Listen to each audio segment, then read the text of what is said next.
You have 3 bodies, but they are separated by a world. The first body is in Hong Kong, the youngest billionaire on Hong Kong Island, clearly owning billions of assets, but facing the fate of being chased by ghosts all day long. The second body is in Zong Wu, the emperor of the great Ming Empire, with 2 treacherous imperial uncles and married to the super fierce Jiang Yuyan. The last body is in Kimetsu, the inheritor of the breath of the sun, but with mediocre talent, about to be killed on the spot by small fry. At the same time facing the collapse of 3 worlds, you find that these 3 bodies can actually share each other's abilities. At this moment, 2 unfamiliar memories rush into your mind. It turns out that this dark space in front of you is the only place where you can meet. The first to arrive at this place is you wearing all black, similar to the you who started the second round of the Hong Kong variety show. The world that the black-clothed you traverses also has a kind of creature called a ghost. However, this kind of ghost is different from the ghosts in Chinese folklore. Although they are both afraid of the sun, they have a physical form, are immortal, feed on humans, and possess supernatural powers. Apart from weapons made of gorilla sand iron and gorilla scarlet ore, even if their heads are cut off, they can still regenerate, and the existence at the top of the ghost creatures has the ability similar to blood rebirth. This kind of existence, rather than being a ghost, is more like a zombie or a ghoul. If you are familiar with that world, you know that as an ordinary person, you might become the food of some ghost creature one day. So, using your foresight, you found the Zoman family living in seclusion on the mountain, making a living by selling charcoal. After shamelessly staying at the Zoman family for half a year, you successfully learned the fire god Kagura from Zoman charcoal Juro, which is the breath of the sun. However, your aptitude is a bit of a waste, and up to now, you have only learned the first form, the dance of the circle. Don't even mention unlocking the pattern. Even the full concentration, constant middle is still a distant dream, compared to the you in the Hong Kong variety show and the you in Demon Slayer. You, dressed in a bright yellow dragon robe, undoubtedly received much better treatment, directly becoming the emperor of the Ming dynasty. Apart from the rights restricted by the civil officials, and the scheming imperial uncle who plots against you, as well as the chaotic martial arts world and the foreign countries eyeing the Ming dynasty, there doesn't seem to be any major issues. That's strange. Just before you entered this time, the martial arts, you just found out that the Empress Dowager had arranged a marriage for you. It is customary for the emperors of the Ming dynasty to marry commoner women, so it's not surprising that it happened to you. The bride chosen for you by the Empress Dowager is Jiang Yuyan, known as the heroine of Jiangnan, Zhangbia's precious pearl. After absorbing this memory, the you from the Hong Kong variety show and the you from Demon Slayer couldn't help but look at the martial arts you with sympathetic eyes. She is a super ruthless character who can kill off the entire drama except for the title. Marrying such a bride, can it end well? At this moment, she has already completed the process of turning dark. There are people in this world who can pull Jiang Yuyan out of the darkness, but it definitely won't be you. After knowing the situation of the integrated martial arts you, the integrated Hong Kong you patted the shoulder of the integrated martial arts you sympathetically and said, "Seeing everyone in the same plight, I feel relieved." The integrated martial arts you rolled your eyes impatiently, about to complain, but suddenly cheered up for some reason. "By the way, I noticed your memory. You've never heard of any supernatural events before, right?" The integrated Hong Kong you frowned and asked, "What are you trying to say?" The integrated martial arts you gloated. "What if one day a group like the love-obsessed Kilmatis from Stiff Contract appears? Or the magnetic field lunatics who start waving flags while fighting? You won't even have a place to hide." Hearing this, the expression on the face of the integrated Hong Kong you gradually stiffened, while the ghost-slaying you joined in the gloating. Although they are all the same person, it seems that it is an instinct welded into your genes. After finally calming down your emotions, you glanced at the other 2 versions of yourself in the Hong Kong variety show, and said expressionlessly, "Since everyone is having a hard time, we should work together to survive in our respective worlds." From the moment we made contact, we inherited each other's abilities. The combat skills I developed in the Hong Kong variety show world are only useful against ordinary people,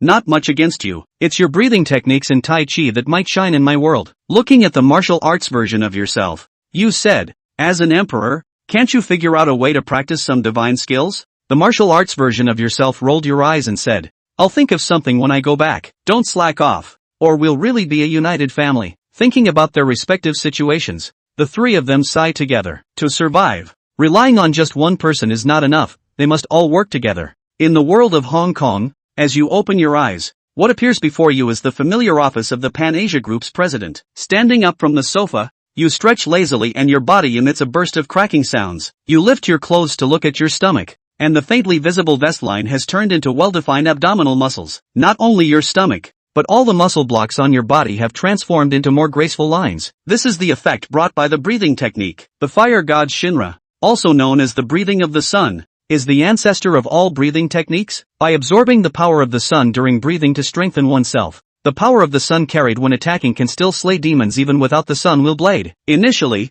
it was a power unique to Jikoku-en, but later it was inherited by the Kamadu family. Now Lin Bei also possessed this power, and he had a feeling that the power superimposed by the three world selves was already able to allow him to smoothly utilize the second stance of the fire god Kagura, by Luo Ji Tian. But he didn't rush to test it. The lack of a dick in his hand was one reason. The fear of setting his office on fire was another. After pressing down his excitement, Lin Bei picked up the phone on his desk. Selena, have all of escort management meet me in the gym. Yes, boss. After Selena received the call, she immediately relayed Lin Bei's order to the escort. The escort that had taken Lin Bei 3 years to form was full of talent. In addition to Gao Jin, Wang Jianjun, and Xiao Fu, the 3 experts who took turns to protect him 24 hours a day, there were also mercenaries such as the 7 Sons of Heaven's Raising, as well as the intelligence expert who had been poached from the police force at great expense to Lin Bei. There are also traditional martial artists from the mainland. This world's timeline was chaotic, and it was hard to put together characters from different eras. Otherwise Lin Bei wouldn't have been able to collect so many protagonists and villains. Under Lin Bei's arrangement, all of these people were listed in the Pan-Asia group, and if they wanted money and power, as long as they were willing to come out and do something, there were positions in the company that could be arranged. Such a lucrative package caused people outside to squeeze their heads in order to join the Pan-Asian group's escort. However, there are still very few who can join, not to mention other things. Just Wang Jianjun, his brother Wang Jiangmo, that is not easy to pass. Wang Jiangmo's skills are not as good as Wang Jianjun's, but he is also an elite who has gone to war and has handily killed a lot of enemies, and ordinary people are simply not his opponents. Half an hour later, the Pan-Asian group's gym was full of people, both men and women. Lin Bei, who had changed into a practice outfit, held a tang sword with an ancient shape, walked to the edge of the ring and flipped up with one hand, scanning the many bodyguards who were in high spirits on the stage. A satisfied smile appeared on Lin Bei's face. This group of people was the backbone of him being able to fight in this world with peace of mind. With them around, as long as they didn't use large weapons, Lin Bei didn't have to worry about his safety at all. But now that there are supernatural forces in this world, it's time to find a way to boost their abilities. A more versatile kung fu like breathing techniques is a good choice. Lin Bei didn't rush to teach the bodyguards the breathing technique. Before they really saw the power of the breathing technique, these people wouldn't easily believe what he said. I've gathered you all here today to make a few announcements. But before I do, I'd like to show you a few things, so all of you stand back so you don't get hurt by mistake. Gao Jin and the others were confused, but the boss had spoken, so they naturally obediently took a few steps back. Seeing this, Lin Bei frowned and said, "Move back a bit more." There was nothing they could do, so the crowd could only continue backing up, stopping only when they were 5 or 6 meters away from the ring. Seeing that the surroundings had emptied out, Lin Bei drew the tang sword in his hand. It was just a temporary artifact that Selena had found and hadn't even had a chance to open the front yet. It was definitely not good enough to be used to cut down demons and monsters, but it was more than enough to be used for display. Lin Bei set up his horse stance and held his sword in front of him with both hands. Then his teeth clenched and he began to adjust his breathing. Thumbs up. Gao Jin and Wang Jianjun and the others clearly saw the white mist spewing out of Lin Bei's mouth and between his noses. As the heirs of the transmission of martial arts, Xiao Wu and Feng Yusho's faces were filled with consternation. Lin Bei's performance made them involuntarily think of a certain realm in martial arts that existed in legends. Just as they were thinking about this, Lin Bei moved. Chapter 3, Boss, I want to get ahead. Boom! A red arc of light erupted from Lin Bei's tang blade, causing the temperature of the scene to rise a lot in an instant. The arcing chop with flames directly cut the sandbags and stakes in front of Lin Bei into 2 halves, with traces of scorching still remaining at the separation. When the red arcing light dispersed, a crackling sound came, and the crowd couldn't help but look at Lin Bei's hand that was holding the sword. The originally brand new tang sword, at this time, was already a scorched black, not to mention that it also broke into several pieces and fell to the ground, obviously unable to withstand the power of the breath of the sun. This kind of deed, which had never been seen or even heard of before, made even Gao Jin and Xiao Wu and the others' breathing become ragged. Lin Bei calmly dropped the hilt of the knife in his hand, and after wiping his hands with the hot towel that Selena handed over, he scanned the bodyguards on the field. Showing you this power is to tell you that there have been some changes in this world, and powers that originally existed only in legends are gradually surfacing. And your skills are good, but if you want to protect me and your family and friends in this increasingly dangerous world, I'm afraid it's not enough. The power I used just now is called the breath of the sun, which strengthens itself with the power of the sun, and borrows implements to exert power beyond that of normal people, and has a natural power of restraining certain legendary evil things. I want to impart this power to you. I just don't know if you're willing to learn it." As soon as the words fell, Xiahou Wu, Feng Yuxiu and Gao Jin raised their hands in unison. Xiahou Wu and Feng Yuxiu were notorious martial arts nerds, and they naturally wouldn't let go of the opportunity to go further.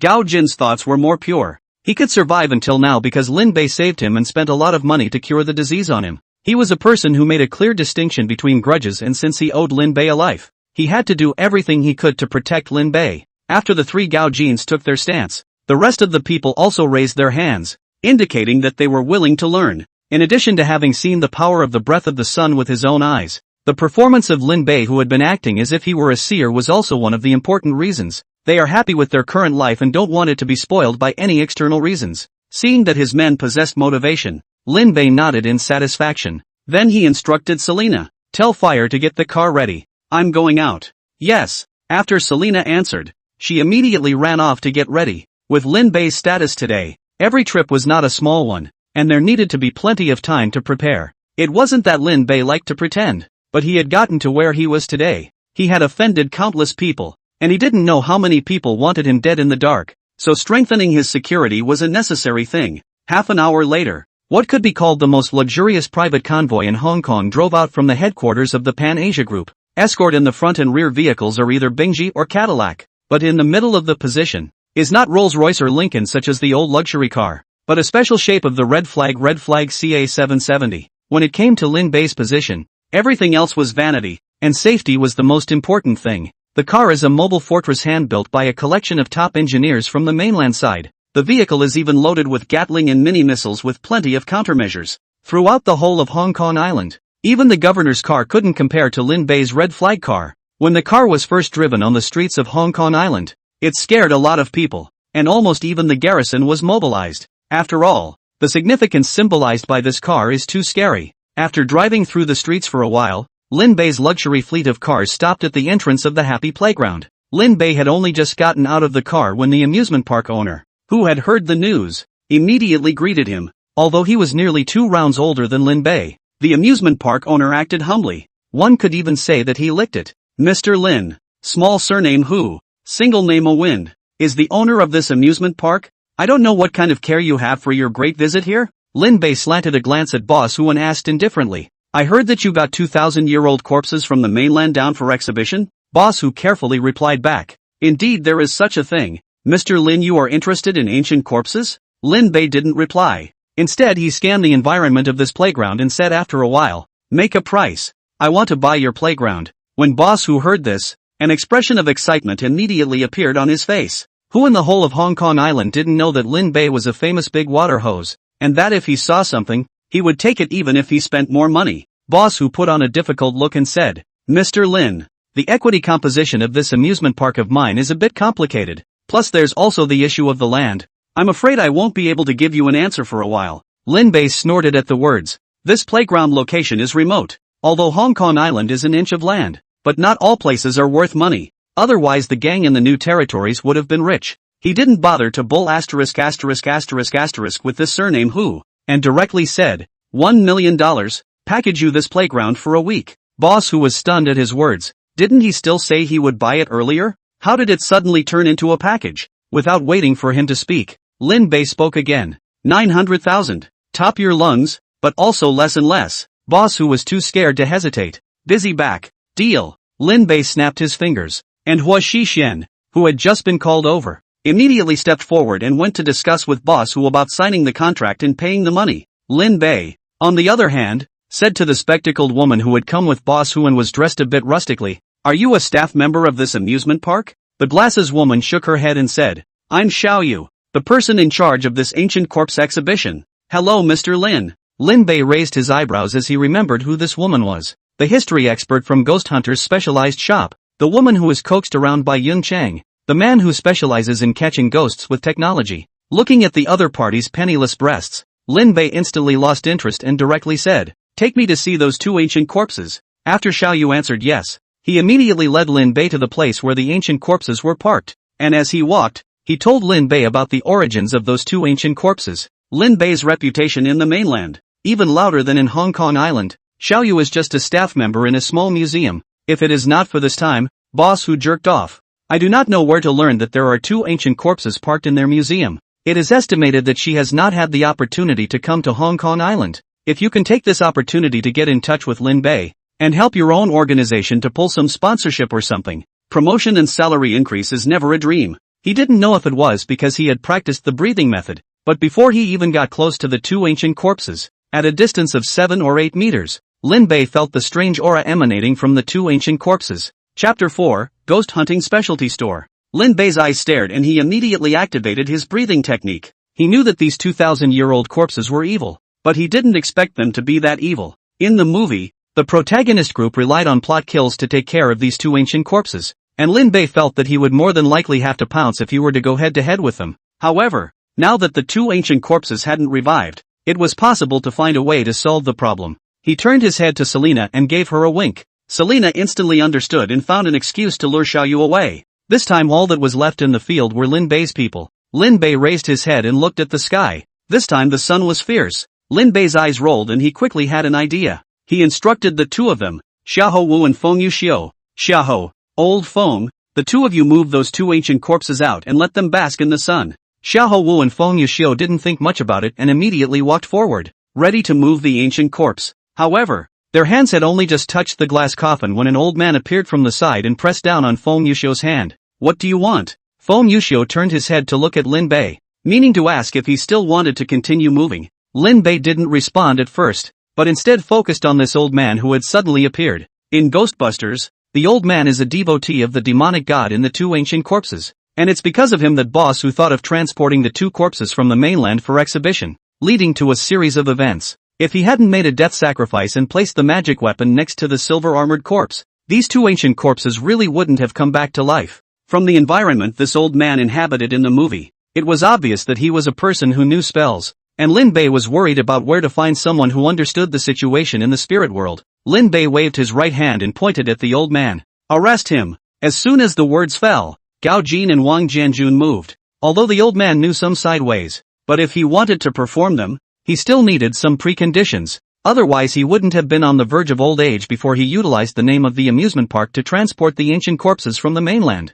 Gao Jin and the two of them tackled the old man with little effort. Wang Jianjun saw that this guy was struggling so much that he simply slashed him with a hand knife. Lin Bei looked at the old man who was being racked like a dead dog and said expressionlessly, "Arrange for someone to send him over to the villa in Repulse Bay. Remember to tie up his hands and feet, and incidentally seal his mouth as well, lest there be any accidents." Gao Jin and Wang Jianjun didn't think much and directly dragged the person away, without the old man in the way. Xiahou Wu and Feng Yuxiu smoothly dragged the two ancient corpses into the sun, being irradiated by the fierce sunlight. The ancient corpse, which originally looked a bit fleshy, instantly shriveled up quite a bit. The evil aura that Lin Bei had felt earlier had even dissipated for the most part. Boss who had just come over after signing the contract, saw that Lin Bei and his group of bodyguards were actually playing with the ancient corpse that he had spent a lot of money to get down from the mainland, and his heart thumped. Hastily speeding up his pace, he walked up and came over to Lin Bei's side and asked, "Mr. Lin, what are you doing?" Boss Who spoke in a tone that was more or less of a rising offense. Lin Bei turned a deaf ear, and when the bodyguards beside him saw this, they directly controlled Boss Who. Being pressed by the two burly men, Boss Who didn't dare to move anymore and could only accompany Lin Bei there to stare. Seeing that the two ancient corpses had stopped changing, Lin Bei frowned and told Feng Yuxiu, "Remove their limbs." Feng Yuxiu didn't even think about it. He directly went forward and started to move. When Boss Who saw this, he almost shrieked out in shock, but fortunately, the bodyguard at the side covered his mouth. However, when he saw Feng Yuxiu gritting his teeth, veins on his brain, and was afraid that even his milk strength had been exerted, he still couldn't break off the arm of the silver-armored corpse. Boss Who was dumbfounded. Even as slow as he was, he sensed something was wrong. According to Feng Yuxiu's kind of breaking method, not to mention ancient corpses that have died for thousands of years, even if it is a normal person's arm, I'm afraid that it has already been ripped off hard. Lin Bei's face once again became grave when he saw a scene. "Go get the chainsaw over here. I don't believe I can handle these two old geezers." When Gao Jin, who had just turned around, heard this, he immediately ran out to look for a chainsaw. Hard to take the chainsaw back. To the silver-armored corpse a burst of operation. Sparks did not less splash. but the chainsaw are smoothed out. The silver-armored corpse is still the appearance of no damage at all. Now Lin Bei finally knew what it meant to be a Vajra unbreakable body. If it weren't for the venue, he'd want to take an RPG and see if he could blast the two ancient corpses. Faced with an ancient corpse that was invulnerable to fire and water and ineffective with swords, Lin Bei had to seek help. Dongping's Hao was too far away, and the water in Changwon Mental Hospital was too deep. So Lin Bei was afraid that the people he had arranged would have no return. Come to think of it, I'd have to look for that pink sausage from Ghost Hunters Specialized. It just so happened that the manager under boss who was in contact with them, so there was no need for Lin Bei to spend effort to find them. After he brought this up, boss who agreed without even thinking about it. After watching Lin Bei toss those two ancient corpses with various means, and as a result, the corpses remained unharmed, boss who decided that he had struck evil. People on this side of Hong Kong Island are already superstitious, or else there wouldn't be a situation where celebrities go to Thailand in droves to get their fortunes told. As soon as the foursome in the store specializing in ghost hunting heard that it was summoned by Lin Bei, the big water hose, they immediately rushed to the amusement park as fast as they could. The four also made a point of changing into their yellow uniforms to show their professionalism. Lin Bei sent Uncle Shui, who had come up to get close to him, aside to talk to Huo Shixian about the price, and then he turned his attention to Zhang Tianai and Yun Qing. These two talents have real skills, unlike Uncle Shui's kind of waterboy who doesn't know what he's talking about when he asks. Lin Bei didn't bother with the two men and directly pointed at the two ancient corpses, the great demon god and the silver-armored corpse, and said, "Is there any way to destroy these two ancient corpses?" Although Zhang Tianai and Yun Qing were both highly skilled, they weren't the kind of monastic fanatics who were not versed in the ways of the world. It was not easy to meet a big water hose like Lin Bei, so he subconsciously wanted to fool around first,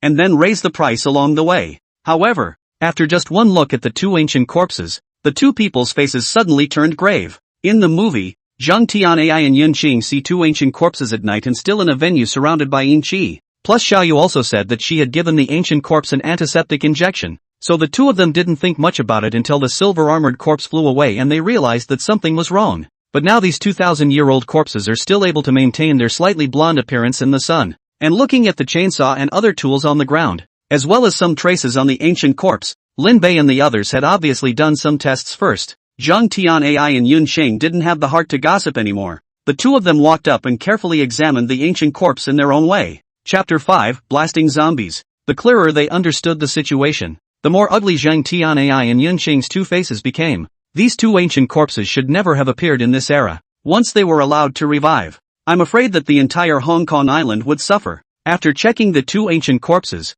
Zhang Tianai and Yun Qing came to Lin Bei. Zhang Tianai said with a grave expression, "Mr. Lin, these two ancient corpses are a bit dangerous. They should have been people with high magical power in their lifetime, and they don't turn into anything for 1,000 years after their death, which is far more than ordinary zombies. That silver-armored corpse already has some of the characteristics of a flying stiff on his body. As for the other one, the undeformed bones on his body are already close to being complete, and if he is allowed to evolve further, I'm afraid that he'll become a Vorpal corpse." Lin Bei sniffed and twitched, although he wasn't sure how this world classified zombies. "But I hadn't watched a lot of psychic movies before crossing over, and I knew some of the Taoist terminology. Flying stiffs and disembodied bones are scary to hear." He had wanted to find a soft target to pinch, and incidentally test the power of the breath of the sun, but he didn't expect to kick directly into the iron plate. "Can they be destroyed if you put them in an incinerator?" Zhang Tianai and Yun Qing looked at each other, then smiled bitterly and said, "I'm afraid I can't. The mortal fire can only burn ordinary zombies,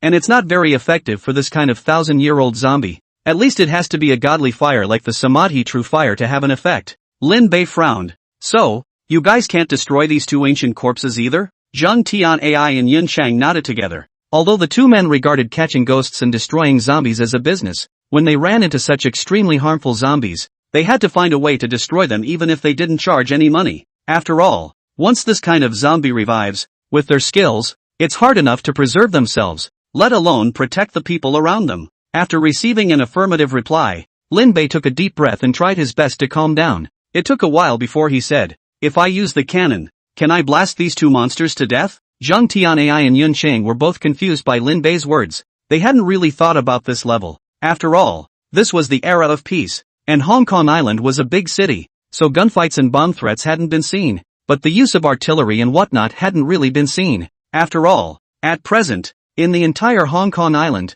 those who are qualified to use artillery shells are only those who bring the British garrison. The two of them muttered for a while, and although they didn't hold much hope for the method of blasting the 2,000-year-old zombies to death with cannons, they had to try anything when they had no choice. Yun Chang, who was familiar with modern technology, also made a suggestion. Mr. Lin, if you can really find a cannon, I think we can give it a try. And we can also spice up the cannonballs with some black dog blood, vermilion sand and the like, or even carve talismans on the cannonballs, so maybe we can really get rid of these two zombies. Zhang Tian AI also followed and said, I have a cousin uncle who just came down from the mainland side. He has our Zhang family's ancestral pestle and mortar and mandala in his hands. These two kinds of magic weapons have a miraculous effect on restraining the evil spirits, and he has seen a lot of things, and his magical power is even more profound than mine. So he might have a way to deal with these two zombies. Lin Bei sniffed and asked with a strange expression on his face. What is this cousin of yours called? Zhang Tian AI returned with a proud face. His name is Zhang 11. He is the 38th generation of Zhang Tianshi. I am the 39th generation, and in the future, this Tianshi name will be inherited by me. Lin Bei raised his eyebrows and said, that Zhang Tianshi from Longhu Mountain? Zhang Tian AI's face was embarrassed. He would like to, but unfortunately not. His ancestor's name is indeed Zhang, and he has also been in charge of the Order of the Heavenly Master in a certain generation, but with Zhang Daoling's lineage, there is really no relationship. Lin Bei knew the answer as soon as he took a look at Zhang Tian AI's embarrassed expression. He didn't dwell on this topic, and continued, let's do as you said. First control these two ancient corpses, lest they turn necrotic. I'll prepare the cannonballs and contact you then. After saying this, Lin Bei wrote a check to Zhang Tian AI and the two of them on the spot. If you want a horse to run, you must first feed it. Originally, he wanted to use the breath of the sun to see if he could exterminate these two ancient corpses, but he didn't have any suitable guys under him right now, and I'm afraid that the weapon would break before the sword could cut into the ancient corpses. Watching Zhang Tian AI and Yun Qing as the two of them applied talisman paper and flicked ink lines at the ancient corpse, a bout of maneuvering down took more than half an hour. When they were done operating, Lin Bei had his men drag the ancient corpse away. Keep putting it in this place and there might be some kind of accident. Before leaving, Lin Bei also asked Boss Hu to arrange for someone to bring bodyguards to that old man's residence. In the movie, the old man enshrines the demon god in his house, which is not a good thing to move around. But a netherworld system like this one can be more or less weakened by taking it out and exposing it to the sun. The old man lived in that kind of tin house, and when Lin Bei found out about it, he directly asked his bodyguard to tear it down and put the statue of the great demon god in the sun. As for the contents of the house, they were all thrown into the incinerator to be burned, lest there be any more surprises. After returning to the villa in Shallow Water Bay, Lin Bei made his way to the basement. Only just entering the door, the old man glared at Lin Bei with resentful eyes, as if he wanted to eat him alive. Lin Bei didn't care and looked at Wang Jiangwo and asked, did he explain anything? Wang Jiangwo shook his head and said with a helpless face, he's been cursing nonstop since the road and won't say anything when asked. Only then did Lin Bei look at the old man again and said, I'll give you a minute to explain everything about your situation. Without thinking, the old man spat a mouthful of spit on the ground and began to explode. Instead of being enraged, Lin Bei wanted to laugh a little. In the past 3 years in Hong Kong's comprehensive world, it's not like we haven't encountered people who cursed even more viciously than the old man. And this matter in front of us is only considered to be a trivial matter. Since the old man wasn't willing to give an account, he didn't bother to ask again and directly said to Wang Jiangwo, fill him with some cement and pull him to reclamation. Yes. After Wang Jiangwo answered, he started to do something. His movements looked very skillful. Obviously it was not the first time he did this kind of work. The old man struggled at first, but was knocked out by the impatient Wang, and the basement was instantly quiet. After watching the old man being carried out like a dead dog, Lin Bei didn't have the slightest regret. I was going to see if I could ask something useful out of the old man, but since he wasn't going to say anything, it would be better to send him on his way. Anyway, with Lin Bei's ability to pay money, it wasn't difficult to learn from the hands of those famous sects. After leaving the basement, Gao Jin hurriedly walked in from outside and came to Lin Bei's ear to report, Boss, the master you invited has arrived, and the 2 errand boys published in the newspaper have also been brought over. After Lin Bei answered, he quickened his pace and walked out. When he arrived at the hall, he saw Ma Fei sitting in a wheelchair, and Lin Sir and Miao Sir standing behind him, who were looking around. Chapter 6, What's Wrong with the World? Lin Sir and Miao Sir too is Lin Bei in the newspaper to see. Chased the drug dealer 9 streets. Nearly hit by a car those two. Also these two are the 2 main characters in Exorcism Police. After seeing Lin Bei appear, both Lin Sir and Miao Sir put away their frivolity and put on a serious demeanor. As for Ma Fei, he revealed a warm smile and took the initiative to say before Lin Bei opened his mouth, Mr. Lin, It's only been half a year since you donated 10 million to our police force last time.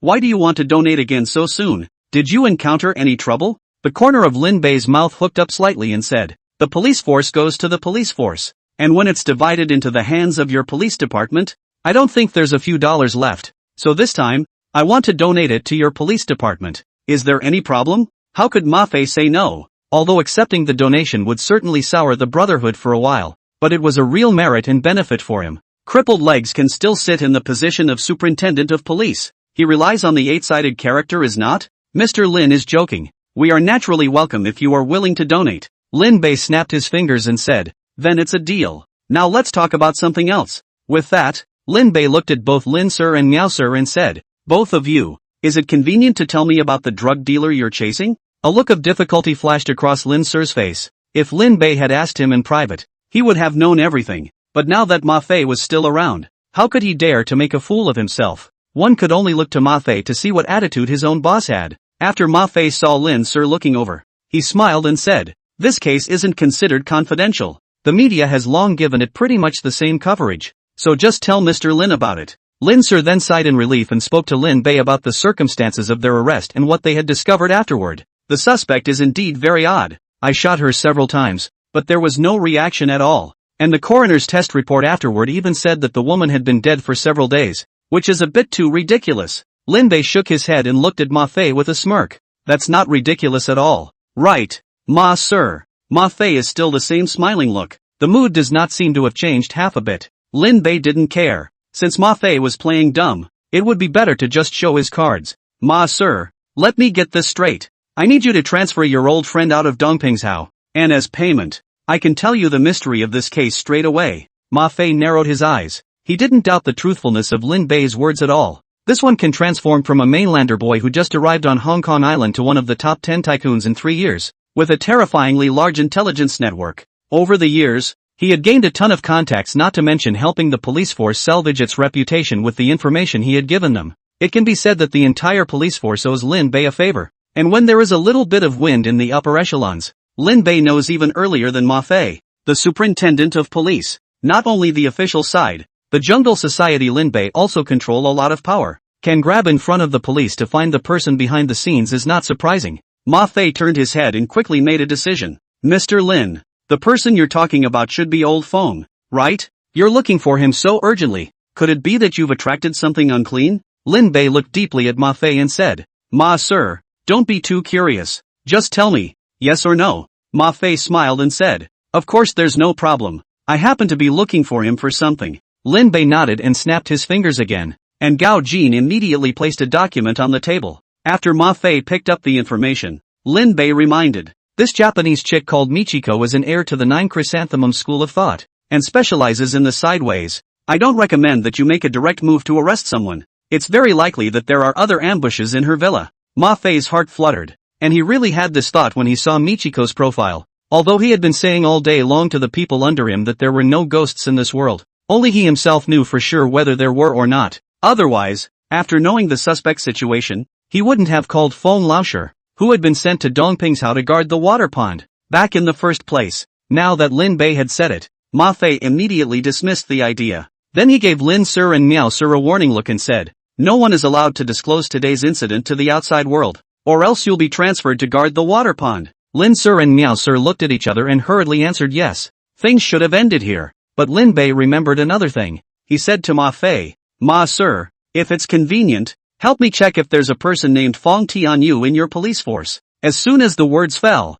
before Ma Fei could speak, Miao Sir eeped, Mr. Lin, you know Tianyu? Lin Bei turned his head to look at Miao Sir and asked in a deep voice, you're familiar with Feng Tianyu? Miao Sir scratched his head and said, we were classmates at the same time. When we first came out, we even patrolled together. Lin Bei asked undeterred, does he have another son? Miao Sir nodded, yes, and this son of his is a child genius. Miao Sir's words completely confirmed Lin Bei's speculation. There really are a bunch of zombies in this world who like to get non-mainstream hairstyles and hang on to love all day long. Zombies below the 3rd generation were fine and could be destroyed with physical attacks, but those above the 3rd generation were already immune to physical attacks. What's more, these non-mainstreams also have all sorts of strange abilities, including extreme speed and streams of illusions. The most outrageous would have to be the dream entry ability of Jing Danmoto. Even if it's not enough to kill people in their dreams, it's even possible to make a woman get pregnant in her dreams. Lin Bei felt horrible just thinking about it. In addition to these non-mainstream zombies, there is also Manhwa who thinks about destroying the world. True ancestor the love brain zombie, and those who like to manipulate the destiny of human beings. The main fight is a seizure. And the more seizures you have, the stronger you are. Lin Bei pressed his brow. When he turned back and entered the mysterious space again, he had to ask the other two himself if there was a way to cross over again. Whoever loved to stay in this world, even though the world is invincible, there are always psychopaths out there who want to destroy the world. After a long time of slowing down, Lin Bei asked Miao Sir, "Do you have Fong Tianyu's contact information?" Miao Sir nodded. He also had tea with Fong Tianyu some time ago, only the things in that tea house didn't seem to be too clean, and Fong Tianyu started to have diarrhea after eating it. After leaving Fong Tianyu's contact information, Ma Fei left with Lin Sir and Miao Sir both. Lin Bei looked at the set of phone numbers on the sticky note and hesitated whether to contact Sishianyu now. That guy was one of the few second-generation zombies, and there were many people who were paying attention to him. Once Lin Bei met with him, it was tantamount to exposing his existence to the Pango clan and Destiny. But on second thought, Destiny had the Book of Heaven in her hands, and Lin Bei had messed up a lot of things on Hong Kong Island, so she was afraid that she had been noticed a long time ago. Chapter 7, Malnourished Zombies. Not only fate, but the Great Sunrise and the Goddess of Mercy have also been keeping an eye on this world. According to the setting of the stalemate, everyone's destiny was arranged, and Lin Bei, the deviant, was afraid that he hadn't been noticed long ago. Whether he picks up on the situation or not, it won't change anything. The bad is not yet known. The good is that you can meet and get a super bodyguard directly beside you. Just now, Nyoser said that Fong Tianyao still has a son, which means that the world hasn't rebooted yet. Many of the rules still abide by the settings of the first stalemate movie, such as those bitten by Shogun. The more evil the evil, the more righteous the righteous. Fong and Kazuo Yamamoto are prime examples. Lin Bei stroked his chin before making a phone call. One Fong Tianyu wasn't enough. He needed more fighters. Since the world was full of malice towards him, he would stop playing and just lift the table.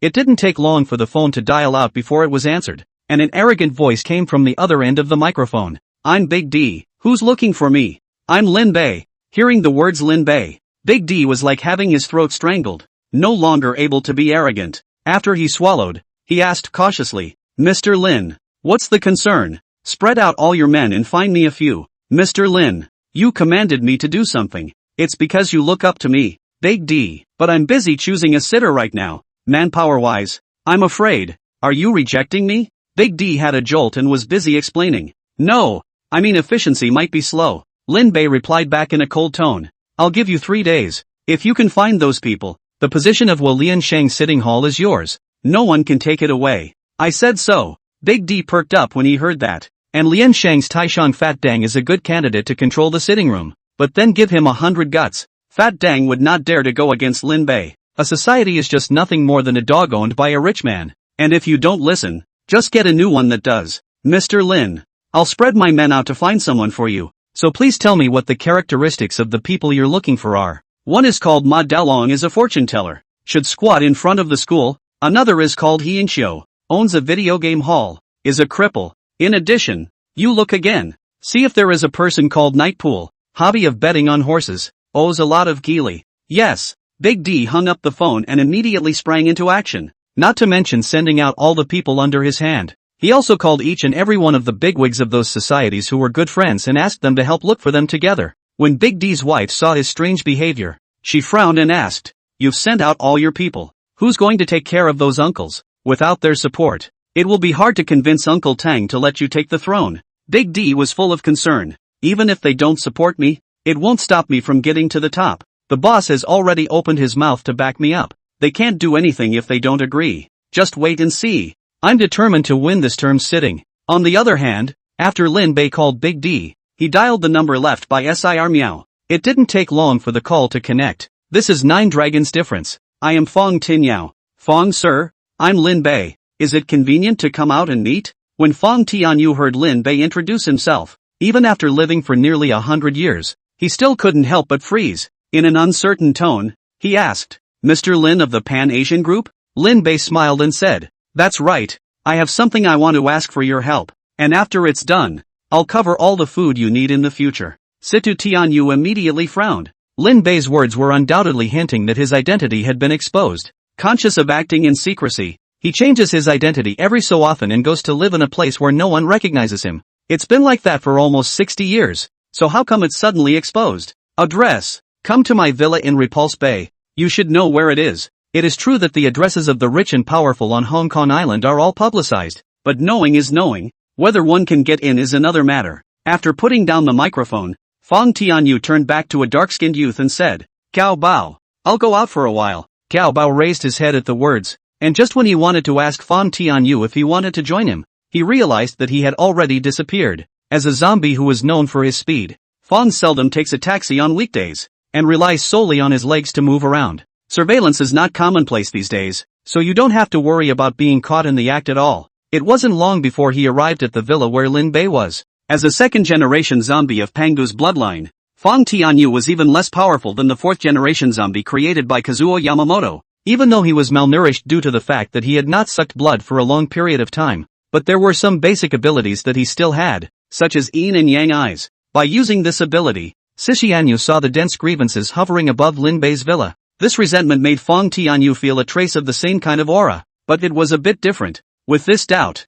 Sishianyu walked into the villa. Lin Bei had prepared himself a long time ago, and after Fong Tianyu came in, he pushed the wooden box containing 2 bottles of red wine in front of Fong Tianyu, and said, Fong sir, this is the meet and greet gift that I have prepared for you. Please accept it with a smile. Situ Tianyu glanced at the red wine and said expressionlessly, since you know my identity, you should be clear that an existence like ours cannot digest these things. Lin Bei smiled, and after picking up a red wine, he opened it in front of Fu Tianyu and poured some into the highball glass on the table. The cloudy red liquid looked bloody, but it had a fatal attraction to Fong Tianyu. The moment Lin Bei opened the bottle, Sishianyu knew that what was inside was not red wine at all, but blood, or that kind of particularly fresh blood. Fong Tianyu's face turned cold as he stared at Lin Bei and asked, You killed someone? Lin Bei let out a light laugh and said, With my stature and position, if I want to get some blood, I still don't need to kill anyone. Don't worry, I paid for this. It's all voluntary. Only then did Fong Tianyu come to his senses. He himself was used to being poor, and he hadn't saved a few bucks after living for so many years. So using a poor man's mind to guess Lin Bei was obviously not going to work. There were many other poor people like him in this world, and if they could sell their blood for money, I'm sure there were many who would be willing to do so. After hearing Lin Bei's words, Situ Tianyu was finally relieved as he picked up the wine cup and drank the fresh blood he had never drank before. God see pity. He's never bitten anyone since he turned into a zombie. In times of war, blood is collected from the dead on the battlefield, and when we enter times of peace, we have to steal some expired blood from hospitals. There's no way to take fresh ones for fear of compromising the hospital's ability to save lives. Although drinking extracted blood is much worse than the effect of directly biting and sucking blood, but for Sishianyu who has been starving for almost 60 years, it is already a kind of extreme enjoyment. Chapter 8: The Gap Between Zombies and Zombies. Suck it. Suck it. 1 drink down. 3 to go. Without realizing it,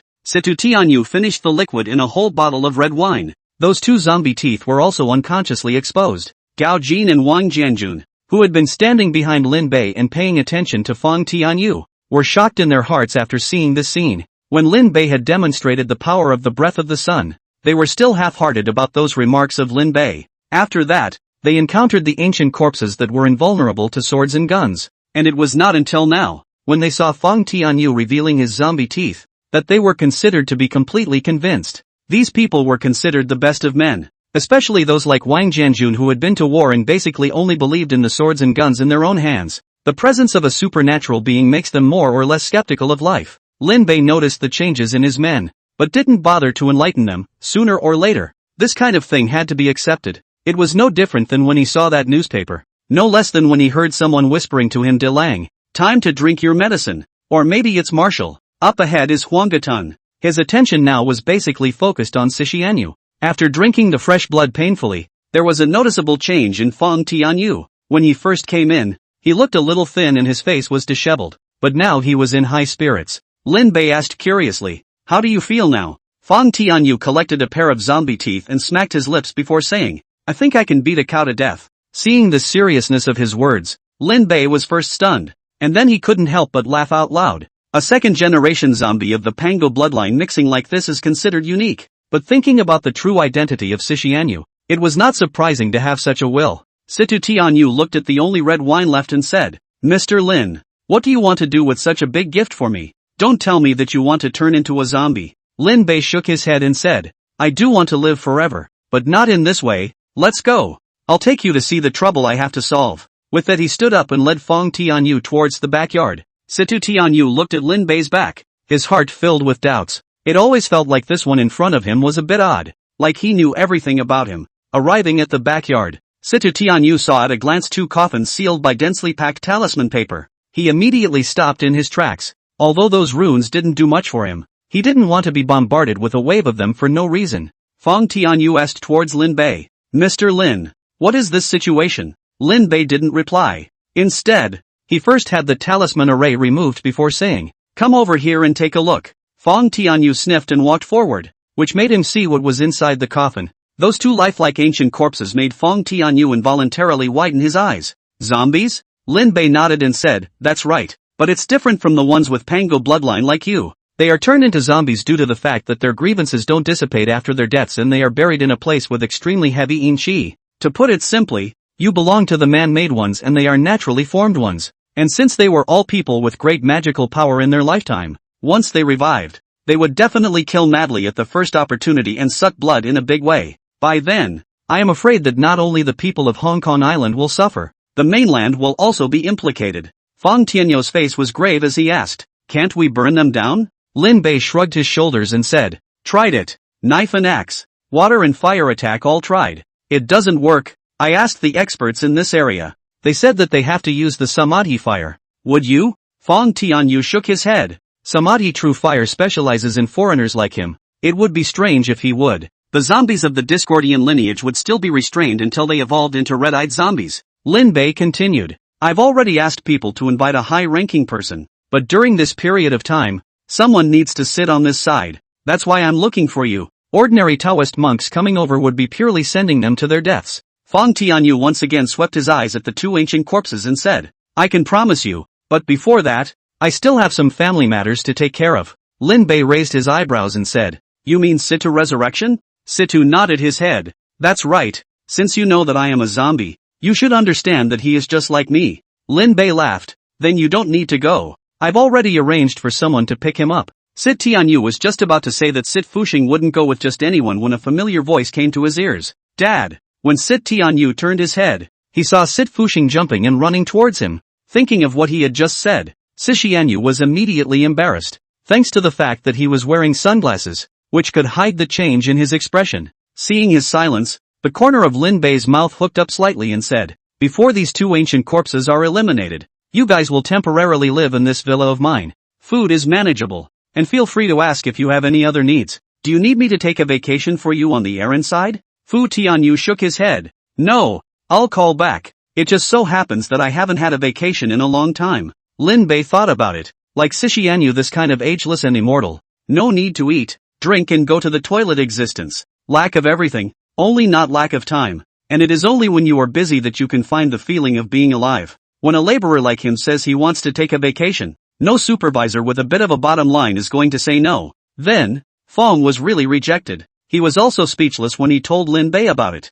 Lin Bei then remembered that Fong Tianyu's boss called Lu Hai was an oddball, belonging to the kind that catches a sheep and gathers it to death. After shaking his head, Lin Bei made a call to the Onote supervisor, Li Wenbin. He didn't say why, but only said that he wanted to borrow Fong Tianyu for a few days, and Li Wenbin immediately agreed. Li Wenbin owed Lin Bei a big favor. Before, when the undercover agents under him had to leave Hong Kong Island due to some special reasons, it was Lin Bei who stepped in to help place them. In this way, Li Wenbin would not have to pay these henchmen through special means. It also prevents Lu Jiehue from accidentally cutting the pensions of these people when he cuts expenses in the future. With a stable life and a steady income, it's not so easy to pry these people together to screw up again. As the head of Omark, Li Wenbin's face is still quite big, not to mention that his old man is still the first Chinese first brother of the Hong Kong Island police force, and now can still be in office, did not retire. If you want to refuse Li Wenbin, you also have to consider whether you can afford the consequences of offending him. It didn't take long for Lu Hai's call to come back,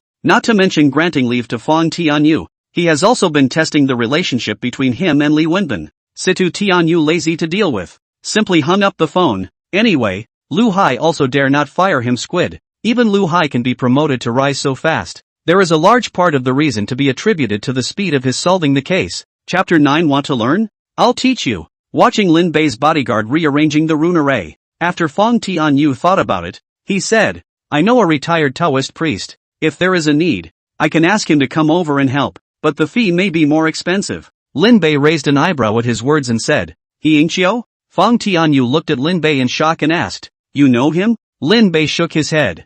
I don't know him, but I know him as a person. Mao Xiaofang's close disciple, the current head of the Heavenly Tao sect. Am I right? Fong Tianyu nodded. He and He Ingqiu belonged to the category of not fighting. And it was precisely because he broke He Ingqiu's leg that He Ingqiu retreated to the background and helped to cultivate the heirs of the two families of Southern Mao and Northern Ma. Lin Bei smiled lightly and said, Money is not a problem, as long as he comes. In addition, I know that he is one of the heirs of the Southern Hare and Northern Horse. If it's convenient, have him contact the heirs of the horse family for me. After Fu Tianyu answered, he turned his head and went to call Uncle Seeker. Lin Bei, on the other hand, was practicing his breath of the sun in the backyard. Breathing is divided into two stages. The first stage is the basic form of fully concentrated breathing. The main effect is to strengthen the cardiopulmonary function, so that the blood in a short period of time to draw a large amount of oxygen, can make the body's ability to rise dramatically. The second stage is total concentration constant center, where walking, sitting and lying down are all in the process of practicing pranayama,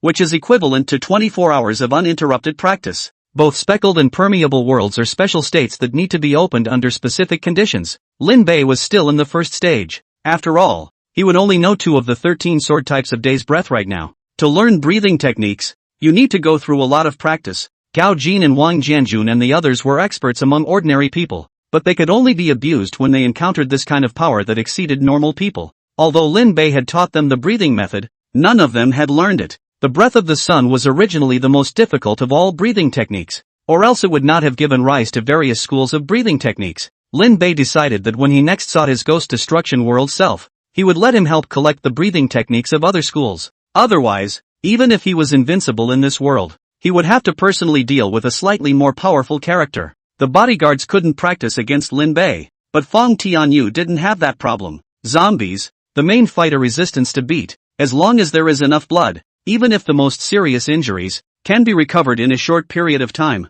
Lin Bei also wanted to test it out to see if the breath of the sun could work in this world. It was proven that no matter which world it was in, the power of the sun contained in the breath of the sun had a restraining effect on evil spirits. Boom! A huge red arc of light flashed by, and the first to bear the brunt of the situation Tianyu had to speedily retreat to dodge. By the time he had dodged round dance, Lin Bei had already made use of the Tuno type of breath of the sun below no Tien. This was an attack that was even more powerful than the round dance, and the top-down round chop seemed to tear Fong Tianyu into 2 halves. The power of the sun contained in the Tang sword forced Fong Tianyu to show his zombie form, and even so, he didn't dare to take it hard. Intuition told Fong Tianyu that if he received this knife from Lin Bei, although he would not be seriously injured, he would certainly not feel good. All he could do was use his superpower, extreme speed, to dodge the blade before it hit him. Due to his hesitation for a split second, although he dodged the chopping blow, the blade chi attached to Lin Bei's blade still cut across Fong Tianyu's chest. After stopping his body,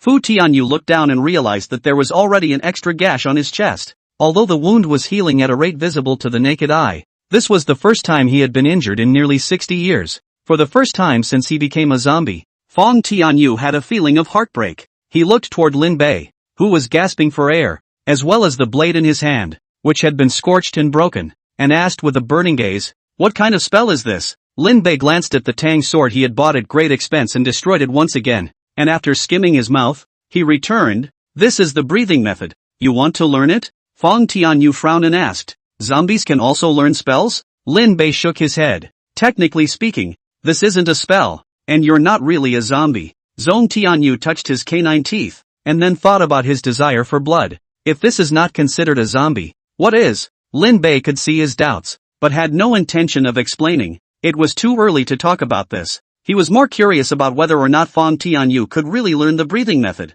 Throughout the Stalemate trilogy, there are a number of abilities shown by Fong, and in his malnourished condition, the only thing he has shown is extreme speed. However, after sucking blood, Fong gradually developed various abilities. These include instantaneous movement, outgoing energy, creating cold ice, manipulating lightning, and even breaking space. Perspective and flight are mere tricks compared to these abilities. If it wasn't for the fact that the conditions for evolving into a red-eyed zombie were too harsh, Lin Bei would have kinda wanted to let Fong Tianyu, or perhaps find Shogun to take a bite out of himself. Zombies of the Pango lineage had the same bloodline suppression as ordinary zombies outside of evolving into zombie kings. The provider of zombie blood is the subject and the provided is the subset. Under normal circumstances, the sub-body zombie will be fully suppressed and controlled by the subject, and the subject will also be able to recycle the sub-body's zombie blood at any time, turning it back into a corpse. In the case of being suppressed, no matter how hard the sub-body zombies tried to cultivate, they couldn't upgrade. Lin Bei didn't want to be controlled by anyone and didn't feel that he would have extreme love and hate, so he gave up on the idea of becoming a zombie from the very beginning. Moreover, he was convinced that more of himself would appear in the mysterious space, and that his strength would be able to rise sooner or later, so there was no need to choose such a shortcut with great hidden dangers. However, it was still possible to teach Fong Tianyu the breathing method. In the ghost destruction world, Jigaku Uwakatsu was still able to make the breath of the moon after becoming a ghost, which showed that the breathing method was not exclusive to human beings. You have to ask why No Misery didn't practice breathing techniques, purely because it dishes. What's not a crumb if you haven't been able to rule the island for thousands of years by becoming a ghost? Just as the two were studying the breathing method, Hienshio arrived. Along with him, there was also a young girl wearing a super short skirt, at a glance, all legs below the neck, which could be described as the reincarnation of a leggy spirit. Led by the maid, the two walked inside while talking. Hienshio rambled on and admonished the young girl. Shaoling, don't be impulsive no matter what happens in a while. I'll explain it to you later. The young girl called Shaoling surveyed her surroundings and returned carelessly. Don't worry, Uncle Seeker, do I look like such an impulsive person? Hienshio shook his head. The friendship of the southern hare and northern horse has always been good, and Ma Shaoling was taught by him, so he naturally knows what the other party's virtues are. It was true that they could remain calm when they usually encountered things, but as long as the Ma family encountered a zombie, they would immediately act like a chicken blood, and all the generations of Ma family heirs were of this kind, and they couldn't change. Chapter 10, The Most Secure Man, Request for Catch-Up Reading. When she entered the backyard, Ma Shaoling saw Lin Bei, who was gesticulating with Fong Tianyu, and her eyes instantly glowed. She whispered to Hienshio, Uncle Seeker, we're going to be rich this time. This surname Lin is famous for his generosity. Now someone is going to help me pay off my credit card. Hienshio gave Ma Shaoling a helpless look. She and Mao Yu both used to learn the art on his side. Used to be a very well-behaved child.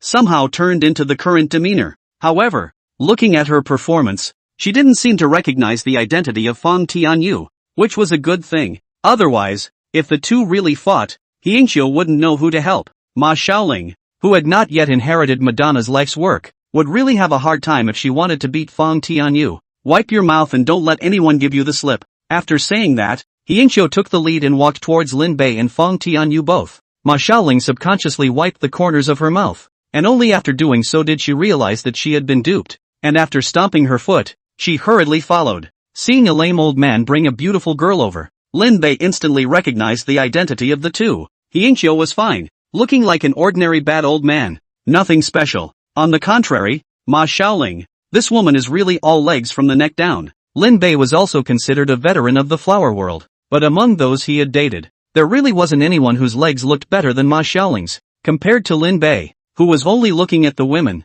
there was only Hienshio in the eyes of Fong Tianyu. The two had been old friends for many years, and the expired blood he usually ate, as well as the problems with his identity, were all taken care of for him by Hienshio. In the long run, the relationship between the two was very solid, and Hienshio was considered one of the few people that Fong Tianyu could trust, and vice versa. Mr. Lin, let me introduce you. This is Uncle Seeker. Hearing Fong Tianyu's words, Lin Bei came back to his senses, smiled and reached out his hand to Uncle Seeker. Hello Uncle Seeker, I heard a long time ago that you are the senior disciple of Taoist Master Mao, and today I finally have the honor to meet. Hienshio thought that it was Fong Tianyu who had told Lin Bei about his identity and didn't think much about it, similarly smiling and shaking Lin Bei's hand. Hello Mr. Lin, I wonder how I can help you. Lin Bei raised his eyebrows and said, don't you want to introduce this beautiful woman beside you first? Hienshio sniffed some helplessness. He read a lot of Lin Bei's lace news in the newspaper. From the heart, he really does not want Ma Shaoling to have any contact with Lin Bei.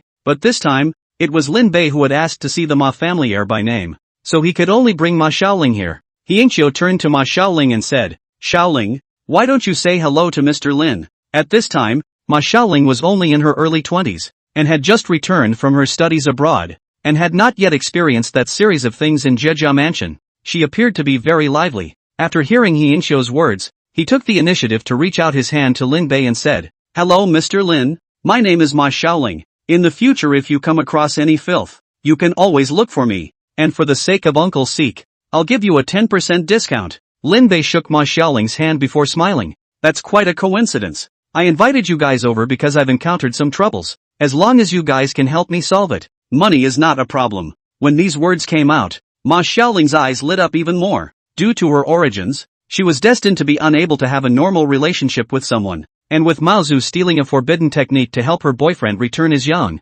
causing the two of them to flip out as a result, Ma Xiaoling puts all of her hobbies and interests into shopping. Although the Ma family had been passed down for more than 2,000 years, they really didn't leave any family assets behind, causing Ma Xiaoling to be left to fend for herself. Now whenever I hear money, my eyes light up. Mr. Lin, just don't worry, we, Southern Hare and Northern Horse, are renowned experts in exorcisms, no matter what demons or ghosts. Meeting us is the same as meeting our nemesis. Ma Xiaoling was confidently bragging there, but Yingxiu beside him wanted to dig a hole in the ground and bury himself. 20 or 30 years ago, he thought the same way, thinking that with all his skills, there was no demon he couldn't subdue. Then, he was beaten by Fang Tianyu and broke his leg. If it was not for the fact that Fang Tianyu belonged to a different kind of zombie and did not like to kill and suck blood, or else he would have raised his ashes. Luckily, the expression management kung fu of Situ Tianyu was in place. Even when he heard Ma Xiaoling bragging there, he didn't show a different look. On the contrary, it was Lin Bei, who seemed to see through everything and always looked at him with some flirtation in his eyes. Just as He Yingxiu was thinking about how to shut Ma Xiaoling up, Gao Jin walked over. "Boss, there's an errand boy named Feng outside looking for you, saying he's coming from Dongping's house." Lin Bei's eyes lit up at his words and he said, "Quickly invite the people in." "Yes." After Gao Jin answered, he turned around and walked out. It didn't take long to bring in a middle-aged man with a peculiar face. This person's five senses looked all plain and ordinary, but when combined together, there was a feeling of righteousness, especially the eyebrows that were linked together. Looking at it, there was a special sense of security. Originally, Lin Bei had been worried about this world having a bunch of messed up monsters, but after seeing this person, he inexplicably settled down. When Uncle Feng came in, he first sized up Lin Bei's few people, and when his eyes swept over Sixianyu, he frowned slightly, but quickly moved away. He asked Lin Bei with an expressionless face, "You're the one who's looking for me?" Facing the unceremonious Uncle Feng,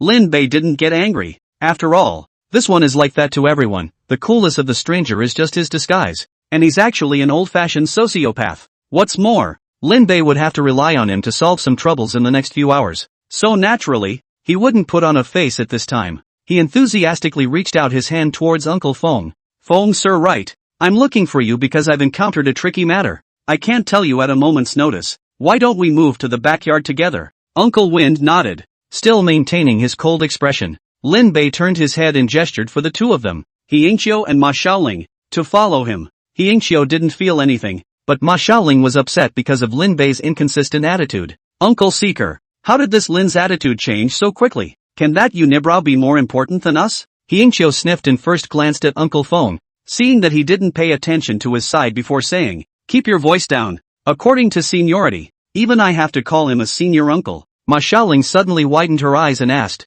"Then don't I have to call him senior uncle? How come I've never heard of him?" He Yingxiu was silent for a while, because this involved some secret stories of the previous generation. As a junior, he didn't dare to talk too much, or else when he dreamed at night, his master was afraid that he would have to dream of finding trouble with him. When Ma Xiaoling saw that He Yingxiu didn't say anything anymore, she was so bored that she could only follow Lin Bei and the others to the location where the ancient corpses were parked. Whether it was Uncle Feng or He Yingxiu, both belonged to the rare and virtuous people of this era. The moment they had just stepped into the rune formation, the two of them felt the resentment that was unique to zombies. On the contrary, Ma Xiaoling, because she had never dealt with zombies before, only felt that the two coffins in front of her were a bit odd, and did not notice any specific problems. Chapter 11, The Money-Grabbing Ma Xiaoling. Uncle Feng asked Lin Bei in a deep voice, "Mr. Lin, what is this situation?" With a helpless face, Lin Bei told the origin of these two ancient corpses. Hearing that these two ancient corpses had existed for thousands of years,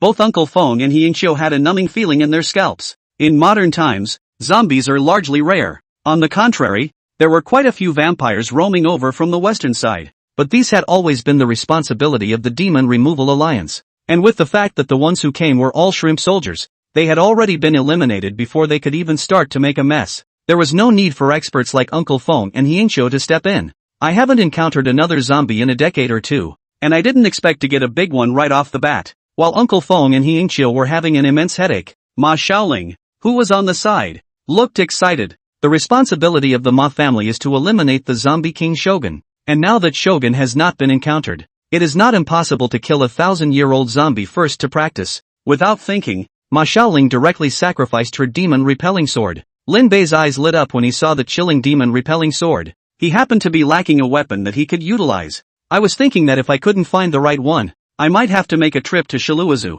I didn't expect for him to meet Ma Xiaoling. Seeing that Ma Xiaoling was about to poke at the ancient corpse with the demon-repelling sword in her hand, Lin Bei moved. After practicing the breathing method, his physical qualities were increasing every moment, not to mention the fact that he had now superimposed the power of his own from the other two worlds, and every single statistic of his body had reached the limit of human beings. Promoting the breathing technique, Lin Bei's speed of movement had reached an appalling level, even leaving behind a slight residual image. Just as the demon exorcist sword in Ma Xiaoling's hand was about to stab into the heart of the silver-armored corpse, a large hand grabbed her. The huge force coming from her wrist prevented the demon exorcist sword in Ma Xiaoling's hand from advancing any further by half a point. Ma Xiaoling looked at Lin Bei with a stunned face. On one hand, she was puzzled by his behavior of stopping him. On the other hand, she didn't expect that this man, who looked plain and ordinary, was still an expert. Mr. Lin, are you trying to stop me from destroying the zombies? Lin Bei shook his head and said, I also want to destroy the zombies, but before coming up with a foolproof solution, I don't recommend doing it at will. In case they are awakened from their slumber, you and I won't be the only ones to suffer. Ma Xiaoling frowned and looked back at Uncle Fong and Uncle Seeker. Seeing that both of them were frowning tightly, Ma Xiaoling woke up to the fact that she was a bit reckless. In terms of experience in dealing with zombies, she couldn't even catch up with Uncle Seeker. What even he found difficult was certainly not something she could solve by stabbing a sword. Seeing Ma Xiaoling start to relax, Lin Bei let go of her hand. It was only when he saw the demon exorcist sword that he still couldn't help but ask, Ms. Ma, can I borrow the sword you're holding for me to take a look? Ma Xiaoling was about to refuse, but with a twinkle in her eye, she instantly changed her mind. It's no problem to show you, but this exorcism sword of mine is ancestral. It's a holy weapon of exorcism that my elders spent a lot of money to create. In case of a bit of damage, it will seriously affect the exorcism effect. Lin Bei heard Ma Xiaoling introduce the value of the demon exorcist sword in that fuss. How could he not understand what she was thinking? At that moment, he smiled and pulled out his checkbook from his inner pocket, scratched on it for a while, and said, Here's 100,000. Consider it as my fee for borrowing to look at your demon exorcist sword. Looking at the check Lin Bei handed over, Ma Xiaoling gulped. It's not that she hasn't seen money before, she just hasn't seen Lin Bei's kind of big hose that doesn't put money in front of her and strikes out at $100,000. Not to mention her, even Uncle Fong and Uncle Seeker both couldn't help but breathe sharply when they glanced at the numbers on the check. It is said that poor literature and rich martial arts. Learning martial arts costs money. Monasticism needs to spend more money than learning martial arts. What's more, this is an era of the last Dharma, while the Ma family has the divine dragon to borrow the Dharma. Ordinary cultivators like Uncle Wind and Uncle Seek can only rely on themselves. The only advantage of their kind with a formal inheritance over those in the wild was the ancestral magic weapon. Normally, catching a ghost, exorcising a demon or whatever, it's still mostly about money. Otherwise, Ma Xiaoling would not have been able to charge people tens of thousands of dollars for a single business move,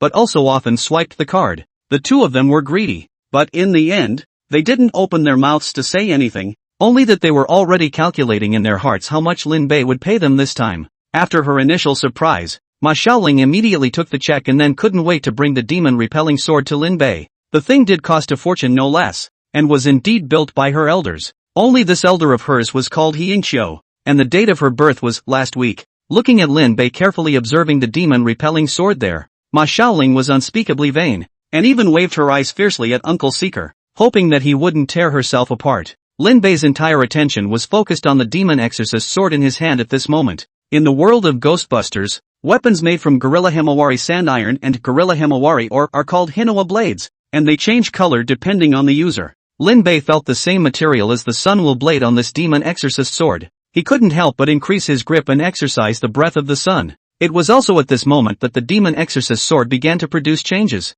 When it was in Ma Xiaoling's hands, the demon exorcist sword was bright silver in color. with some incantations burned into it with vermilion. However, after Lin Bei activated the breathing method, the sword body immediately turned crimson, as red as blood, and appeared very demonic. Seeing this scene, whether it was Ma Xiaoling, or Uncle Feng and Uncle Seeker, all of them unconsciously widened their eyes. Although the demon exorcist sword thing had been improving, it was just an ordinary magic weapon, and as a result, when it came into Lin Bei's hands, it underwent such a strange change that it was simply unheard of. Lin Bei took in the changes in the three people's faces and did not have the slightest intention of trying to explain. He now only wanted to see if the power of the breath of the sun would be even more powerful after having the demon exorcist sword added to it. He let out an explosive cry, and the demon exorcist sword in his hand slashed out with it. Boom! The crimson demon exorcist sword suddenly burst out a powerful flame, which carried a temperature that caused the temperature of the entire space to rise quite a bit. Ordinary people like Gao Jin and Wang Jianjun even had the feeling of being between furnaces.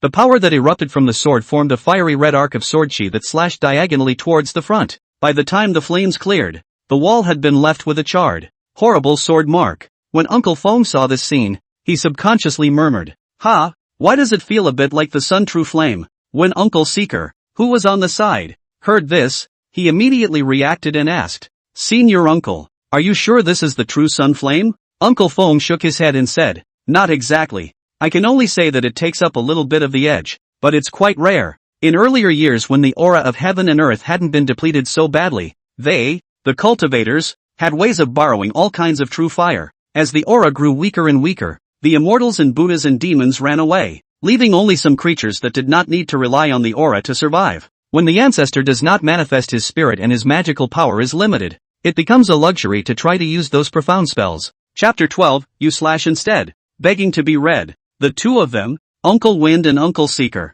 had no problem summoning the Samadhi flame when they were fully prepared, but it's just a wisp at best. Unlike Lin Bei, who could form a true fire with a single swing of his sword. At this moment, the two were inexplicably sour in their hearts, but he didn't think much of it. After all, there was a foreigner like the Ma clan who could contract with a divine dragon, and one more young man who could summon the pseudo-sun true flame wasn't too far off the mark. Lin Bei, who was the instigator, had retracted his stance after making the round dance and examined the demon exorcist sword in his hand. Compared to before use, it is not broken at all, except the color is much darker. This discovery made the corners of Lin Bei's curled mouth harder to suppress than AK. With a handy guy, when facing zombies again, there's always the power to fight back. Then Lin Bei looked at Ma Xiaoling with a burning gaze and said, "Miss Ma, I really like this demon-repelling sword. Is it convenient to part with it?" Ma Xiaoling almost nodded her head directly in agreement, but she is a business-minded person, and forced herself to hold back her fluttering mood, pretending to look embarrassed.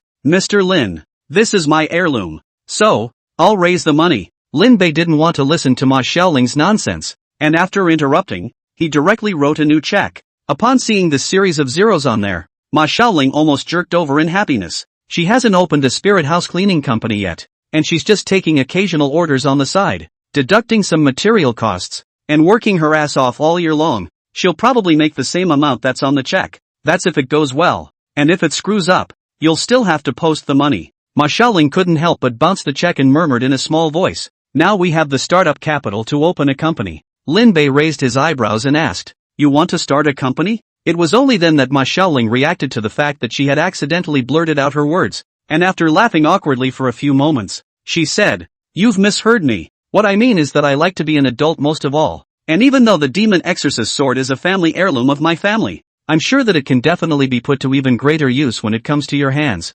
Mr. Lin." Upon hearing the words adult beauty, Lin Bei swept Ma Xiaoling a glance with an odd expression on his face. In his impression, it seemed like Ma Xiaoling did like to do this kind of thing, such as giving up her favorite person to her best friend or something like that. He didn't bother poking Ma Xiaoling either, and continued, "If you want to open a company, I can invest in it, provided you can pull these two in." Lin Bei said and nudged towards both Uncle Feng and Uncle Seeker. The current Ma Xiaoling is still too much of a dish. When she inherits Madonna's life's work, she will be considered to have entered the ranks of the masters. In this dangerous world, organizing a team of exorcists is necessary, and by the way, it allows them to train their bodyguards. In Stalemate 3, Ma Xiaoling has developed a team of flying tigers that can deal with ordinary ghosts and monsters. The two of them, Uncle Wind and Uncle Seeker, did not expect Lin Bei to suddenly put the fire on them. Uncle Seeker is fine. He has always had a casual attitude towards these things, and was already prepared to help Ma Xiaoling with logistics. and joining her company is not out of the question.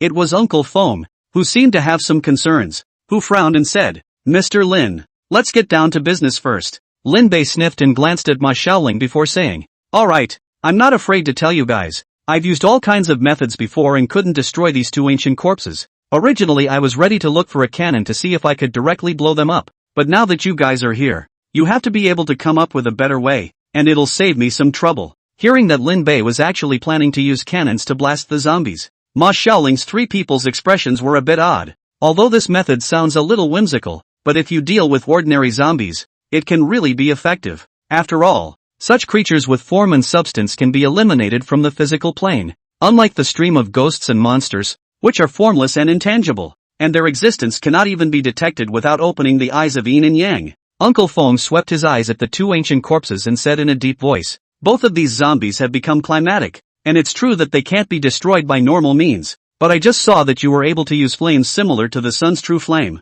so you haven't thought of using that trick to burn them up? Lin Bei shrugged and said, why haven't I thought about it? But with ordinary weapons, they would have been burned before I could cut them, so now that I have the demon exorcist sword, I can give it a try. After Lin Bei finished speaking, he signaled Gao Jin and the others to carry out the ancient corpse. Seeing this, Uncle Feng reminded, remember to chop at the head. Then he took a few steps back. It was also the first time he had encountered a zombie with 1,000 years of cultivation, and he really didn't have any idea in his heart whether Lin Bei's move could destroy the zombie or not. Seeing this, Ma Xiaoling and Uncle Seeker both followed suit and got ready. Ma Xiaoling pulled out a talisman star and held it in her hand. If Lin Bei couldn't hack the zombie to death, she would summon the divine dragon. As for Uncle Seeker, he pulled out a few token flags, which were magic weapons left to him by Mao Xiaofang, and had miraculous effects against zombies. Gao Jin and the others were also scattered around, readying their guys. Seeing this formation, Lin Bei directly set up the circle dance starting stance.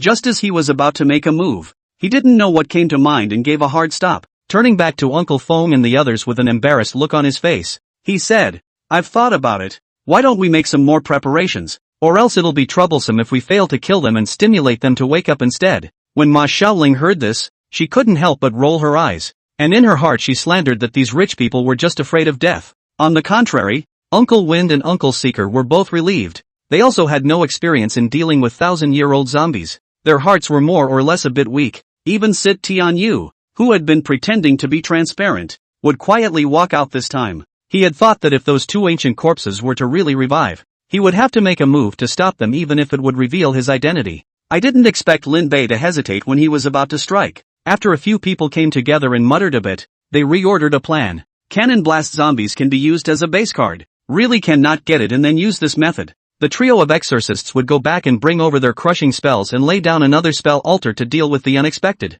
Fong Tianyu, on the other hand, was mixed in with Lin Bei's bodyguards as another undercard. There is no way. Ma's family will die like a mad dog when they encounter zombies. Kill and cannot be killed. Fong Tianyu does not want to be stuck by Ma Xiaoling. After that, Ma Xiaoling and Uncle Seeker both left together, and Uncle Fong originally wanted to find Ma Fei to get back his Dao robes and magic weapons as well, but before he could walk out of the doorway, Lin Bei threw a black box to him. I asked for this from Ma Sir, and now it's returned to its rightful owner. Uncle Fong opened the box and looked at the things in his eyes. This is the demon mirror handed down from his master's school. Not only does it work wonders on demons and devils, but it can also play a restraining role in dealing with evil cultivators. In Exorcist Cop, Michiko dies from this spell. Chapter 13, A Gathering of High Achievers, Request for Catch-Up Reading. Uncle Windy said thank you after a moment of silence. Then he stared at Lin Bei and asked, I'd like to ask, with your wealth and fortune, since you know the existence of zombies, you should avoid it. Why would you still take the initiative to lean on it? Lin Bei shrugged and said, my basic business is on Hong Kong Island. Unless I can give up all my industries, I always have to find a way to save the last one. Not to mention that if these two ancient corpses really want to come back to life, it might not be safe even if I go somewhere else. After Uncle Fong gave Lin Bei a deep look, he said, just like that? Lin Bei smiled and said, of course, if it's going to be possible, I would like to learn a little bit of Taoism. Uncle Fong shook his head as he sniffed. It was normal for a young man like Lin Bei, who was also super rich, to be interested in the mysterious side of the Force. But now that the whole world is in the end times, even the immortals and gods have run away. Even if one barely enters the Taoist path, the best outcome in the future, I'm afraid, is not just being a ghost messenger in hell. What's more, Cultivators like them invariably start building a foundation from a young age. At Lin Bei's age, even if he was born a genius, he was a billion points too late. Before the aura was depleted, one could still find a way to use heavenly materials and treasures to change one's life against the odds. But now this situation was not to be thought of. It's not that I'm being shabby. I also hope that there will be more people who cultivate the Tao so that the things left behind by the old ancestors can be passed on. But this thing must start from a young age to build a foundation and toughen the muscles and bones. You may not be able to enter the Tao even if you learn it now. Lin Bei didn't care after hearing this. It didn't matter if he could enter the Tao or not. The rest of the world would be fine if he could. Just because the aura of this world was not enough for cultivation did not mean that other worlds were the same. What Lin Bei needed was that knowledge inheritance. Now he had figured out that the so-called South Mao and North Mao in this world actually referred to the two exorcism families, the Mao family and the Ma family. One of the male hairs was passed down by Mao Xiaofang, who belonged to the Tian Dao school, not Mao Shan, and the traditional monastic route followed by the heir, the Ma clan. On the other hand, borrowed the power of the divine dragon while practicing traditional Taoist arts, plus their successive generations of heirs would always pass on their powers to the next generation. So even if the heaven and earth's aura was depleted, it didn't have a great impact on them, except that they couldn't use their big moves very often. After Uncle Feng popularized the knowledge of the spirit world, Lin Bei understood a few more points about this world. It seems that before the appearance of his self in other worlds, what he can rely on is still only the breathing method, and now he is counting on his self in the ghost destruction world to grow his strength quickly, and his self in the comprehensive martial world had better be able to find some divine secrets to practice, so that he can lie down and upgrade. It's all about yourself anyway. No shame in that. When Uncle Feng saw Lin Bei looking like he was wandering in the sky, there were several times when he wanted to ask Lin Bei how he conjured up the sun true flame, but after thinking about it, he still didn't ask. He was an old-fashioned and righteous person, so naturally he couldn't do anything to plot against people's inheritance. Only although he didn't ask, Lin Bei didn't intend to hide it. After all, Lin Bei wanted to get the inheritance of Mao Shan, and incidentally, get a few more bodyguards before he became invincible. Destiny, Luo Shuji, and the Panga clan were all spying in the shadows.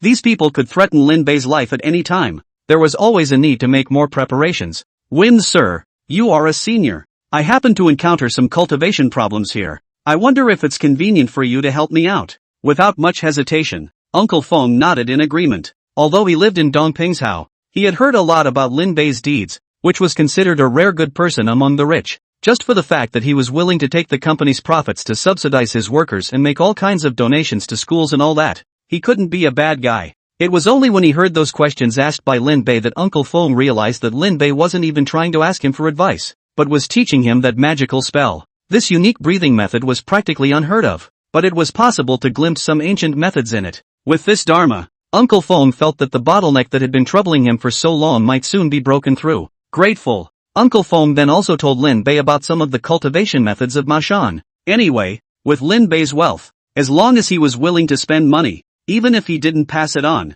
there would be others willing to pass it on. Relying on the addition of the three worlds, Lin Bei had indeed improved a lot in terms of his cultivation qualifications. His memory was even superior, and after Uncle Feng had said it once, Lin Bei had memorized it. After that, he tried to cultivate with the Shangqing Great Tao Sutra taught by Uncle Feng. However, after meditating for half a day, the aura was not felt at all, and he slept instead. Early the next morning, Ma Shaoling, who had brought all the guys, returned to the villa with the two of them. Uncle Seeker, seeing that the two ancient corpses still showed no signs of fraud, the two were relieved. Not long after they arrived, the two of them, Zhang Tian Ai and Yun Shang, also came over, bringing along a fat man in a dark blue long shirt. At the sight of the two ancient corpses, Fatty's face was filled with horror just like Uncle Wind and Uncle Seek yesterday. Originally thinking that Zhang Tian Ai and Yun Shang were exaggerating, after seeing the condition of the two ancient corpses, Fatty realized that the reality was worse than what Zhang Tian Ai and the others had said. He directly sacrificed his spirit mortar and pestle along with his mandala, and if he hadn't been stopped by Lin Bei, he would have directly started the fight. Elder, no need to be in a hurry. Gathering you all here is to be foolproof. Make the preparatory work well, and then move with more certainty. I will first introduce you to the other several high-level people I invited. Saying that, Lin Bei gave an introduction to Uncle Feng and Ma Shaoling and the others, and when he introduced to Sit Tianyu, he only said that he was his friend from the martial arts world. Hearing that Nan Mao and Baima had all come, the fat man didn't dare to say that he was some kind of Zheng Tianchu heir. You can still pull the flag as a shield to outsiders, but in the face of your peers, It's better not to embarrass yourself. Fellow Taoists, my name is Zhang 13. My ancestor studied under the Quanjin dragon sect. This is my nephew Zhang Tianai and his best friend Yun Chang. Zhang Tianai and Yun Chang heard Zhang 13 introduced to them and hurriedly greeted both Uncle Feng and Uncle Seeker. Just from the magic weapons they held in their hands, the two of them did not dare to take them lightly. One of them, although Ma Xiaoling looked young, but also dressed particularly fashionable, but heard the other side of the surname Ma. The two, even if they originally had any ideas, this will also dispel the idea. There is a consensus in the spirit world that the Ma family heirs in the horsehair North Horse are old nuns who never marry and are petty cum vindictive. If they dared to provoke them, once they were annoyed, they were afraid that they would be hunted to death. What kind of normal person could a family that could hunt down the zombie king shogun for over 2,000 years and still not give up? Looking at the 6 experts in front of him, Lin Bei's face was filled with a smile. With these people around, he thought that he should be able to take down those 2 ancient corpses. It's a pity that we didn't find Ma Dalong and Ma Xiaohu. Otherwise it would have been more secure if we had to have the king of earthly treasures in attendance. Chapter 14, Silver Armored Corpse, Death. Uncle Feng looked at the crowd before suggesting to Lin Bei, Mr. Lin, in our current situation, setting up a heavenly 8 trigrams formation is the best option. What do you think? Lin Bei didn't know anything about formations and all that, but since the professional said so, he definitely chose to listen to him. Just as he was about to open his mouth to agree, Ma Xiaoling spoke. The 8 trigrams formation has to be 8 people. We only have 7 here even if we add Mr. Lin. Who's left to take the top? Lin Bei subconsciously looked at Feng Tianyu and was about to say for him to take the top when he saw Uncle Seeker shaking his head slightly towards himself. Needless to say, it must be that he hadn't talked to Ma Xiaoling yet, and this was going to make Feng Tianyu top it, and he was afraid that he was going to expose his identity. After Lin Bei thought about it, he said, I know someone who's pretty good at this. I should be able to help. You guys wait. When he finished speaking, he waved at Gao Jin, who was on the side, and then muttered a few words in his ear. When Gao Jin heard this, he immediately ran to the side to make a phone call. After he made the call, after about half an hour, a middle-aged man with a mustache and wearing a brown tang suit walked into the villa. When he saw Uncle Feng and the others, the expression on his face became wonderful. Normally secluded in the suburbs opening a grocery store, he seldom encountered his peers, but he didn't expect to see 6 of them at one time, and a few of them were clearly above him in terms of strength. He didn't know how Lin Bei had found out about his existence, but at the time when the other party's bodyguard had called, saying that he was invited to catch zombies and that he had been paid handsomely, he rushed over at the first opportunity. There was no way. Taoist priests have to eat too. Not making money, can't afford the materials to catch ghosts. Originally, he thought he was picking up money, but after seeing the many peers in the arena, he gradually woke up to the fact that this time, he was afraid that it would be tricky. However, Zhong Bei was not afraid, and he liked to challenge strong opponents the most. This Taoist priest from the Mighty Ducks has more than just guts. He's got skills too. In the movie, with his strength, he could completely eliminate that female ghost, and even that zombie Osamu, if he was fully prepared, might not be impossible to take down. Nay, he met 3 piggy teammates and was hard pitted to death. Lin Bei guessed that in his previous life he should have been that 1,000-crane Taoist master who specialized in high-end bureaus, and his style was exactly the same as that belief in keeping right and warding off evil. After first introducing Uncle Feng and the others to Zhong Bei, Lin Bei took him to see the 2 ancient corpses. After learning of their origins, even as bold as Zhong Bei, he couldn't help but twitch the corners of his mouth. After many years to come out again, come up as a 1,000-year zombie, the kind that is still a great cultivator in life, can really look at him, but now that he's here, Zhong Bei definitely won't back down. After a few people got together and talked it over, they decided to set the location in the countryside. Mainly because it was the first time they dealt with this kind of zombie with a high level of morality. Even experienced exorcists like Uncle Feng and Uncle Seek had little in their hearts, so a backup plan is needed. After Lin Bei thought about it, he simply set the location at one of the training camps of the Ghostbusters army. To ordinary people, this place belonged to the category of idlers who were exempted from entering, but in Lin Bei's case, as long as he gave a word, the Guilo would give him a free pass. In these years Lin Bei has donated all the departments of Hong Kong Island, and there are many people who owe him a favor. Just borrowing the camp for half a day is not a big deal. They had several similar training camps, and lending one out didn't affect them at all. They even pulled the BL 140mm howitzer from the camp for Lin Bei, leaving 2 shells behind, so that if they weren't too much, they could continue to arrange it. Anyway, the word is out from the top to change, and these things are just being sold as scrap metal if you keep them. Might as well let Lin Bei have a good time and maybe donate another $1 million or so to them afterward. Originally, they wanted to arrange a few gunners for Lin Bei, but Lin Bei refused. He has Wang Jianjun and these ace fighters in his hands. How does he need the help of the ghosts? Once Wang Jianjun and the others had figured out how to use the cannons, Lin Bei and Uncle Feng and the others began to set up the formation. Lin Bei, a rich man and a rookie in the spiritual world, had actually become the main attacker this time. It couldn't be helped. Who made him the only one who could use the Sun True Flame out of everyone present? Lin Bei, who was holding the Crimson Demon Exorcist sword,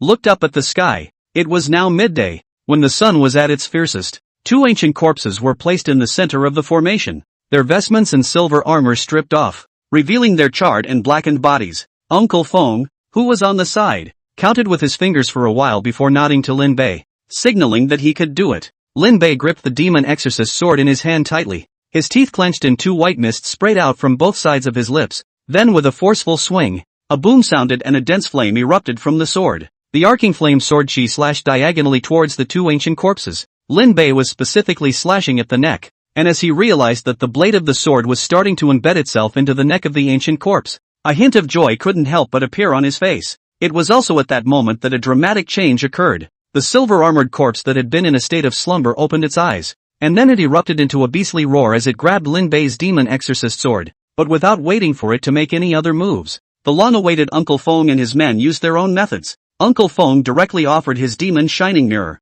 and the sunlight refracted through the mirror onto the zombie's face as if it had been doused with sulfuric acid, making a snorting sound. The silver-armored corpse immediately let out an even more mournful beastly roar, and one of his hands also loosened Lin Bei's demon-repelling sword. Seeing the opportunity coming, Lin Bei immediately changed his stance to Bai Luo Ji Tian, slashing diagonally upwards from the silver-armored corpse's crotch. With the Sun True Flame, the silver-armored corpse was instantly split in half. But he was still alive, hopping on one leg and trying to rejoin the group. Seeing this, Lin Bei clenched his teeth once again, and this time, an even more dense white mist than before spewed out from his mouth, and his movements accelerated. Type 3 Blazing Red Mirror. As Lin Bei let out an explosive shout, even more intense Sun True Flame erupted from the blade of his sword, and the two swords that swiftly slashed out were like two fiery dragons, invading towards the two halves of the silver-armored corpse's body. Seeing this, Ma Shaoling on the side immediately followed suit and threw out the talisman star in her hand and began to strangle and recite the incantation.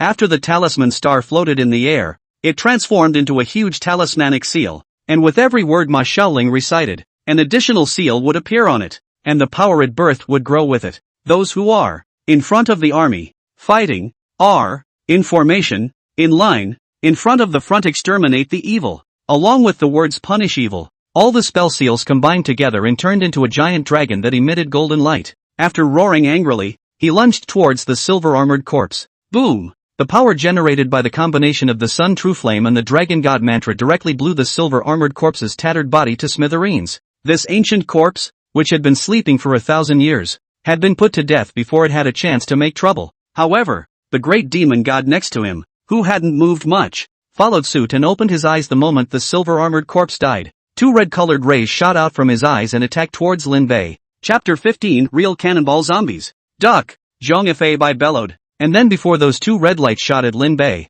he moved hard in front of Lin Bei and helped him block the attack. At this moment, Lin Bei managed to react and looked at Zhong Bai with a stunned face. Old Zhong is a good guy. He's really on top of things. Lin Bei reached out to support Zhong Bai, and the two of them, Zheng 13 and Uncle Seeker, had already attacked the great demon god, temporarily distracting it. Zhong Bai lifted his own clothes, revealing the old red belly band inside, which was painted with runes. If it wasn't for this magic weapon passed down from his ancestor, he was afraid that there would have been two more holes in his chest. Even so, Zhong Bai grimaced in pain, breaking two bones to say the least. Mr. Lin, I'm sorry, I'm afraid I won't be able to do anything next. Lin Bei smiled and said in relief, it's okay, we can handle it. After signaling the bodyguards on the side to carry Zhong Bai away, Lin Bei's face was already full of frost when he raised his head again. If Zhong Bai hadn't blocked for him just now, I'm afraid he wouldn't have hung up already. It was also his fault for being too gullible,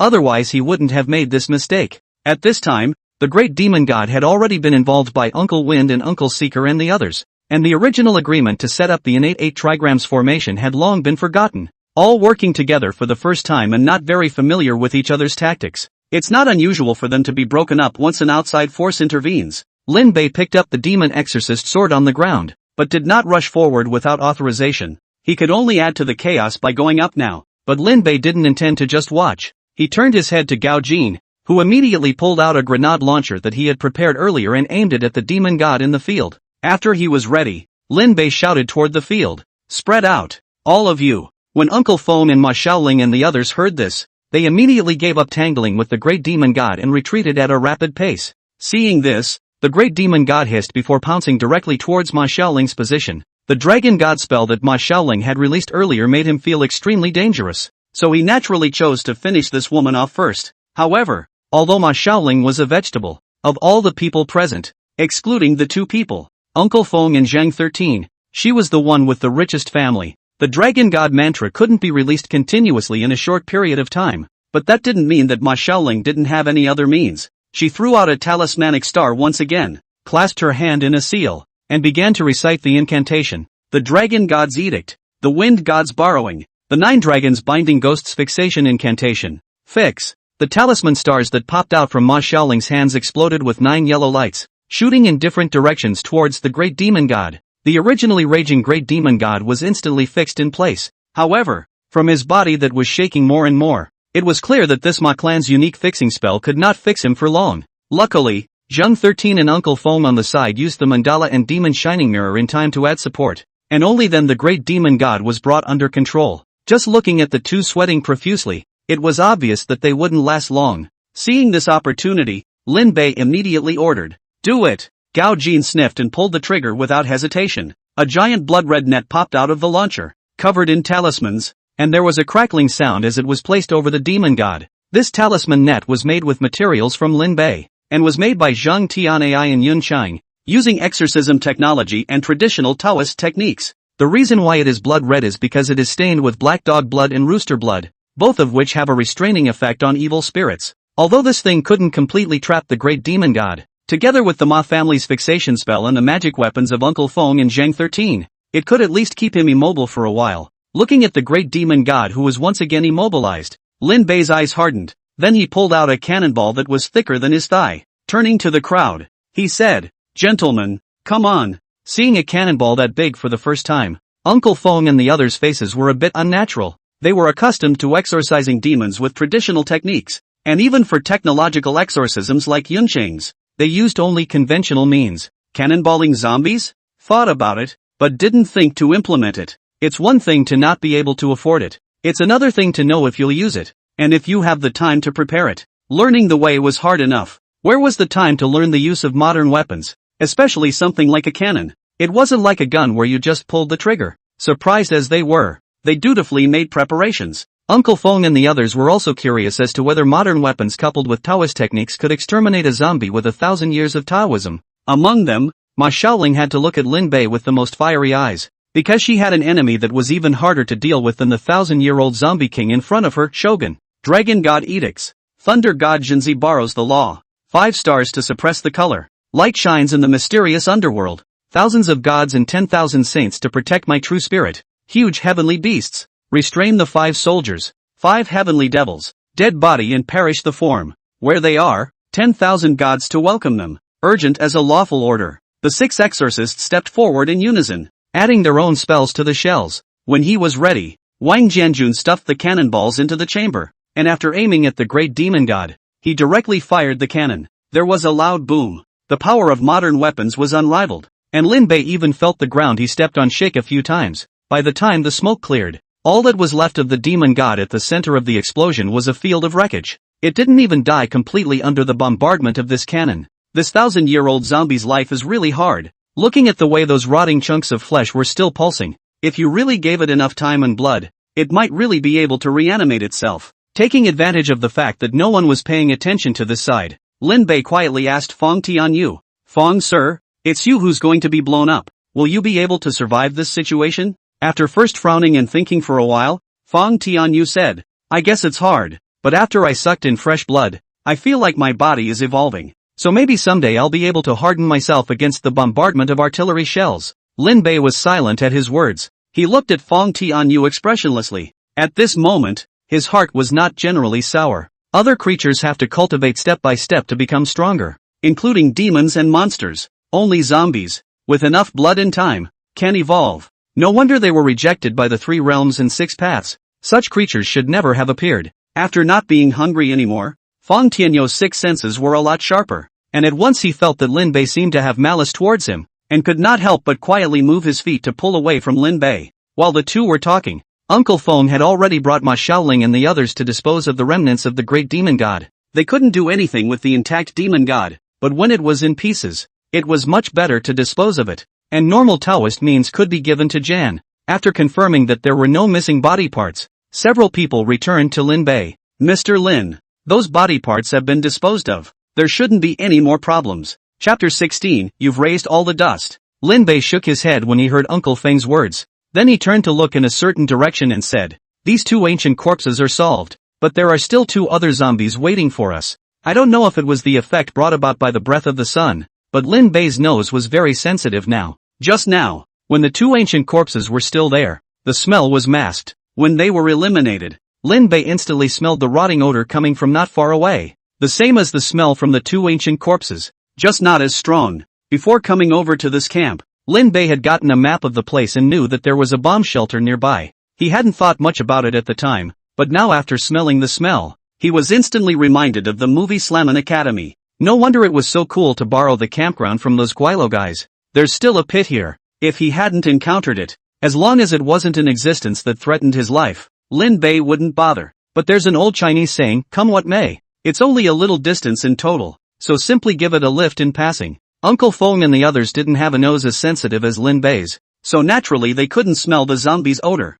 What's more, this time they were dealing with zombies, and in order to save mana, they didn't open their yin and yang eyes, so naturally they couldn't see the grievances floating above the air defense hole. Upon hearing that there were still zombies, a few people's faces immediately turned ugly. Against the great demon god and the silver-armored corpse, they had basically used up all of their means, and if it wasn't for the fact that Lin Bei had prepared cannons, he might have really been able to run away from the great demon god. Now there are 2 more zombies. In case their strength is as strong as the great demon god and the silver-armored corpse, I'm afraid that everyone here today will have to stay here. Despite the bitterness in their hearts, none of the 7 exorcists had any intention of retreating. Good and evil are pitted against each other in a lifelong struggle. This kind of creed is not only found in Maoshan. Almost all the righteous paths have a similar philosophy. If it weren't for the existence of this group of righteous people who guarded the right from the wrong, the world would have been in chaos long ago. Lin Bei saw the worries of these people and explained, Don't worry, gentlemen, these 2 remaining zombies are weak and can be taken care of by normal means. When these words came out,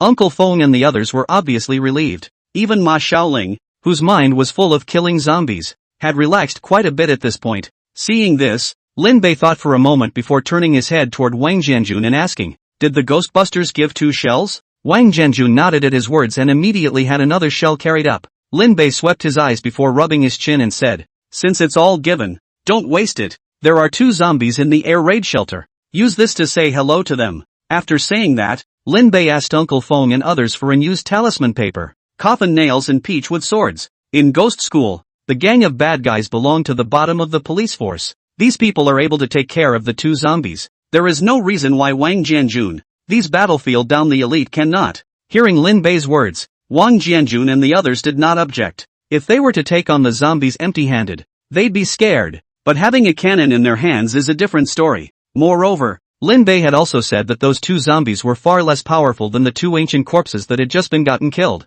Seeing as the legendary creatures gradually showed up in this world, they always had to be faced, so they might as well find the weak ones to practice on first. After receiving the talisman paper those from Uncle Feng and the others, he pushed the cannon to the entrance of the air raid shelter. Immediately Wang Jianjun, carrying a variety of equipment and long guns to deal with zombies, led the way into the air raid shelter. It didn't take long for the beastly roar of the zombies to come from the air raid shelter, only it was significantly weaker than the great demon god and the silver-armored corpse. When Uncle Feng and the others heard this sound, they subconsciously rushed into the cave. Seeing this, Lin Bei immediately had someone stop them. There's no rush. Let's wait and see. As soon as the words fell, Lin Bei saw Wang Jianjun and a few others dragging a female corpse with a peachwood sword stuck in its chest and covered with bullet holes running out from the inside. One of them, Wang Jianjun, even shouted as he ran, "Little brother, prepare to fire." Wang Jiangwo, who had been crouching in front of the gun, immediately ordered his men to aim the gun at the air defense shelter.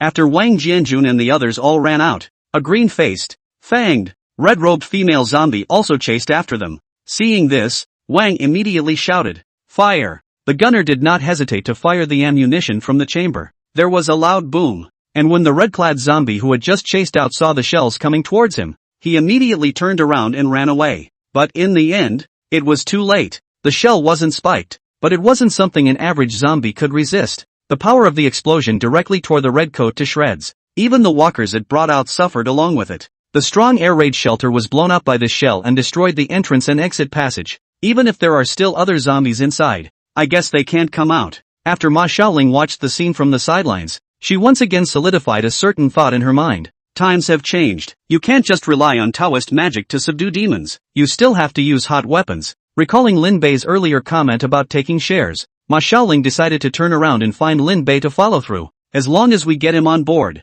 if we have to meet the zombie king generals in the future, we will be able to have one more helping hand. Equally hot-eyed was Zhang 13, who had come to Hong Kong with a mission this time. After so many years of losing the sealed devil Chang from his hands, who knows if the devil inside has broken the seal. He was originally thinking of looking for help from his own nephew, Zhang Tian Ai, and Yun Chang, but now that there were so many experts around, he might be able to pull in some help. If Lin Bei could help with some hot weapons, that would be even better. Uncle Wind and Uncle Seeker, as well as Zhong Fa Bai, didn't think much of it because they didn't have any mission on them. The only outlier would have to be Fong. Seeing that the shells could actually kill zombies, he was wondering if he was looking for a chance to get a shot for himself. Becoming a zombie that maintains its sanity and has feelings and is undead is not a good thing, but rather like a vicious curse. For having to watch a loved one die in front of you, unless one leaves the herd, hides in the deep woods, and never enters the market. But that's impossible, because zombies live on blood, and animal blood alone isn't enough.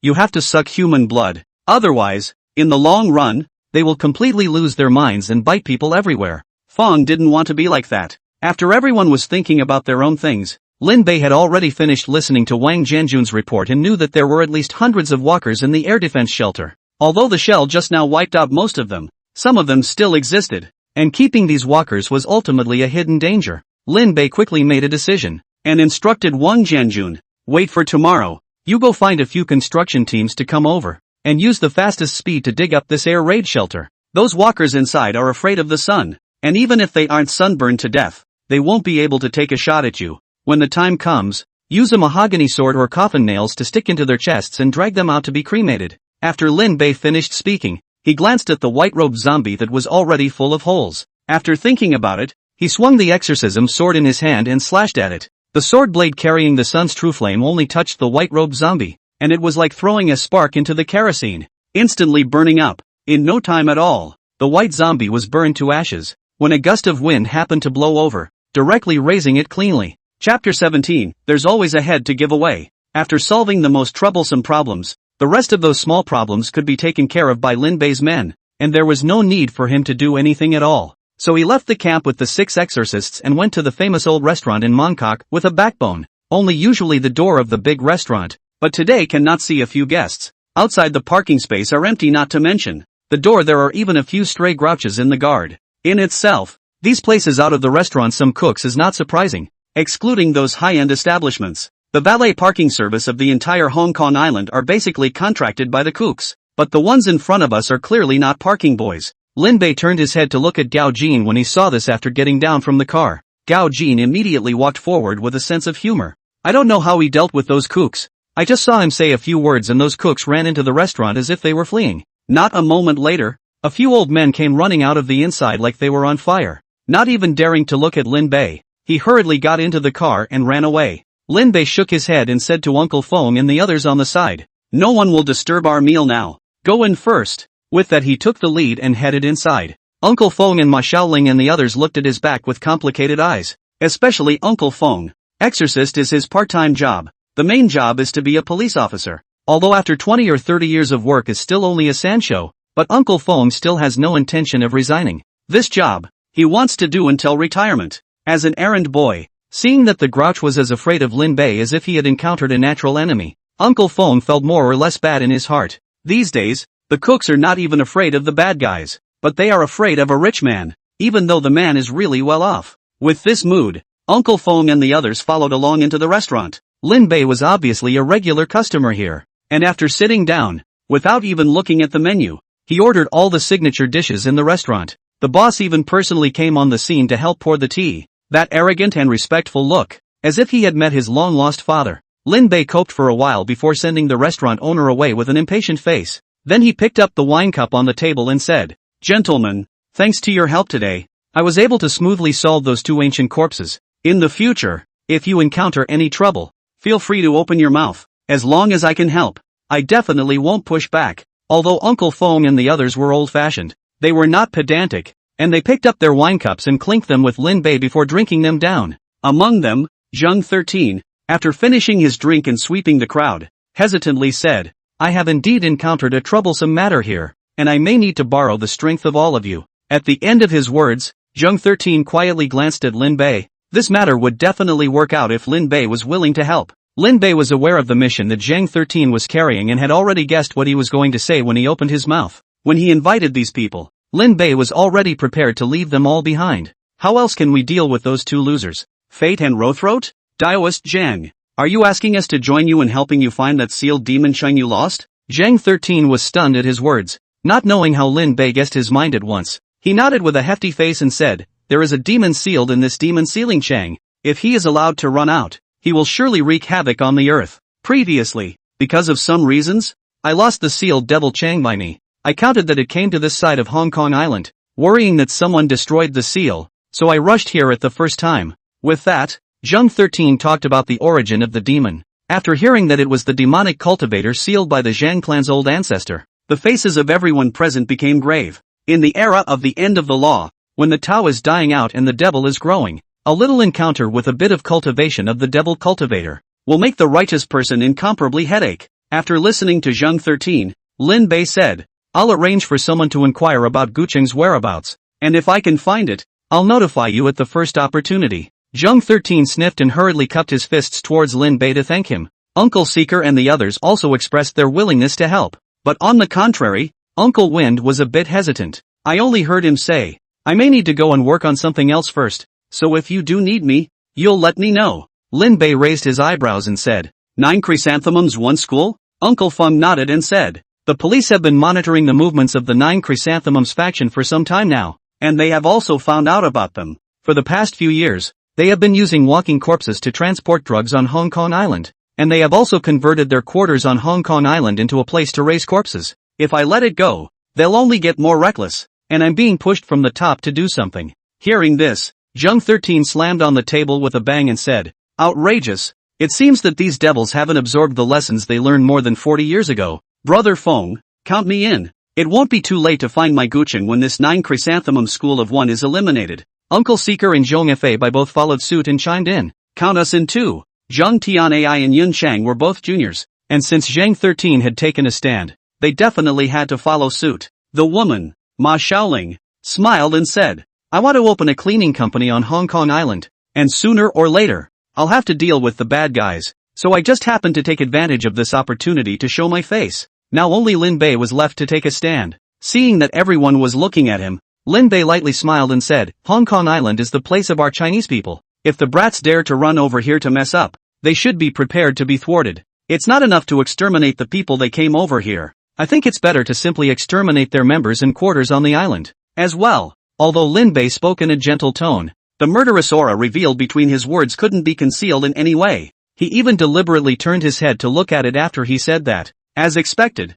Fong Tianyu, who was originally standing at the edge, had disappeared by now. In terms of hatred for the ghosts, there was no one present who could compare to Sishianyu. After all, he personally experienced that era, not to mention that he was also a guerrilla leader and killed an unknown number of ghosts. Back then, it was also because he fought with Kazuo Yamamoto on the creek in Red Creek Village, and the blood that flowed from the two of them stained the entire river red, which led to Shogun awakening and biting the two of them, as well as that unlucky bastard, Fong Fusheng, into zombies together. Fong Tianyu was not a reckless person. With him out of the way, I believe that he would soon probe into the details of the 9 chrysanthemums 1 sex side. The poor man's place had been restrained because of Lin Bei's warning and hadn't dared to go deeper, or else he would have already spooked the snakes and allowed Michiko's group to move. When the meal was over, Lin Bei invited both Zhang 13 and Zhong Fei to his villa as guests. Only just after he had returned, Sishianyu's figure appeared inside Lin Bei's study. Chapter 18, Zombies and People Don't Do Well Together. Lin Bei calmly picked up a red wine on the table and threw it to Fong Tianyu, saying, "Just drew it out. While it's hot." Fong Tianyu twitched his mouth at the words, always feeling a bit wrong, but still chose to accept it. In the past, it was only every other day that I could have a meal of expired blood packets, but after meeting Lin Bei, it was 3 meals a day. Fresh, not to mention different flavors. This made Fong Tianyu feel more or less like a soft food. After discarding the chaotic thoughts in his head, Fong Tianyu talked to Lin Bei about the situation he had probed. That Michiko seems to have noticed the police surveillance but has no intention of fleeing at all. I don't know if she set up some kind of ambush in the villa. Plus I see that she has a bodyguard beside her. A top-notch expert. Lin Bei raised an eyebrow and asked, "How high?" After Fong Tianyu thought about it, he said, "It's not as good as the one who follows you around all day, but it's not too far off." Lin Bei knew that Fong Tianyu was talking about Gao Jin. Indeed, there weren't many experts who could be compared to Gao Jin. "We're getting ready to make our move tomorrow,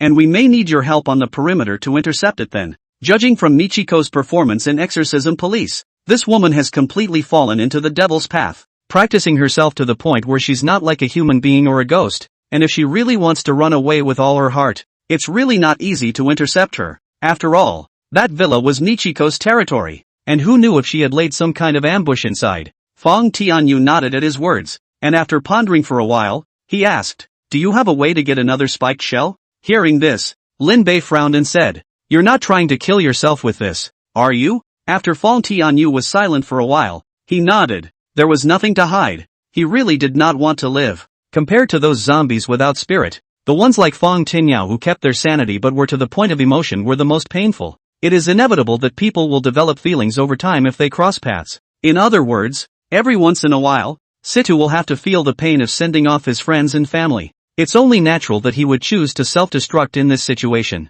And Kazuo Yamamoto is the opposite of him. After feeling the same pain, he chooses to turn the world into zombies. Lin Bei definitely couldn't watch Fong Tianyu self-destruct. This guy was the main force in dealing with the Destiny version of Yaohi Holy Mother. In Stalemate 3, a nerfed version of Red Eye Fong Tianyao was able to tie with Holy Mother. Wouldn't he have been able to crush her if he hadn't been nerfed? Lin Bei patted Sishianyu's shoulder with a serious face and said, "I know what you think, but you can't die for the time being. There are still some troubles in this world that you need to solve." Fong Tianyu frowned. He thought that Lin Bei was talking about something similar to those 2,000-year-old corpses type of problem. "You've got so many exorcists around you. You could have handled it just as well even without me." Lin Bei shook his head. "But there is one person that only you can deal with." "Shogun?" "No, Kazuo Yamamoto." Hearing this name, a red light immediately flashed in the eyes of Fu Tianyu, and he couldn't help but reveal his zombie teeth. He and Kazuo Yamamoto had been mortal enemies during the anti-Japanese period, and even after more than 40 years,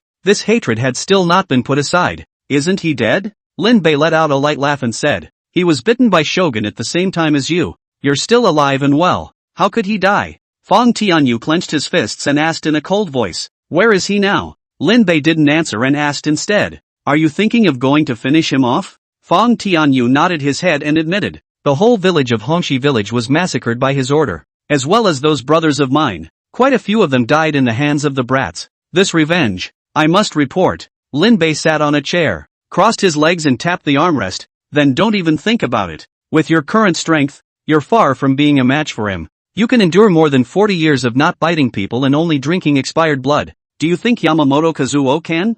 I'm not afraid to tell you that the current richest man in Japan, Ryuichi Yamamoto, is actually Kazuo Yamamoto. He drinks the freshest blood every day, and it has to be virgin blood. In addition to that, he has trained a team of zombies as fighters. With your current strength, you may not even be able to beat those men of his. How are you going to kill Kazuo Yamamoto?" Fong Tianyu fell silent at once. If it was really like what Lin Bei said, it was really possible that he, a chronically malnourished zombie, couldn't even defeat Kazuo Yamamoto's men. After a while, Sita Tianyu suddenly raised his head and looked at Lin Bei with a burning gaze and asked, "Do you have a way to help me become stronger?" Lin Bei shrugged and said, "Of course. Why else would I say that only you can deal with Yamamoto Kazuo? Both of you are second-generation zombies created by Shogun. If you want to raise your power, you don't rely on sucking in grudges and moonlight. Although these two things can also allow you to raise your power, you can't break the suppression of your bloodline. Under normal circumstances, you wouldn't be able to have power comparable to Shogun's even if you bit the whole world to death,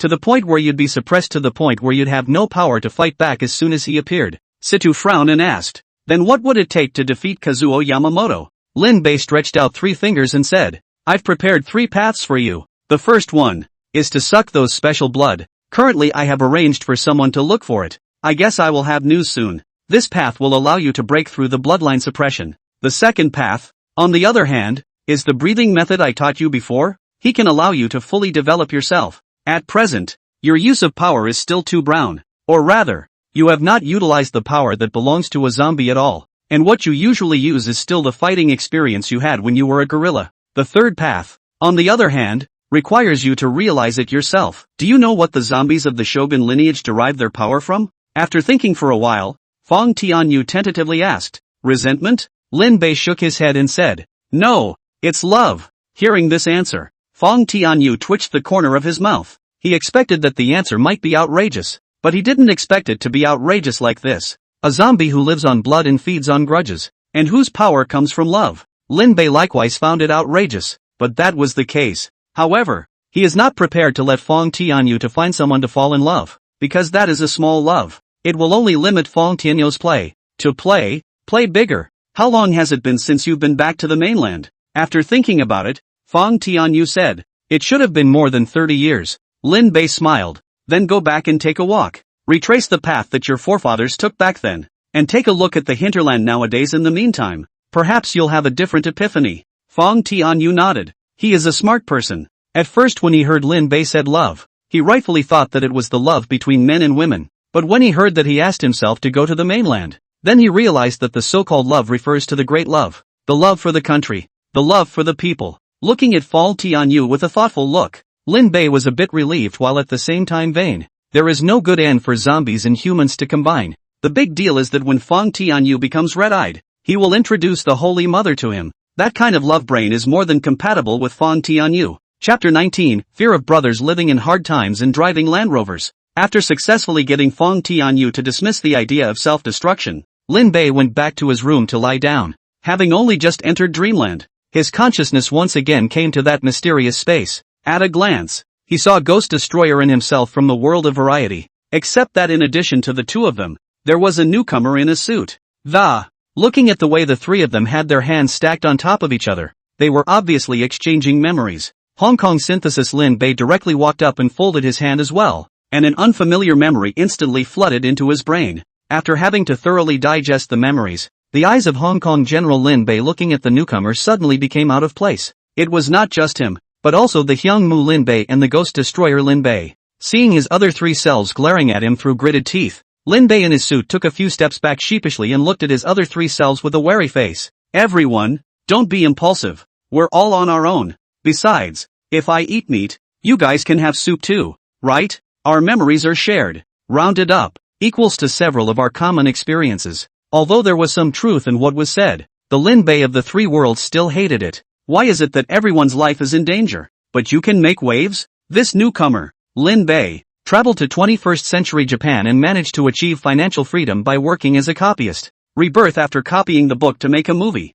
This kind of thing belongs to the base. Hong Kong comprehensive Lin Bei also did similar things, but what made the other 3 uneven was that his world was not unusual. Every other day, you can meet a full-time housewife dressed in a cool outfit, out taking out the trash. There's also Aomame, who's always thinking about experimenting with him on unspeakable things, and his teacher, who has bad intentions towards him. Even a visit to a classmate's house can lead to images that will grow pinpricks if you look at them. The more Lin Bei of the 3 worlds of Hong Kong comprehensive martial arts and ghost extermination is thinking about it, the more angry he is. So the 3 of them rounded up this newcomer and beat him violently. But the newcomers aren't vegetarians either, and look for opportunities to share the memory of getting their asses kicked. Now all 4 of them are numb. Genuinely, I beat myself up. Seeing that the Lin Bei of this educational film world was still going to fool around, the other 3 didn't hesitate to choose to run away. Anyway, the memories that should be shared had already been shared, and staying behind was just idle chatter. When he opened his eyes again,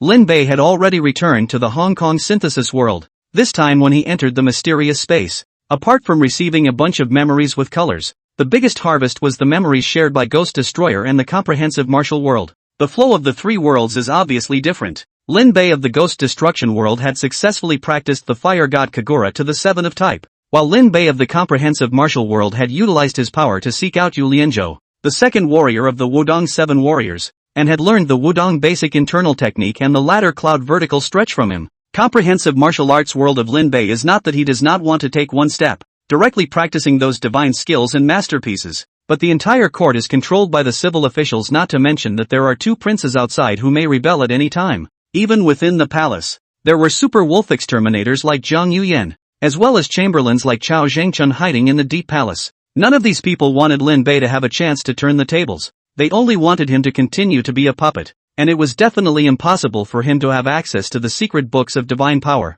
Even when Yu Lianzhou taught Kung Fu, he was extremely restrained and did not dare to teach things indiscriminately. Otherwise, although Wudong has Zhang Sanfeng, the current world's best, but to get involved in the disputes of the imperial court, even if he can protect himself, but also unable to protect so many disciples and grandchildren. Luckily, after superimposing 3 worlds of his own power, Lin Bei's natural talent was already considered very good. In a short period of time, he had not only initiated Wudong internal martial arts, but also practiced it to the point of minor success. Although it is worse than those who have a big brother to pass on the power, or a vermilion fruit to increase the power of 100 or so years of hanging, but at least it is considered to have laid a foundation. After fusing the feeds from the other 2 worlds, Lin Bei felt that he could now directly second-guess his pre-fusion self. After organizing his harvest, Lin Bei went downstairs. It wasn't until he came to the dining room and was almost at the table that Uncle Feng and Zhang 13, Zhong Bai, who were eating breakfast, noticed him. With the base of the latter cloud zone, Lin Bei's pace was a lot lighter, and it was really hard to notice without paying special attention. With Uncle Feng's 3 people's eyesight, they naturally saw that Lin Bei was transformed compared to yesterday, but they didn't deliberately inquire. After all, everyone has their own secrets. After finishing breakfast, Lin Bei looked at Zhang 13 and said, "I've already arranged for someone to inquire about Gucheng's matter, and there's no result for now, so how about we go and settle the 9 chrysanthemums faction first today?" Zhang 13 was the first to speak up. "I have no opinion." As for Zhong Bai, he was more than okay with it. Before he came back yesterday, he had already made an agreement with Lin Bei that he would join the soon-to-be-established Spirit Hall. Not only would he be able to continue to cut down the demons, but he would also be able to have a substantial harvest, which was much better than him opening a store in the suburbs. Uncle Feng gratefully glanced at the 2 men, although he wasn't worried that the 9 chrysanthemums one sex side would be able to turn the tables, but with a few more helpers, the certainty would definitely be greater. After seeing that no one objected, Lin Bei arranged for Wang Zhanjun to set off first and drove to pick up Ma Xiaoling and Uncle Seeker and the others. The 3 of them, he and Uncle Feng, were in another car. When he left the house, he also took Xiahou Wu and Feng Yuxiu with him. Lin Bei wanted to see who was stronger when the bodyguards around Michiko were compared to these 2. It took more than half an hour to get to the villa Michiko had bought in Harbor City. Lin Bei had just gotten out of the car when he saw both Lin Sir and Miao Sir. In addition to them, there was a whole squad of loaded errand boys. Even the SDUs had arrived in a small detachment. It seemed that this time the errand man was fully prepared and vowed to take down Michiko's gang. After seeing Lin Bei appear, the 2 Lin Sirs immediately came forward. "Mr. Lin, we're ready for action. Just follow behind with your people. And if we do encounter those things you mentioned earlier, we'll ask you to make a move." When Lin Sir said this, although he had a respectful look on his face, it could be seen from the content of his speech that he still didn't believe what Lin Bei said. Lin Bei didn't care. He directly reached out and grabbed Lin Sir's collar, and in his shocked expression, he made a ladder cloud vertical, and jumped to the nearby tree in 3 or 2 times. For the first time, seeing the legendary lightweight skills displayed in front of them, not to mention Miao Sir and the fellows beside him, even Uncle Feng and the others looked dumbfounded. Although they all practiced both boxing and kicking, and knew some lightweight kung fu, they could only climb over a wall or something, but they couldn't do what Lin Bei did, flying up a tree with someone. After hanging Lin Sir on the tree, Lin Bei jumped down and looked at Miao Sir. "Is there any problem with letting a few of us go in first, and you and those fellows of yours guarding the outside?" Miao Sir shook his head in a hurry. He had no other advantage as a person. He just listened to advice. Having seen Lin Bei displaying his lightweight skills with his own eyes, how could he dare to sing against him? Chapter 20, My Lord. Times have changed. After successfully taking care of the errant man, Lin Bei didn't rush into the villa. Like in the movie, Uncle Feng broke in directly with Miao Sir, but it was a hopeless choice. Lin Bei always liked to be well prepared before making a move,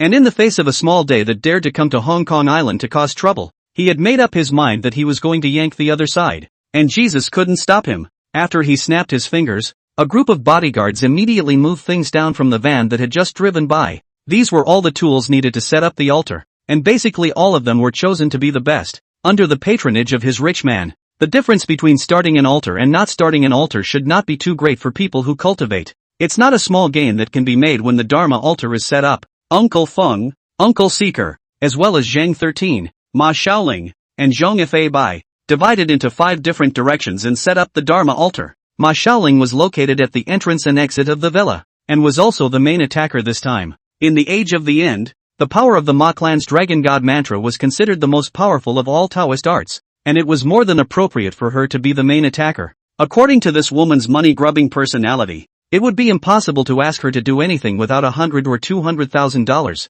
but Lin Bei told her that he would be responsible for all the expenses this time, and incidentally, he would advertise with the Spirit Hall, which was not yet registered. In the future, when the errant man encounters another tricky problem, he will definitely look for the Spirit Hall first. After a while, after all the Dharma altars had been set up, the voices of Uncle Wind and the others came from the intercom on the bank of the table. It's ready to go. Ma Xiaoling sniffed and turned her head to look at Lin Bei, seeing that he was already holding the demon exorcist sword, looking like he was ready to strike at any time. So she grabbed the peachwood sword on the spell altar. After trying a sword trick, he began to recite the incantation. The heavenly Tao is limitless. All laws return to their origin. Qiankuan and the 5 elements, yin and yang, are reversed. The barriers are invisible, and the dragon god is commanded. With Ma Xiaoling's incantation, Lin Bei could clearly feel an invisible barrier rising around him, enveloping him and Ma Xiaoling, perhaps sensing the changes in the outside world. Michiko, who was embroidering in the villa,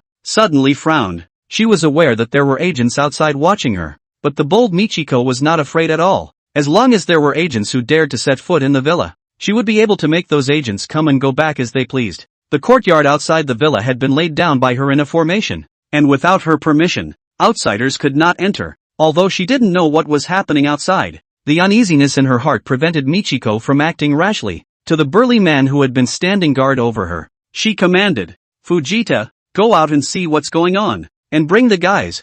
Fujita nodded, picked up the beaters on the side, turned and walked out. Upon arriving at the door, Fujita caught a glimpse of Ma Xiaoling, who was raising the altar to recite a mantra, and Lin Bei beside him. Fujita was a protector of the 9 Chrysanthemum school, and only practiced the physical body, not spells, but he could tell what Ma Xiaoling was doing. Since Lin Bei had previously asked the errand boys to guard the perimeter, Fujita hadn't realized their presence. Therefore, he decided that Ma Xiaoling and Lin Bei were the only 2 present. So without thinking, he charged up with his sword. Those walkers who transported the powdered noodles were basically killed by Fujita's hands, and it wouldn't be an exaggeration to describe him as having his hands full of blood. This kind of person is just totally evil. Even ordinary ghosts and monsters have to retreat when they meet him. Naturally, they wouldn't be afraid of youngsters like Lin Bei and Ma Xiaoling. What's more, there was a common sense in the cultivation world: the higher the cultivation level, the older the age. Even if these 2 people in front of them practiced from their mother's womb,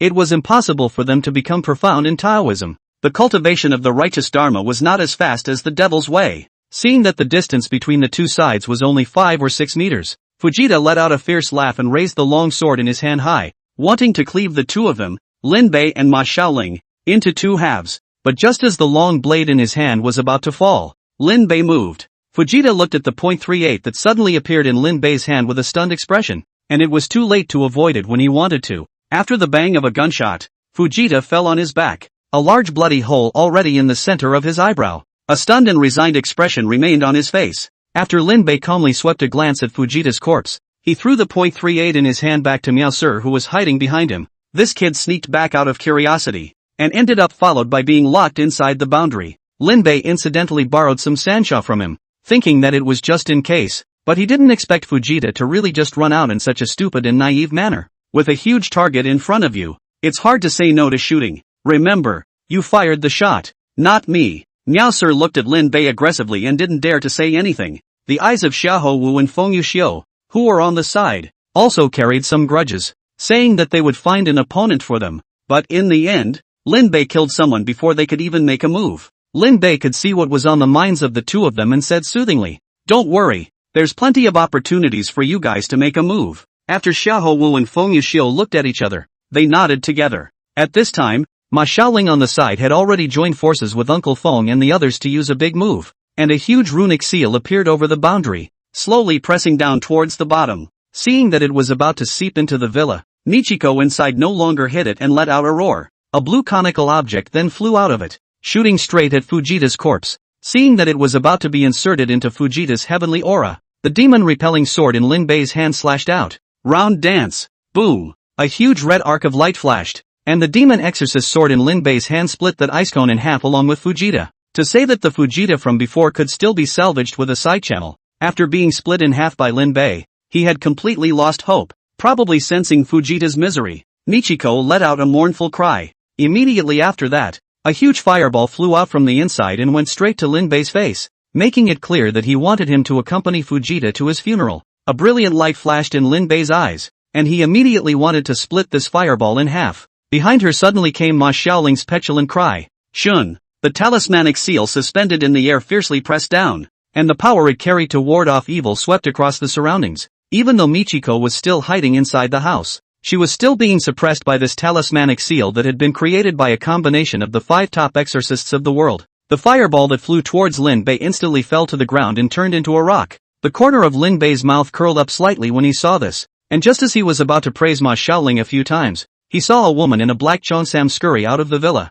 Her speed was as fast as lightning, and in the blink of an eye, she had already arrived close to Lin Bei. Lin Bei stomped his feet. Wudong ladder cloud vertical stroke was used. His figure instantly pulled up a few feet, making Michiko pounce. Seeing this, Michiko immediately had to change her stance, but at that moment, Ma Xiaoling was already ready to release her big move. After Lin Bei dodged, Michiko happened to be right up against Ma Xiaoling. Chapter 21. Don't talk to me about interest, talk about money. The dragon god has decreed that Thunder Duke Shinzi borrows the law to kill the evil. There was a loud boom as a bolt of lightning struck down from the air, hitting Michiko right in the back. The woman was instantly scorched black, looking like a barbecued pork freshly raised from the fireplace, and smelling eerily fragrant. I thought that if I received such a blow, I would definitely die, but I didn't think that the charcoal version of Michiko stood stiffly for a while, and her body even made a clicking sound, and she looked like she was about to move. When Lin Bei saw this, the demon-repelling sword in his hand instantly slashed out. With a loud boom, the demon-repelling sword carrying the true fire of the sun split Michiko in half from the bottom up. When Ma Xiaoling saw this scene, her eyes instantly condensed. She could clearly feel that Lin Bei was more than a step stronger than when he dealt with those 2 ancient corpses yesterday. She grew up practicing Taoism with her aunt, and then studied at Uncle Seeker's. And with the strengths of both the Southern Mao and Northern Ma families, she was unrivaled among the younger generation. But looking at Lin Bei's speed, I was afraid that it wouldn't take long to catch up with her. Although Ma Xiaoling had mastered the Dragon God mantra that had been passed down from the Ma family's ancestors, Lin Bei also had the mysterious breathing technique, which was able to conjure up the true sun flame. After collecting the thoughts in her heart, when Ma Xiaoling looked at Lin Bei again, her pupils suddenly shrunk and she exclaimed, "What are you doing?" At this moment, Lin Bei was using the sun true flame to burn what was left of Michiko's head into ashes, and when he heard Ma Xiaoling's voice, he turned back and replied in a serious manner, "Naturally, I'm going to raise her to get rid of the aftermath, or else I'll keep his corpse.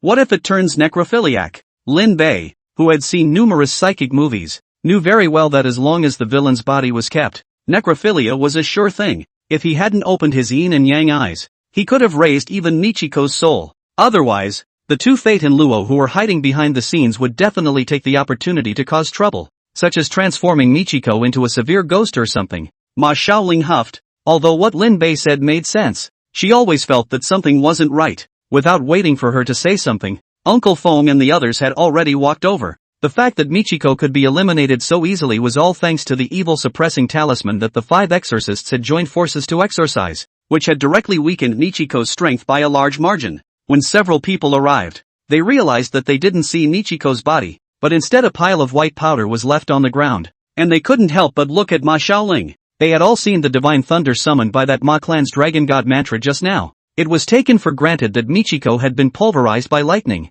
When Ma Xiaoling saw that the seniors were looking at her with strange eyes, she opened her mouth to explain. Then he saw Lin Bei give her a wink and hold out a finger. Being a wealth fanatic, Ma Xiaoling immediately understood Lin Bei's meaning, and for the sake of money, she swallowed back the words that were already on her lips. "It's just a black mark. She'll take it." Uncle Seeker then recited the invocation incantation using Ma Xiaoling's magic altar, and the ghosts of Michiko and Fujita, who were already in hiding, were quickly lured out. Uncle Seeker flung out 2 talismanic stars, sealing the ghosts amidst their mournful screams, to be transformed into a stern ghost. it also needed time. And even if Michiko was a person of high magical power, such a short period of time was simply not enough for her to be transformed. Uncle Seeker put the 2 talismanic stars that flew back into a glass bottle and said, "I will take them back to be supernaturalized day and night, and then send them to hell when the hostility in their bodies has been dissolved." Uncle Wind and the others nodded, not having any objections to this move. Mao Xiaofang of the Heavenly Dao sect is now acting as a judge in the hell, and no one is better suited to do this than Uncle Seeker. What's more, even if the hostility in Michiko's body dissipated, for all the sins she created in the human world, she would have to go down to the 18 layers of hell to suffer just the same. After doing so, Ma Xiaoling removed the boundary. Although there was shooting and thunder inside just now, it was calm to those outside the boundary. Lin Sir was still a bit confused when he saw Lin Bei and the others come out from inside, until Miao Sir told him that the matter had been resolved and the mastermind behind the scene had been ambushed. Lin Sir still had a look of disbelief. Miao Sir did not think so much. This time the case in the above is listed. Knocked down a drug cartel, and personally killed one of the masterminds behind the scenes. He this time packet promotion. Not only him, but Uncle Feng, as the representative of the police and also one of the main forces against Michiko. As long as Ma Fei didn't deliberately press the issue, transferring back to Hong Kong Island was basically a nail in the coffin. As an errand boy, Uncle Feng definitely had to follow Lin Sir and them back to report. After making an appointment with Lin Bei and the others to have dinner together in the evening, he left first. After the errand boys dispersed, only Lin Bei and Ma Xiaoling were left in the field. After Lin Bei glanced at the 9 chrysanthemums and 1 school logo at the entrance of the villa, he asked towards Uncle Kue, "Will there be any repercussions if this place is left untreated?" Uncle Seeker frowned and said, "This place has been transformed into a place to raise corpses. If a normal person wants to live in it, they will get a light headache and cold, or they will get very sick, and if it takes a long time, they will be eroded by the yin qi for a long period of time, and I'm afraid that their lives will be in danger." Lin Bei sniffed and stroked his chin. Normal people living here would be in danger. So that means it's suitable for immoderate living? It just happened to be arranged for the 2 of them, Fong Tinyao and Fong Fu Sang. Otherwise, when they lived in the Gaga mansion, the gears of fate would have to start turning again.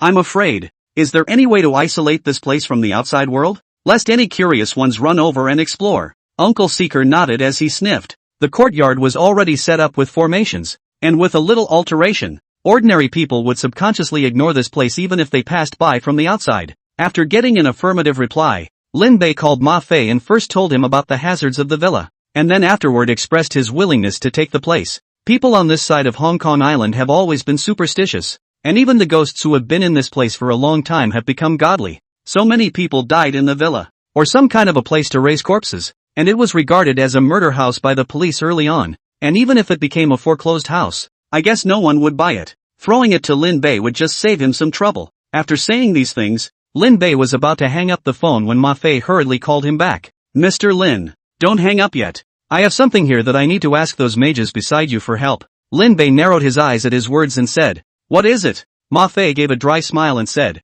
"Our sub-office over at Sha Tao Kok is in a bit of trouble. It might be related to that thing, and I'd like to ask your friend to go over and take a look." Hearing this, Lin Bei threw his cell phone to Ma Xiaoling and said, "There's business for you." Ma Xiaoling's eyes instantly lit up and she took the cell phone to communicate with Ma Fei. I don't know what Ma Fei said, but not long after, Lin Bei heard Ma Xiaoling say loudly, "Don't talk to me about interest, talk about money." By the time the phone hung up, Ma Xiaoling was on the verge of becoming the crooked-mouthed Dragon King, apparently satisfied with the terms offered by the police. Chapter 22, The Ghost Hunting Team's Best Thinking. The errand boy invited me to Sha Tao Kok to help them solve some problems, and would give me $100,000 after the deed was done. Ma Xiaoling smiled from ear to ear, and before the registration process of Ling Ling Tang was finished, she received several orders of business one after another. There was also the support of Lin Bei, a rich man who ranked in the top 10 on Hong Kong Island. Ma Xiaoling felt that she was not far away from becoming a rich woman. When the time comes, you can buy any Hermes or LV you like.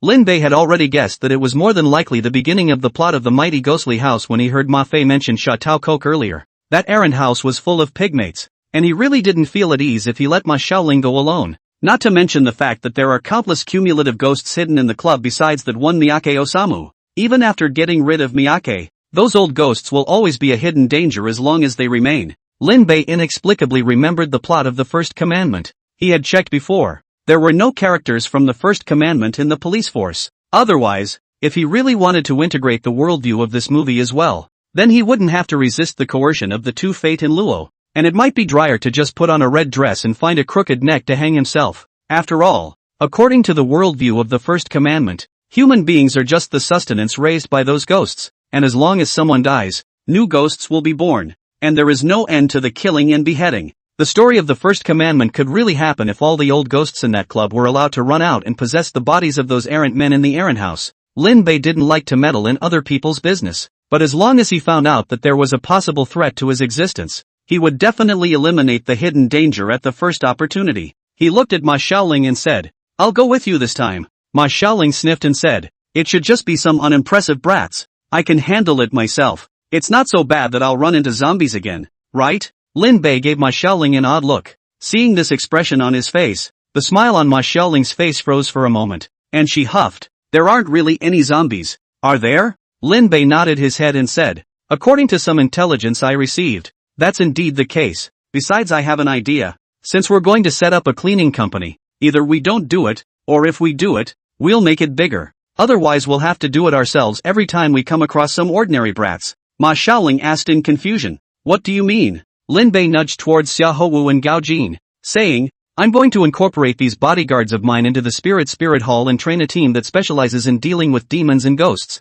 Instead of being happy, Ma Xiaoling frowned at her words. "I've never asked you why you're interested in this when, with your wealth and fortune, any project under your name would make more money than cleaning?" Lin Bei helplessly spread his hands and said, "I also want to continue living the kind of drunken life I used to live, but reality doesn't allow it. I'm not afraid to tell you. This world we're living in now is going to usher in a series of crises very soon, and if we don't get it right, we don't have to wait until July 1st, 1999, as prophesied by dames, we'll have to die." Hearing this, Ma Xiaoling's brows furrowed even more as she asked, "Then why don't you report it to the state?" Lin Bei asked rhetorically, "How do you know I didn't?" Ma Xiaoling was at a loss for words. Although she had only just returned to China, she had carefully searched Lin Bei's information after recognizing him, knowing that Lin Bei has always had a good relationship with the mainland. His red flag sedan is the best proof. Seeing that Ma Xiaoling was going to ask again, Lin Bei shook his head and said, "It's not convenient to talk about the specifics right now. I'll tell you at the right time.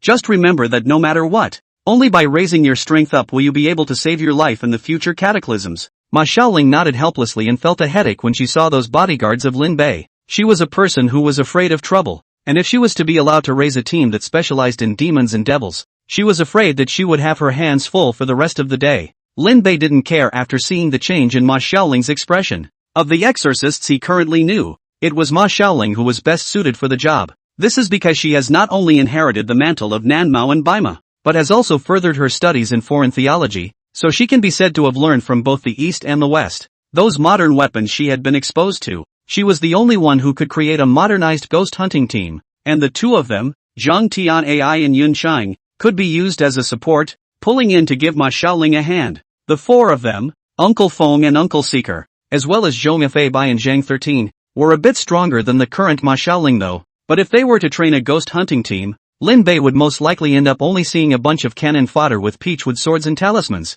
charging towards the ghosts and monsters. But any enemy who has learned about modern warfare doesn't need to turn up the heat. One RPG goes down and the whole world clears up. Lin Bei's envisioned ghost catching team should be manned with a Gatling, carrying RPGs on their backs, and when they encountered zombie ghosts and monsters, they would first implement a physical means of overcoming them. If you can't physically destroy the opponent, then smash them with a Taoist spell. Although this thing is not a moment can be practiced, but Lin Bei nothing else, is a lot of money, directly with what 1,000 years of thunder split peach wood, 5 emperor money sword, and a variety of talismanic paper, make a strong smashes. If that doesn't solve it, then we'll have to close the door and let Feng Tianyu go. The two of them, Uncle Seeker and Zhang 13, didn't know what Lin Bei was muttering to Ma Xiaoling and had been exchanging things on Taoism. It wasn't until the two of them got into the car that Zhang 13 asked Lin Bei, "Mr. Lin, I wonder if there's any news about that Gucheng?" Lin Bei smiled and said, "I was about to tell you that there was an auction recently, and there was a Gucheng in it, but I don't know if it's the one you're looking for, so I'll have someone take you there to take a look?" Zhang 13 nodded his head repeatedly. As long as Gucheng's matter was not resolved, his heart was always hanging in the air. If he really lets the demons sealed in the ancient Chengcheng come out and cause trouble, then he really can't be redeemed. When Lin Bei saw that Zhang 13 was so anxious, he simply asked Wang Jianjun to accompany him over to find Gucheng. Now this Gucheng has not yet fallen into the hands of Qi Dachuan, which means that the demon is still inside, and there is no danger for the time being. If you really want to run out and possess Qi De Chuan, the big deal is to hammer the demon to death along with Qi De Chuan and pull it down. Anyway, he had long been looking at Qi Dachuan's horseface, making nonsense remarks in front of the public all day long on the basis of his status as a member of parliament. When the car drove to Central and passed by a certain hotel, Lin Bei put Zheng 13 and Wang Jianjun down. After that, he went to pick up Zhang Tianai and Yun Chang both. With so many ghosts and goblins in the club, it would definitely take more than a few hands to wipe them out. The ghost hunting specialty store that Zhang Tianai and Yun Chang were currently working at had been acquired by Lin Bei and would be merged into the Spirit Hall. That Uncle Shui, who only talks business and can't catch ghosts, is just right for the position of manager, specializing in negotiating with guests. As for Zhang Tianai's girlfriend Xia Longnu, it's perfectly fine for her to mess with the logistics. Chapter 23, The Haunted Mansion. Lin Bei had arranged all the people he had found so far, and with the ability to pay money, it was simply impossible for these people to refuse. Only just getting into the car, Yunxing couldn't wait to ask, "Mr. Lin, are we dealing with zombies or catching ghosts this time?" Lin Bei lost his smile and said, "Where are so many zombies? This time it's a ghost, and it's a ghost turned from a group of war criminals who died. I have only one request. Beat them up for eternity. Of course, if you guys have any concerns, you can arrest them first and I'll deal with them personally." Hearing this, the faces of both Yun Chang and Zhang Tianai changed immediately. Even Ma Xiaoling's face didn't look too good. With no hope of becoming immortal and no way to live forever, the righteous would like to accumulate more merits and virtues in order to have a good reincarnation in their next life. Of course, it would be nice to have a job in hell and be spared the pain of reincarnation, and catching ghosts to overtake belongs to the work that can add merit. Under normal circumstances, even if it is evil ghosts, exorcists will only overtake, rather than completely exterminate. That will accumulate karma. What Lin Bei wanted them to do was the thing that made the karma on their bodies rise. This was clearly asking them to hand in their pitch, although it could also be like Lin Bei said, that after capturing the ghosts, they would hand them over to him to deal with. However, this will definitely create a gap between the two sides, and I'm afraid that they won't be able to work together as before. Between the three of them, Ma Xiaoling was the first to make a decision. Nothing else, she had all the backing in hell. The ancestors of the Ma family for generations had made it their duty to kill demons and devils, and they didn't know how much merit they had accumulated, so killing a few ghosts was a piece of cake for her. "Boss, I have no problem with that. Those brats were evil in life. They still want to cause trouble in death. They deserve to have their souls broken." Once Ma Xiaoling took a stand, it was not good for Zhang Tianai and Yunxing to remain silent. Yunxing said with a shy smile, "Mr. Lin, I'm fine with it." Zhang Tianai busily followed. "Me too." Lin Bei swept a glance at the three of them and said meaningfully, "Don't worry, you won't regret your decision today. When we do it in a while, I'll reward 10,000 for every ghost I kill." Hearing this, the three of them instantly became excited, and Ma Xiaoling was even calculating that when this matter was over, she would immediately change to a better house to rent. People who cultivate the way are all poor, even the famous Nan Mao Bei Ma. Ma Xiaoling had already spent a lot of money on studying outside, and purchasing exorcism tools and all that had to be spent again, resulting in her having to live in an ordinary small apartment now. When you have money, you definitely need a better house. While Lin Bei's four were talking, the car stopped at the entrance of the Sha Taoko police station. After getting out of the car, Yunsheng handed a pair of sunglasses to Lin Bei and said, "Boss, this is a new product that Tian AI and I have researched, so as long as you wear it, you can see ghosts and monsters." Lin Bei's eyes lit up at the words and subconsciously asked, "Did you apply for a patent?" Yunsheng shook his head with a blank expression. It was too troublesome to make this thing. He hadn't really thought about applying for a patent. Lin Bei already knew the answer when he saw his expression. "It's not too late to talk about this after we've wiped out all the ghosts and goblins in the poorhouse." When Lin Bei put his sunglasses on, the scene in front of him changed. The surroundings were clear, but only a black cloud floated above the poor hall, and Lin Bei could even vaguely hear a mournful cry. As Lin Bei put on his sunglasses, Ma Xiaoling's trio also opened their yin and yang eyes in their own ways.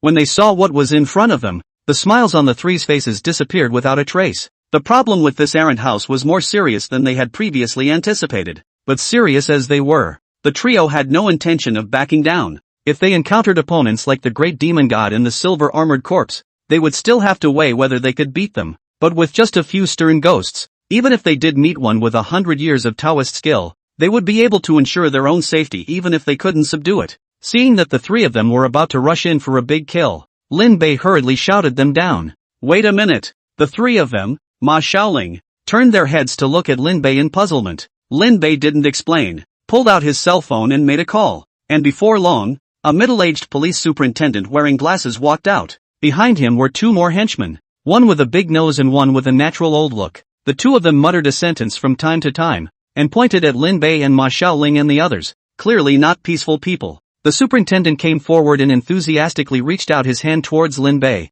Mr. Lin, I'm the person in charge of this mess hall. My surname is Hu. Just call me Xin. Lin Bei shook hands with Shin before pointing at Ma Xiaoling. This is Ms. Ma, who was assigned by your superiors to come here and help you solve your problems. She's a friend of mine, and when I heard that she's going to do your cleaning, I stopped by to see the fun. Shin sniffled and huffed. He was still quite happy to see Lin Bei. After all, to be able to hook up with this great tycoon, it would definitely help his future in no small way. But Shin wasn't so happy to hear that Lin Bei was trying to get involved in the haunting. He didn't really believe in ghosts, except that two of his men, along with the new deputy, had bitten the dust that the mess hall was haunted, and he had no choice but to report it. It was fine if it was just a misunderstanding, but in case there really was and he injured Lin Bei, wouldn't he have to take the blame? After Xin hesitated for a moment, he said to Lin Bei, Mr. Lin, with your status, why do you need to risk your life? In my opinion, why don't we find a place to drink tea and chat together? Lin Bei looked at Shin with a smirk before saying, don't worry, even if something goes wrong, I won't rely on you. Shin wanted to persuade him further, but when he saw Lin Bei's resolute look, he swallowed back the words that came out of his mouth. He turned to his two henchmen and said, Kim McGee, Meng Chao, from now on, the two of you stay close to protect Mr. Lin. If he loses a single hair, you'll be waiting to be transferred to guard the watering hole. When Kim McGee and Meng Chao heard this, instead of being frustrated, they were excited. This was a rare opportunity to talk to the top tycoons of Hong Kong Island. It was just that the two of them were happy, but Lin Bei was violently rolling his eyes. Meng Chao and Jean McGee are the typical pig teammates. Originally he plus Ma Xiaoling 3 people. To deal with that nest of ghosts, it is considered to be a handful. But with these 2 people joining in, I'm afraid that it would directly turn into a 9 deaths. After Lin Bei thought about it, he said to Shin, Sir, would it be convenient for you to take me on a tour of your detention room? It would be best if you personally show us around. Xin didn't know what medicine Lin Bei was selling, and after hesitating for a moment, he nodded his head and agreed. As he led Lin Bei's few people towards the differential pavilion, the 2 of them, Jean McGee and Meng Chao, immediately tried to follow him when they saw this. However, they were stopped by Xiahou Wu and Feng Yushiu, who had received orders. Xiahou Wu said with a conciliatory face, The 2 sirs, our stomachs are a bit uncomfortable. I wonder if you can take us to the restroom. Meng Chao immediately wanted to show Xiahou Wu the way, but he didn't want Xiahou Wu to stop him directly and insisted that he lead the way in front. Kim McGee was similarly controlled by Feng Yushiu, and together they walked towards the location of the restroom. Chapter 24, Entering the Ghost Nest. Mr. Lin, this is our detention room. The suspects that are usually captured are basically held in this place, but as you know, we're in the middle of nowhere. Not to mention the prisoners, you can't even see more than a few dogs, so most of the time it's empty. If there really was a big case, it wouldn't be our turn to handle it.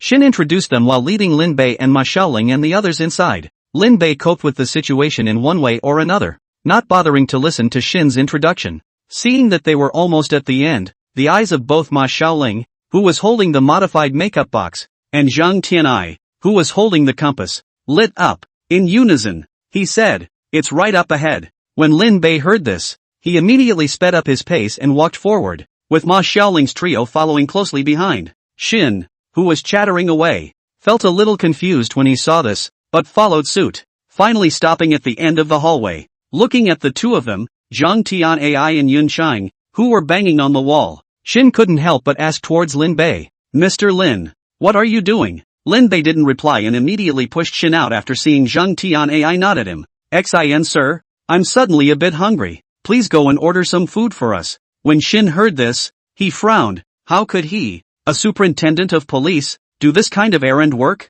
Just as he was about to righteously refuse, he only heard Lin Bei continue, I've arranged for first brother to have dinner in a couple of days, so if you're free then, you can join me. Xion's face immediately turned from cloudy to sunny, and with a shy smile, he said, How do you need to order takeout? Our kitchen's output is just fine. I'll go ask them to prepare it right now. After saying that, Shin hurriedly walked outside, not worrying about Lin Bei and the others messing around in the detention room. As soon as he left, Lin Bei immediately looked at Zhang Tianai and said, It's ready. Zhang Tianai nodded. Then he took out his Taoist robe and put it on, and after making a seal with his hands in front of his chest, he began to recite the incantation. Those who are in the presence, fighting, are in formation, in line, in front, break. With the last sound, Zhang Tianai interlocked her 10 fingers and pointed her 2 index fingers together, where the walls originally belonged. There was a sudden watery ripple, and the white walls instantly transformed into 2 brown wooden doors.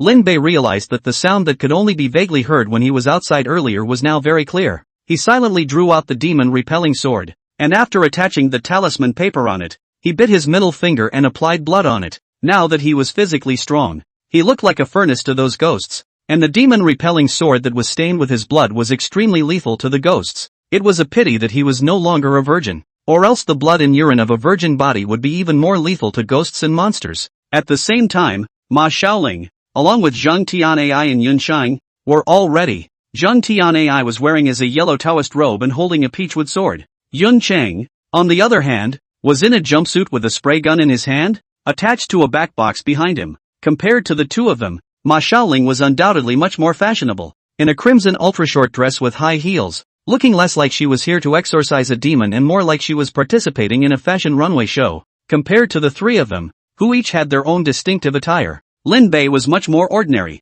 just a simple tracksuit. Seeing how Ma Xiaoling's trio was dressed, Lin Bei made up his mind. When he went back, he would find Uncle Seeker to order a battlesuit. The more fashionable the better. The stalagmite had a common trait with Reaper. The more fashionable it was, the stronger the battle. And Lin Bei felt that he should follow the customs of the country. While Lin Bei was wandering around, Zhang Tianai asked, "Should we plan first?" Lin Bei sniffed back and swept a glance at Zhang Tianai and said, "Where's the need to go to so much trouble?" After saying that, he kicked on that big door, and with the added power of Wudong's internal energy, Lin Bei's kick directly brought down the ghost door. With that, he immediately rushed inside. Type 4, Scorched Bone Inferno. Boom! Red flames quickly swept back to the nest, and the ghosts and monsters that were originally celebrating the success of Miyake's escape were beaten to death by Lin Bei before they could react to what had happened. Although this world was already the age of the end of the law, it was still possible to make Daojitsu, indicating that this was still an advanced world,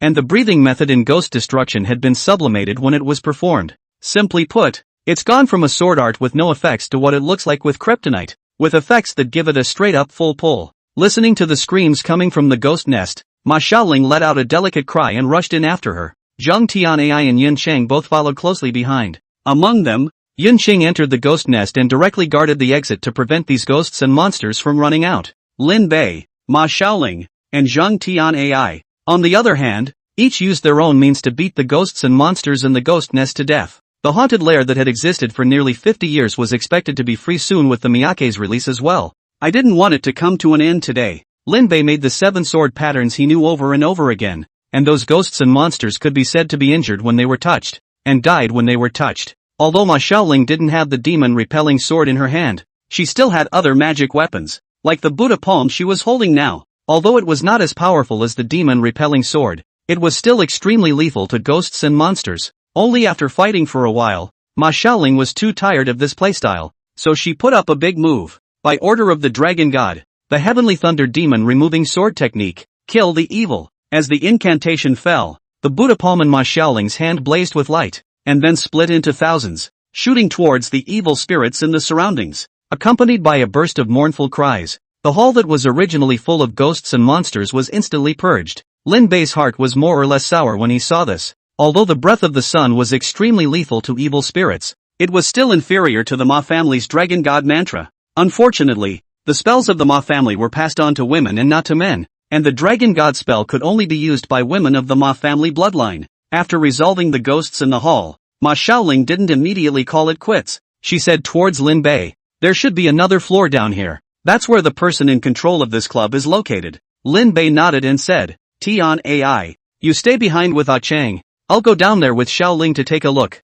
"Got it, boss." After Zhang Tian Ai responded, Lin Bei immediately arrived at the second basement level of the club with the two of them. Ma Xiaoling, only the two did not see the presence of Miyake. Who was here? Just 3 old ghosts, and by the looks of them, it was obvious that they were much stronger than those curry browns up there. The 3 old ghosts glared at Lin Bei and Ma Xiaoling with a face full of resentment and hissed before revealing their hideous true colors. "Baka, we become ghosts and you still won't let us go." so stay here today and be Osamu's sustenance. Roar. Chapter 25. Ever seen an exposure zombie? Catch up reading requested. Tickets requested. The three stern ghosts let out a terrifying howl. He then lunged towards both Lin Bei and Ma Xiaoling. Among them, Lin Bei was also given special care, facing two old ghosts by himself. These brats had been evil in their lifetime and had gathered an unknown amount of grievances, so although they had only been dead for a few decades, their cultivation was no worse than that 100-year-old ghost. Unfortunately, they ran into Lin Bei and Ma Xiaoling today, which was equal to hitting the iron plate. Lin Bei clenched his teeth and two white mists erupted out from the corners of his mouth. The body temperature of his body increased in vain. Type 3, blazing red mirror, accompanied by Lin Bei's explosive shout. The demon-repelling sword in his hand swiftly slashed forward, with two chopping strikes in succession. The true fire of the sun attached to the sword was like two fire dragons, and it was as if those two ghosts and monsters were actively feeding into the mouth of the fire dragons. Before he could even let out a scream, he was already devoured, and his soul was instantly dispersed. The stern ghost that pounced on Ma Xiaoling wasn't much better. Ma Xiaoling pulled out her arcane mirror disguised as a powder box, and after scratching a few strokes on it with vermilion lipstick, she swung it forward, and the old ghost was suppressed. Then he took the Buddha's palm and slapped it with force, and gave it a superlative on the spot. Better than its two companions. This ghost at least howled miserably and made its presence known. After resolving the three aged ghosts, the two of them, Lin Bei and Ma Xiaoling, did not relax, especially Ma Xiaoling, who was frowning tightly at this moment. Without waiting for Lin Bei to ask, she took the initiative to explain. This is the netherworld boundary. Under normal circumstances, as long as the ghosts supporting this place are wiped out, the boundary will collapse. But the fact that this place is still fine right now means that there is still one of the most powerful ones hiding. Lin Bei narrowed his eyes at this. He knew who the ghost that was hiding was. He even knew exactly where it was hiding. I know where it is. Let's get out of here first. Ma Xiaoling froze at his words and then gave Lin Bei a meaningful look. She always felt that Lin Bei was hiding a lot of secrets, and letting so much business go unattended and running to catch ghosts with them was no longer something that could be explained by being idle. Lin Bei didn't give Ma Xiaoling time to ask questions and directly turned around and walked out, calling up the two of them, Zhang Tian'ai and Yun Shang, who had started blowing off steam because they were too idle. They saw Lin Bei and Ma Xiaoling come out while the boundary was safe and sound and guessed what was going on. After coming out of the boundary, Ma Xiaoling immediately made a move to break the boundary. Lin Bei pulled her back and said, "How are you going to prove that we really did something if you destroy this place now?" The corner of Ma Xiaoling's mouth curled up slightly as she said, "You mean bring him here to take a look?" Lin Bei nodded. He hadn't looked at Shin very well since the movie. It's just a chance to teach him a lesson. And if he doesn't realize what's really going on in this world, sooner or later something will happen. Ma Xiaoling's trio had no problem with this, and they were quite eager to watch the fun. Plus, Lin Bei was really right, and if he didn't show some evidence, he was afraid that he would have to pull the wool over his eyes again later on. So Lin Bei called Xiahou Wu and asked him to bring Shin, and the two unlucky ones, Kim McGee and Meng Chao, together. Before returning to the detention room, Shin had been quite happy. After all, Lin Bei had promised to take him to dinner with First Brother. The chance to level the playing field was just around the corner. Could he not be happy? Only after seeing Lin Bei and the others, Shin could no longer laugh because he saw that passageway to the Netherworld Club. Just as Shin's scalp went numb, Lin Bei spoke, "Tian AI, show the three Asurs inside." "Roger that." Zhang Tian AI playfully wrapped her arms around Shin and pulled him into the Netherworld Club without waiting for him to react. The two of them, Kim Maki and Meng Chao, were also pushed in by Xiahou Wu and the others. When he saw what was inside, Shin's eyes rolled back in his head and he fainted on the spot. Kim McGee and Meng Chao were okay with it. The two had personally watched Snake Boy Ming turn to ash under their very noses from exposure to sunlight. Also dealt with Issey Nyake afterward. Was convinced that there are ghosts in the world. Lin Bei glanced at the unconscious Shin, and after asking Zhang Tian'ai to hand the person over to Meng Chao and Kim Maki, he instructed, "When your boss wakes up, remember to ask him to make a report to the higher-ups so that we can collect the money." Kim McGee and the two of them rushed to say yes. Lin Bei then left with the three of them. Ma Xiaoling. Originally, he had wanted to ask Jean McGee or Meng Chao to help lead the way, but after thinking about the attributes of the two piggyback teammates, he gave up on the idea. Turning to Zhong Bai, he ran a grocery store in the neighborhood and must be familiar with the surrounding area. As expected, Lin Bei just said a name and Zhong Bai immediately told him how to get to the path to the three holy houses. Lin Bei wrote it down and relayed it to Gao Jin, who was in charge of driving. Within a few minutes, they arrived at the door of the three holy houses. It was a dilapidated house with stenciled windows and doors. Above the main door hung a red plaque with worn-out twine that read "Three Sacred Houses" in traditional Chinese characters. Just standing in the doorway gave me a chill down my spine. After Ma Xiaoling looked at the room, she asked towards Lin Bei, "That last ghost is inside?" Lin Bei responded, then looked up at the sky. "The sun is just right at this time of year, so it's a good time to get a zombie tan." Lin Bei was also confused as to whether Issey Miyake was a ghost or a zombie, but it was certain that it was afraid of the sun. If it was in the Netherworld Club, Lin Bei would still have to put in some effort, but he was now hiding in this house, so it shouldn't be too easy to solve it. Lin Bei ordered the bodyguards who followed him, "Tear down all those templates." Yes. After the bodyguards responded, they immediately rolled up their sleeves and stepped forward to start. In order to protect Lin Bei, these bodyguards were armed, and there were all kinds of emergency tools in the car, which would just come in handy. A dozen or so bodyguards worked together, and in no time at all, they removed the wooden boards used to seal the windows and doors. The old house, which had been dark, instantly became bright. The two coffins that lay in the center of the room came into view. Two Western-style coffins in an old Chinese-style house means this is still a ghost that's keeping up with the times.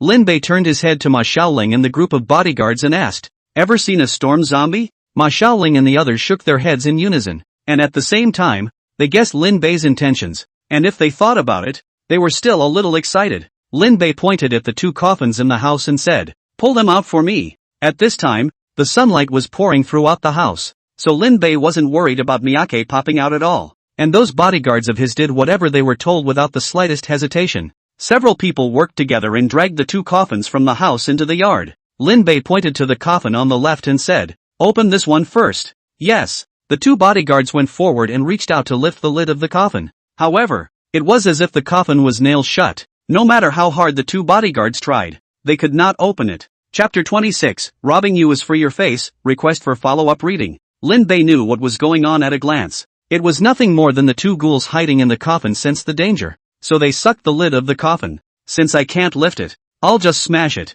Lin Bei waved his hand, and Xiahou Wu and Feng Yushiu both walked up together, carrying a sledgehammer in their hands. As an outstanding bodyguard, it is reasonable to bring a few more tools in the car. Wang Jiangwo even pulled out a chainsaw. Look at his face of excitement. It seems that he would like to try the taste of chainsawing zombies. The two men walked up to the front and back, looked at each other, and then struck out together, swinging the hammers round in their hands and smashing them towards the coffin in front of them. Both of them were clan-level figures with internal and external unity, and their strength was also much greater than that of ordinary people. A hammer went down and immediately smashed a gash in the coffin. The light shone in, and the ghouls inside let out a scream, but still didn't dare to risk their heads. Xiahou Wu and Feng Yushiu didn't have the intention to stop. Hammer after hammer smashed towards the coffin. Soon, these two fine coffins were smashed to pieces, and the two ghouls who could not avoid the sunlight were as if they had been poured with sulfuric acid. In a scream, it turned into a pile of ashes. The wind blew and gave it a direct lift. The only thing left at the scene was a white hospital gown, proving that the two ghouls had existed. This sick suit still belonged to the ghoul that had been created by Issey Miyake, and as for Issey Miyake, there wasn't even a hair left on his head. Lin Bei frowned and turned his head towards Ma Xiaoling's trio and asked, "Is there any way that ordinary people can detect the presence of ghosts and monsters with props?" Ma Xiaoling didn't say anything. She had always explored ghosts and monsters with her spells and wasn't good at developing props. The same goes for Zhang Tianai, who follows the same path of a traditional monk. On the contrary, it was Yun Chang, who took off the watch on his wrist and handed it to Lin Bei. "Boss, this is a newly developed tool of mine that is specially used to detect ghosts and monsters, but it only works at a distance of no more than 100 meters. It also doesn't work for the kind that have become refined and know how to hide themselves." Lin Bei looked at it. The cover of the watch could be opened and inside was something like a compass. "Is there a way to mass produce it?" Yun Qing scratched his head and said, "Mass production is no problem, but the cost is a bit high." Lin Bei laughed. "As long as it's productive, go back and you make more out of it. If you need manpower, I have it here. Maybe by relying on this, you'll be able to be financially free." Yun Chang was first stunned, then asked with both eyes glowing, "Boss, are you thinking of taking it out and selling it?" Lin Bei nodded and said, "That's right. Let's not talk about those zombies and ghosts we encountered before. Just this ghost first sergeant in front of us, running out for such a long time. Who knows how many people it has bitten. We can't go door to door to check if there are any teeth holes in their necks one by one. Allowing these ghouls to stray was always a hidden danger that had to be solved before it was too late. I'll talk to the poor guy's side, and it might become a long-term project." Hearing this, Yun Qing shivered with joy. The two of them, Ma Xiaoling and Zhang Tianai, looked at him with envious faces. They also wanted this opportunity to get rich. Lin Bei then gave that watch to Xiahou Wu and asked him to deliver it to Xin. That's all the money the difference maker pays. And it doesn't include after-sales service. Not to mention the fact that this was supposed to be a result of Shin having an iron head and not listening to his men. Lin Bei didn't have the idea of wiping someone's ass. Incidentally, it also allows Xiahou Wu to scout the poorhouse for zombies. It would have been nice to have one more deal. With Xiahou Wu's skill, ordinary zombies would only be beaten when they encountered him, and Lin Bei wasn't worried that he would be in danger. With the issue of Miyake's life resolved and nothing else to do for the time being, Lin Bei was ready to take Ma Xiaoling and the three of them to take a look at the office building he had just bought. This place would become the headquarters of the Spirit Hall and one of the capitals he had entered into. However, only just after getting into the car, Lin Bei received a call from Wang Jianjun. Boss, there's a problem. That Guqing was taken down by Kadachuan's son. Lin Bei frowned at his words and said, didn't I say that as long as I can take Guqing, money is not a problem? Wang Jianjun said helplessly, I did raise the price, but that auction had a relationship with Qi Dachuan, and it was taken away before the hammer was struck. Lin Bei narrowed his eyes and asked in a deep voice, have you mentioned me to Qi Dachuan? Mentioned it, but the guy is as good as possessed and won't let go. I know. Wait there and don't let him leave. After saying this, Lin Bei hung up the phone. Although Qi Dachuan is a legislator and often does things on TV to ask for help for his name, that is just a means for him to canvass for votes. In fact, the man's bottom line is very flexible, often jumping back and forth across the board before different factions. A wallflower would be an apt description of him. Lin Bei looked at Zhang Tianai and Yun Qing and said, you guys go over there first and take a look. I have some business to take care of with Xiaoling. After Zhang Tianai and Yun Qing both looked at each other, they nodded and returned in unison. Got it, boss. Starlight Hotel. This is a 5-star hotel in Central, and the holder is the wallflower Qi Dachuan. The guy was able to become a congressman with more flamboyance than those celebrities, by the ability to bankroll it. Despite his wavering stance, he was usually very resourceful and never offended anyone. Only today, the entire auction saw Qi Dachuan's father and son clash with Lin Bei's bodyguards. It's also hardwired to stay in the auction house and can't leave. At this time, Qi Dachuan held Guqing in his hand. Looking at those security guards who fell on the ground, his face suddenly black as the bottom of a pot. After coldly cursing the waste, Qi Dachuan looked towards Wang Jianjun, who had beaten down the security guards who came to protect him, and said, it seems like I haven't offended your boss, right? What does he mean by this? Wang Jianjun had an evil smile on his face as he said faintly, my boss said that you can't leave before he comes over. Now Qi Dachuan's face became even more ugly. He didn't want to make a grudge against Lin Bei, but now that someone else's bodyguard was forcing him to stay in his own place, he obviously didn't put him in his eyes. Just as he was about to say something, Lin Bei walked in with Ma Xiaoling and a group of bodyguards. He first looked at the security guards lying on the ground and wailing before he looked at Qi Dachuan and said, Counselor Qi, I'll take the Guqing you're holding. Name your price. This tone of contempt directly exasperated Qi Dachuan. Mr. Lin, we didn't have any grudges in the past, not to mention that your people beat up my bodyguards.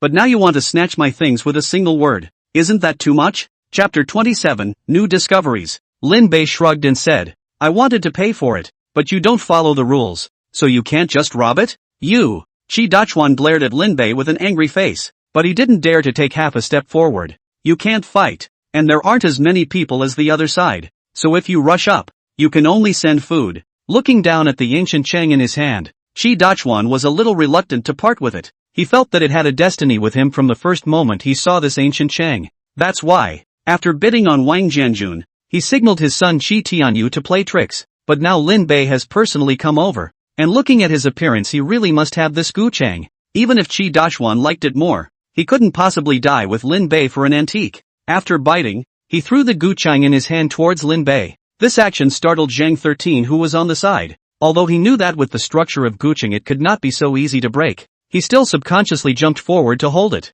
The speed was so fast that Qi Dachuan's eyelids jumped as he watched. It was the first time he had seen a figure as fat as Zhang 13 and still had such quick reflexes. After checking the seal in Guqing and confirming that it was still intact, Zhang 13 sighed in relief. He then nodded to Lin Bei, indicating that the demon was still sealed. Seeing this, Lin Bei took out his checkbook from his pocket, and after scratching on it for a while, he stuffed it to Qi Dachuan and said, here is 3 million. Before my bodyguard was ready to spend 2 million to buy this Guqing. That extra million, let's take it as a mental damage fee for you, and the medical fees for those security guards under you. After saying this, without waiting for Qi Dachuan to react, Lin Bei left with Ma Xiaoling and the others. Looking at his departing back, Qi Dechuan gritted his teeth in hatred, but never dared to stop him. When his son Qi Tianyu saw this, he asked with an unwilling face, "Dad, what are you afraid of him for?" Qi Dechuan glared at his own son and scolded. "He's a top 10 tycoon on Hong Kong Island. He's also good with the mainland side,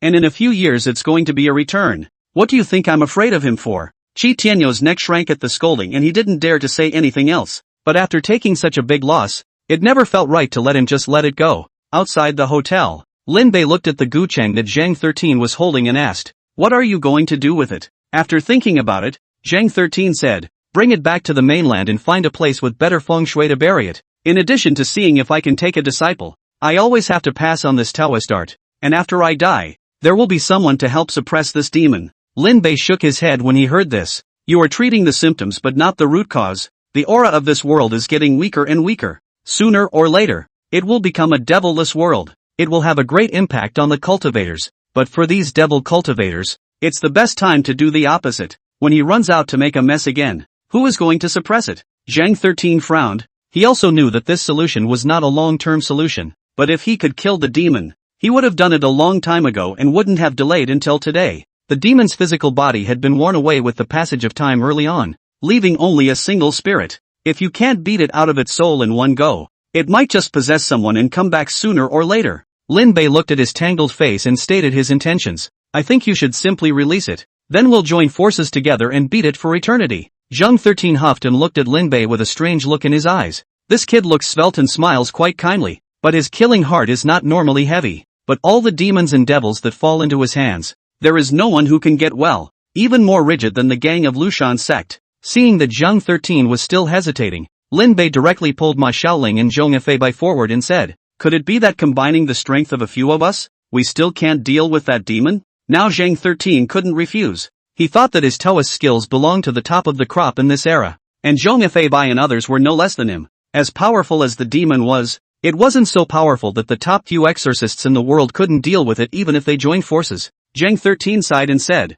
"We have to find a suitable place and make a good setup before making a move." Hearing Zhang 13 agree, Lin Bei revealed a smile. The reason why he was so active in cutting down the demons was because when he destroyed those two ghouls today, he clearly felt that he had been able to use the 8th sword pattern of the breath of the sun without any problems. Not only that, even the Wudong internal martial arts that he had inherited from his own self in the world of synthesized martial arts had followed suit and made a breakthrough. Lin Bei guessed that after these demons and devils died, they would most likely escape their energy, and he happened to be able to absorb this energy. He had asked Ma Xiaoling about it, and Ma Xiaoling had acted blankly about it. With her knowledge of both the East and the West, she shouldn't have been unaware of it, unless it's an ability only possessed by itself. Lin Bei guessed that this should be a special effect created by the superposition of his own power from several worlds. He was currently unable to actively enter that mysterious space, so naturally he couldn't test it with a few other selves. So he came up with another way to directly take on the demons and devils of this world. The demons sealed in Gucheng were the best test subjects,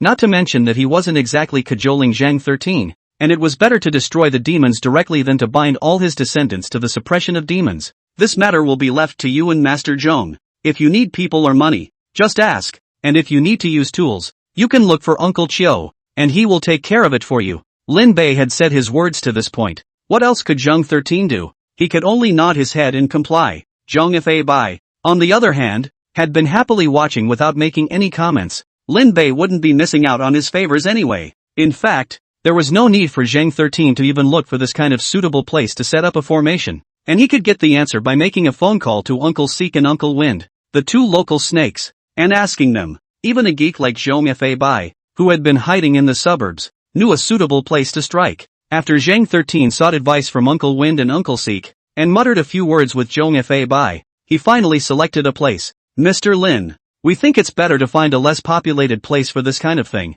If we really let the demon get away, he won't be able to find someone to possess for a while." Lin Bei nodded, feeling that this was quite reasonable, then asked, "Then where have you decided to strike?" Zhang 13 and Zhong Fei looked at each other before saying, "Brother Feng told me that there are fewer inhabitants on the side of the Stone Snail continent, and that there is a place that is very suitable for laying down the voodoo formation, so I think we should go there?" Lin Bei thought for a moment that he had heard wrong and couldn't help but ask, "Where did you say?" "Stone Snail Island." Lin Bei looked at the two of them, Zhang 13 and Zhong Fei, and for a moment, he didn't know what to say. A place that can suppress a Qin corpse for more than 100 years. The feng shui will definitely not be bad. But if something goes wrong and accidentally releases the Qin corpse, I'm afraid I'll have to get annoyed again. Chapter 28, Private Heavyland. Wealthy, seeking monthly tickets and catching up on readings, Shek Lo Chao is one of those special places on Hong Kong Island. What's special is that the people in this village are extraordinarily rich. They don't do anything productive.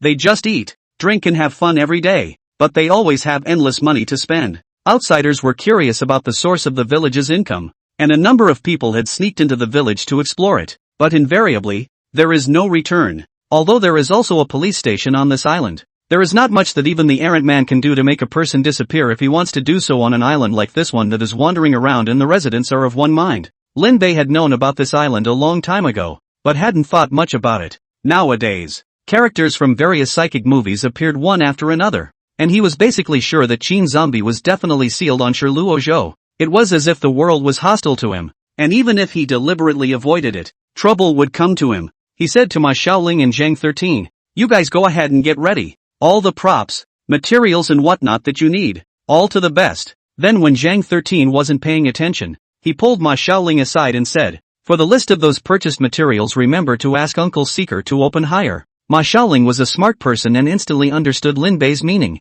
Being a native of Hong Kong Island, she had naturally heard of some of the legends of Shiluozu, and asked in a small voice, "Are you preparing for a big meal?" Lin Bei slanted a glance at Ma Shaoling and said, "When it comes to business, naturally you should adjust the price according to the actual situation. Right now we're in a seller's market. Understand?" Ma Shaoling revealed a knowing smile, and her wealth-obsessed attribute then kicked in as she said, "Then I'll directly open a price twice as high." Lin Bei shook his head and said, "It's less. Multiplying it by 20 times would be about right." Lin Bei hadn't forgotten the treasure hidden in that water cave in the corpse family's heavy ground. A whole cave full of gold and silver jewelry. Even if the cost of the exorcism is multiplied by 20 times, it is estimated to be 1 or 2% of the value of those treasures. Taking all of them is impossible. Yang Liqian's 3 families are afraid that they will fight with him, unless Lin Bei releases the Qin corpse first and lets it kill everyone in the village. Or maybe they'll just grab the first move and slaughter the village themselves. For that amount of money, it wasn't worth Lin Bei breaking his bottom line. The 240 tons of gold he had gotten back from the Sahara Desert had not been digested by now, and that little treasure was no longer visible. Ma Shaoling gave a thumbs up to Lin Bei. She now knew why people were able to make their business so big in just 3 years. Just for this level of black-heartedness, 100 of her couldn't compare. After sending Ma Shaoling and the others away, Lin Bei asked Selina to contact the Shiluozu side, saying that he would go there in a few days to inspect the area, and that there was a new cooperation project to be launched. I had thought that Yang Li and Xian would refuse. After all, that group of people can be extremely xenophobic in order to keep their secrets. The reply Selina didn't want to give to Lin Bei was that the side said that Lin Bei was very welcome to go over for an inspection. This made Lin Bei a bit puzzled, but he quickly thought of an answer. It has been 300 years since Yang Liqian's 3 families got the Qin corpse's inheritance. Even if there were mountains of gold and silver, it has been eaten up in that long time. Seeing that the money is running out, you will surely be thinking of finding a new way out. Lin Bei, a top 10 tycoon on Hong Kong Island,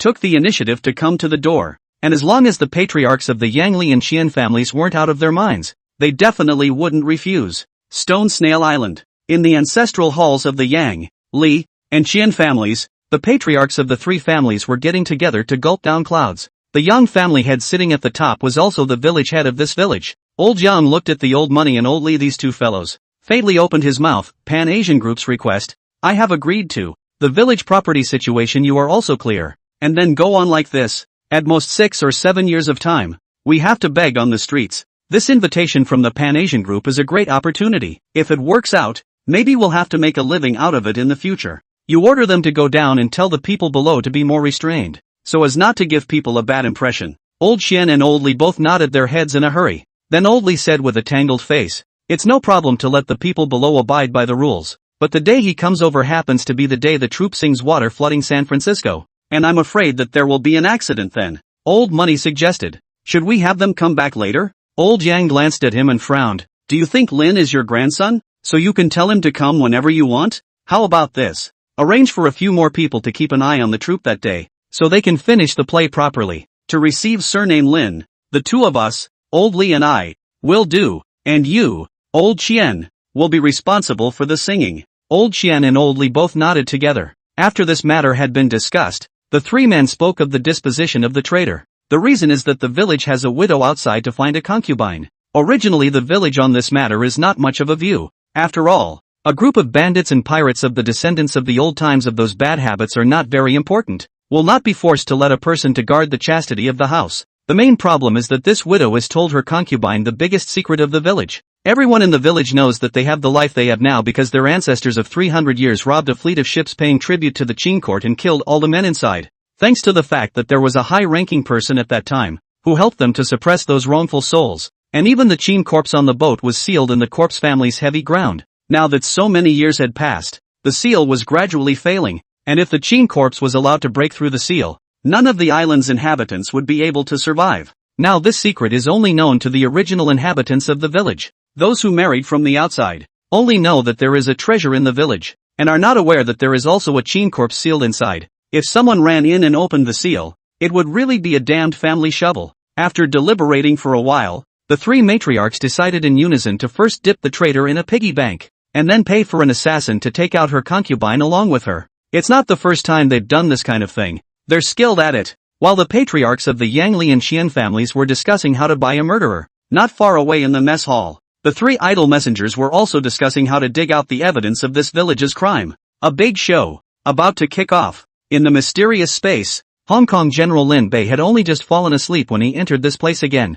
This time there are two more newcomers in addition to the three selves from the worlds of variety, Ghostbusters and Ivy. One of them wore a Japanese-style school uniform with a face that looked like it had been optimized, leaving the other few rinpoches more or less unbalanced in their minds. Obviously we're all split from the same person, so what makes you better looking? The other newcomer was wearing a gray, old-fashioned tunic, not to mention a disgusting yin-yang head. This appearance alone directly attracted the attention of several other Lin Bei. After a few people looked at each other, they folded their hands together and shared their memories. Soon they learned about the two newcomers. Chapter 29, There's Something Wrong with the World, Request for Catch-Up Reading. Request for tickets. Lin Bei in his Japanese school uniform traveled to the island just like Lin Bei in the Ivy world. Only his luck was worse than the previous few Lin Bei combined. Lin Bei, who had just awakened in that world, was thrilled to fight someone for 300 rounds when he realized that he was holding a naked beautiful woman, who was also his subject. Until he was almost drained, Lin Bei remembered the woman's name, Tomi Kawakami. Learning that the woman he had swollen was called Tomo, Lin Bei's entire body went numb. Without waiting for him to accept the message, the TV in the room turned on automatically. At first it was covered with snowflakes, and after a while, there was finally a picture, but it was framed in a deserted courtyard with an ancient well. Lin Bei always felt that this image was a bit familiar, and as the recollection became clearer and clearer, all that was left on his face was a look of horror. A man named Rue Murphy Swift said that if something has the potential to go in a bad direction, it must go in the worst direction. This was the situation that Lin Bei encountered. Having a girlfriend named Tomi is just a danger factor +1. The TV in the house plays a suspected Sadako videotape, and that's about the extent of adding another star. However, when Lin Bei learns that the last owner of the place he's renting was named Satsuki, and that Tomo has given him a strange ragdoll, he can't be calm anymore. To summarize, with all these conditions added together, how long can Lin Bei survive? The Hong Kong synthesizer Lin Bei looked at the bizarre world's Lin Bei with a sympathetic face.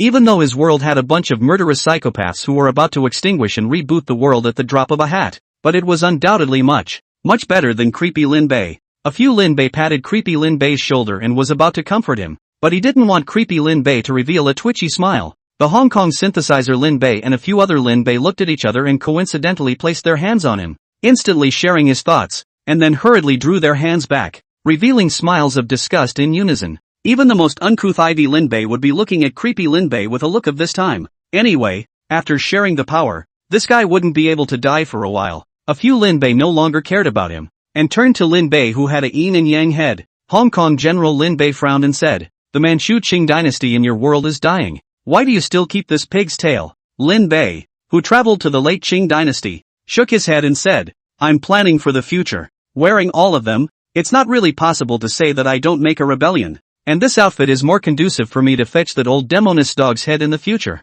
Hearing this, all of Lin Bei gave a thumbs up to this little buddy, because this guy isn't bragging, he's ready to get real. He traveled to a comprehensive world of film and television in the late Qing dynasty, where there was Huang Fei Hong, Hua Yuanjia, and Wang Wu, the Great Sword, a time when national arts flourished. The so-called masters were inferior to dogs and patriarchs were all over the place. Describing that period, He is now Wang Fei Hung's disciple and will soon follow him to the capital to participate in the Lion King competition. Originally, he was only thinking of participating in Wang Wu's party with them and secretly seeking development, but now with the power of several other worlds, Lin Bei felt that he could do something great. After learning about the two newcomers, a few of the seniors also talked about the future. There is nothing more impressive than variety martial arts north. During this period of time, he had not only been actively improving his strength, but incidentally, he had also cooked raw rice into cooked rice with Jiang Yuyan. At this time, the wolf destroyer Jiang Yuyan was far from being a complete body, and all that was missing was that unrivaled power. However, the shifting of flowers and wood in the 6 Nani divine dice had already been practiced by her to great success, was looking for a chance to yank all the former antagonists. Variety Wu Lin Bei just seized this opportunity and practiced a step to the stomach on her. In that TV series, which was killed off by Jiang Yuyan with only the title of the show left, Jiang Yuyan was invincible, relying on unparalleled internal cultivation, but in terms of moves, it was about the same as a second or third-rate expert. Otherwise, even if Flowerless had learned how to bury flowers in empty wood, she wouldn't have been able to beat her without any power to fight back. Healing Wu Lin Bei directly asked her for Wodong's 13 swords of the Divine Gate, as well as Huashan's life-snatching 3 immortal swords. Although these two sword techniques were one of Wodong and Huashan's crushing kung fu, they could only give them if the emperor said they wanted them, thinking that if you don't have the basics, you won't be able to learn even if you have the secret book. But they had underestimated Lin Bei and also underestimated Jiang Yuyan. Lin Bei, not to mention, sharing the power of several worlds.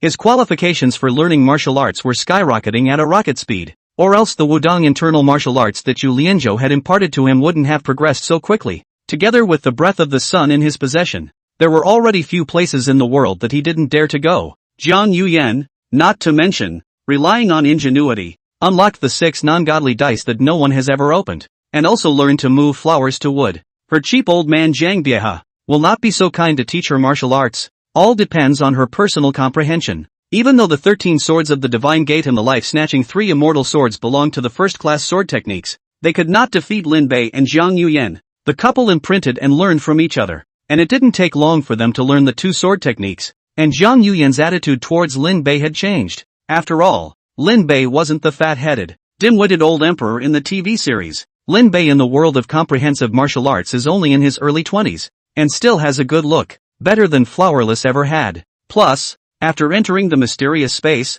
he inherited the skill of picking up girls from Hong Kong General Lin Bei. Although Jiang Yuyan was a wolf exterminator, in front of Lin Bei, she was no different from a little girl who had never seen the world. That is, she had more hard eyes. After spending some time together, their relationship has really improved. Not to mention the fact that when you do it more often, your feelings will grow with each passing day. Anyway, in a short period of time, none of the Jinning Wolinbai would have to worry anymore about being cut off by the riotous Jiang Yuyan one day when they were sleeping. As for Lin Bei of the Ghost Destruction world, his life was much simpler. To this day, he is still nestled in the mountains, learning the fire god Kagura from Zayaman Charcoal Juro, and has now learned the 12th sword type. And as for the 13th, he needs to fuse the previous 12 sword types. Ghost Destruction Lin Bei hadn't comprehended this move for the time being, and there was no time for him to slowly comprehend it, because Charcoal Shiro's life is coming to an end, and according to the plot, it won't be long after his death before Boss Crumb kills his door. Lin Bei was definitely no match for Boss Crumbs now, and even if he shouted over the 9 pillars of the ghost killers, it was useless. Not having comprehended the penetrating world and not having opened the spotted patterns, taking on the Crumb Boss at this point in time was no different than giving away food. So Ghost Destroyer Lin Bei was already preparing to run away with the Zayaman family. When the strength improves, he'll go back to kill No Misery single-handedly, vowing to yank this most crummy boss ever. Chapter 30, Strength Surge. As for Ivy Lin Bei, this kid just unlocks different knowledge every day. Even as a homebody, you'll be approached by eager neighbors. If it wasn't for a few other Lin Bei power-ups, he would have died in his bed long ago. I'm afraid, the Lin Beis were envious of this guy to the point of gnashing their teeth, so it was good to be able to share the memories, purely as if they had experienced it as well. Returning to the Hong Kong comprehensive world, Lin Bei let out a long breath. He took stock of his harvest this time, excluding the 2 top-notch sword techniques, and the Wudong internal martial arts that were close to achieving great success, as well as the national arts that were already at the great success of Mingjin. However, the Lin Bei of the Min comprehensive world would only have one set of Hung Fist for the time being, and if the Hong Kong comprehensive world didn't have the sudden insertion of psychic powers, Lin Bei felt that he could greatly change the world with just the Hung Fist of the Mingjin De Chang. After all, That was a world where Danjin masters existed. And hell knows if a kid named Wang Chao would appear in another 100 years. As for the growth of the breathing technique, the gain to Lin Bei was not much, on the contrary. Unless he could complete the 13th sword pattern, or perhaps enter the realm of the Changgong. Presumably, when the next time he entered the mysterious space, Ghost Destroyer Lin Bei would be able to complete these achievements. What Lin Bei was most looking forward to was still a few other schools of breathing. After all, if he didn't want his men to turn into zombies, this was currently the fastest way to improve. Lin Bei had tried to teach them internal energy. However, even Xiahou Wu and Feng Yuxiu, the two gifted ones, were only able to feel the sense of qi, and if they wanted to complete a circumference, they were afraid that they would have to wait for a long time. The cultivation of national arts could be taught in one or two ways, but there was not much hope. After all, the path taken by the martial arts in this world was completely different from the world of the civil intricacies. According to Lin Bei's summaries, the power of different systems would behave differently in different worlds. Like breathing techniques in the world of Hong Kong synthesis, it clearly serves as a gain. Lin Bei of the comprehensive martial world was similarly able to use Breath of the Sun, yet it didn't have such exaggerated special effects. The Ivy world is the most outrageous, but mainly in terms of strengthening the body. After collecting his scattered thoughts, Lin Bei ran to take a shower. When he came out again, he had changed into a black combat suit with a hood. It was customized at great expense to him, and it had a certain defensive effect. However, against zombie ghosts and monsters, apart from playing handsome, it couldn't do much. Lin Bei had already customized his battle robes with Uncle Seeker, and according to him, it would take at least a few months to make them. When he went out, a group of bodyguards were ready. Lin Bei got into the car after barking a few words to Selena. Stone Snail Island, headed by the patriarchs of the Yang Li and Xian families, they led a group of young and strong men from the village to stand guard at the pier early in the morning. Apart from them, the only 3 errand boys of the Shek Lo Chao police station were also present. Only compared to the villagers in suits, Shi Chun, Chen Longshi and Li Jingguan were undoubtedly a bit shabby in their attire, especially Shi Chun, who as the commander of Shi Luozhou's errand, would be wearing only a washed and yellowed white short sleeve with back pants, and those who didn't know it, still thought that he was a hobo who had just taken a shower. There is no other way. Shi Luozhou poor house this kind of is located in the corner. Belongs to the maternal grandmother, does not hurt, uncle does not love. Basically never share their share of the activities of the funds. Coupled with the fact that Shi Chun's 3 men had decided that Yang Li Qian's 3 families had gotten rich by breaking the law, they had been trying to find ways to get them into trouble. Naturally, people would not give them any good looks, and it was good enough that they did not isolate them. Looking at the anxious appearance of the 3 patriarchs of Yang Li Qian,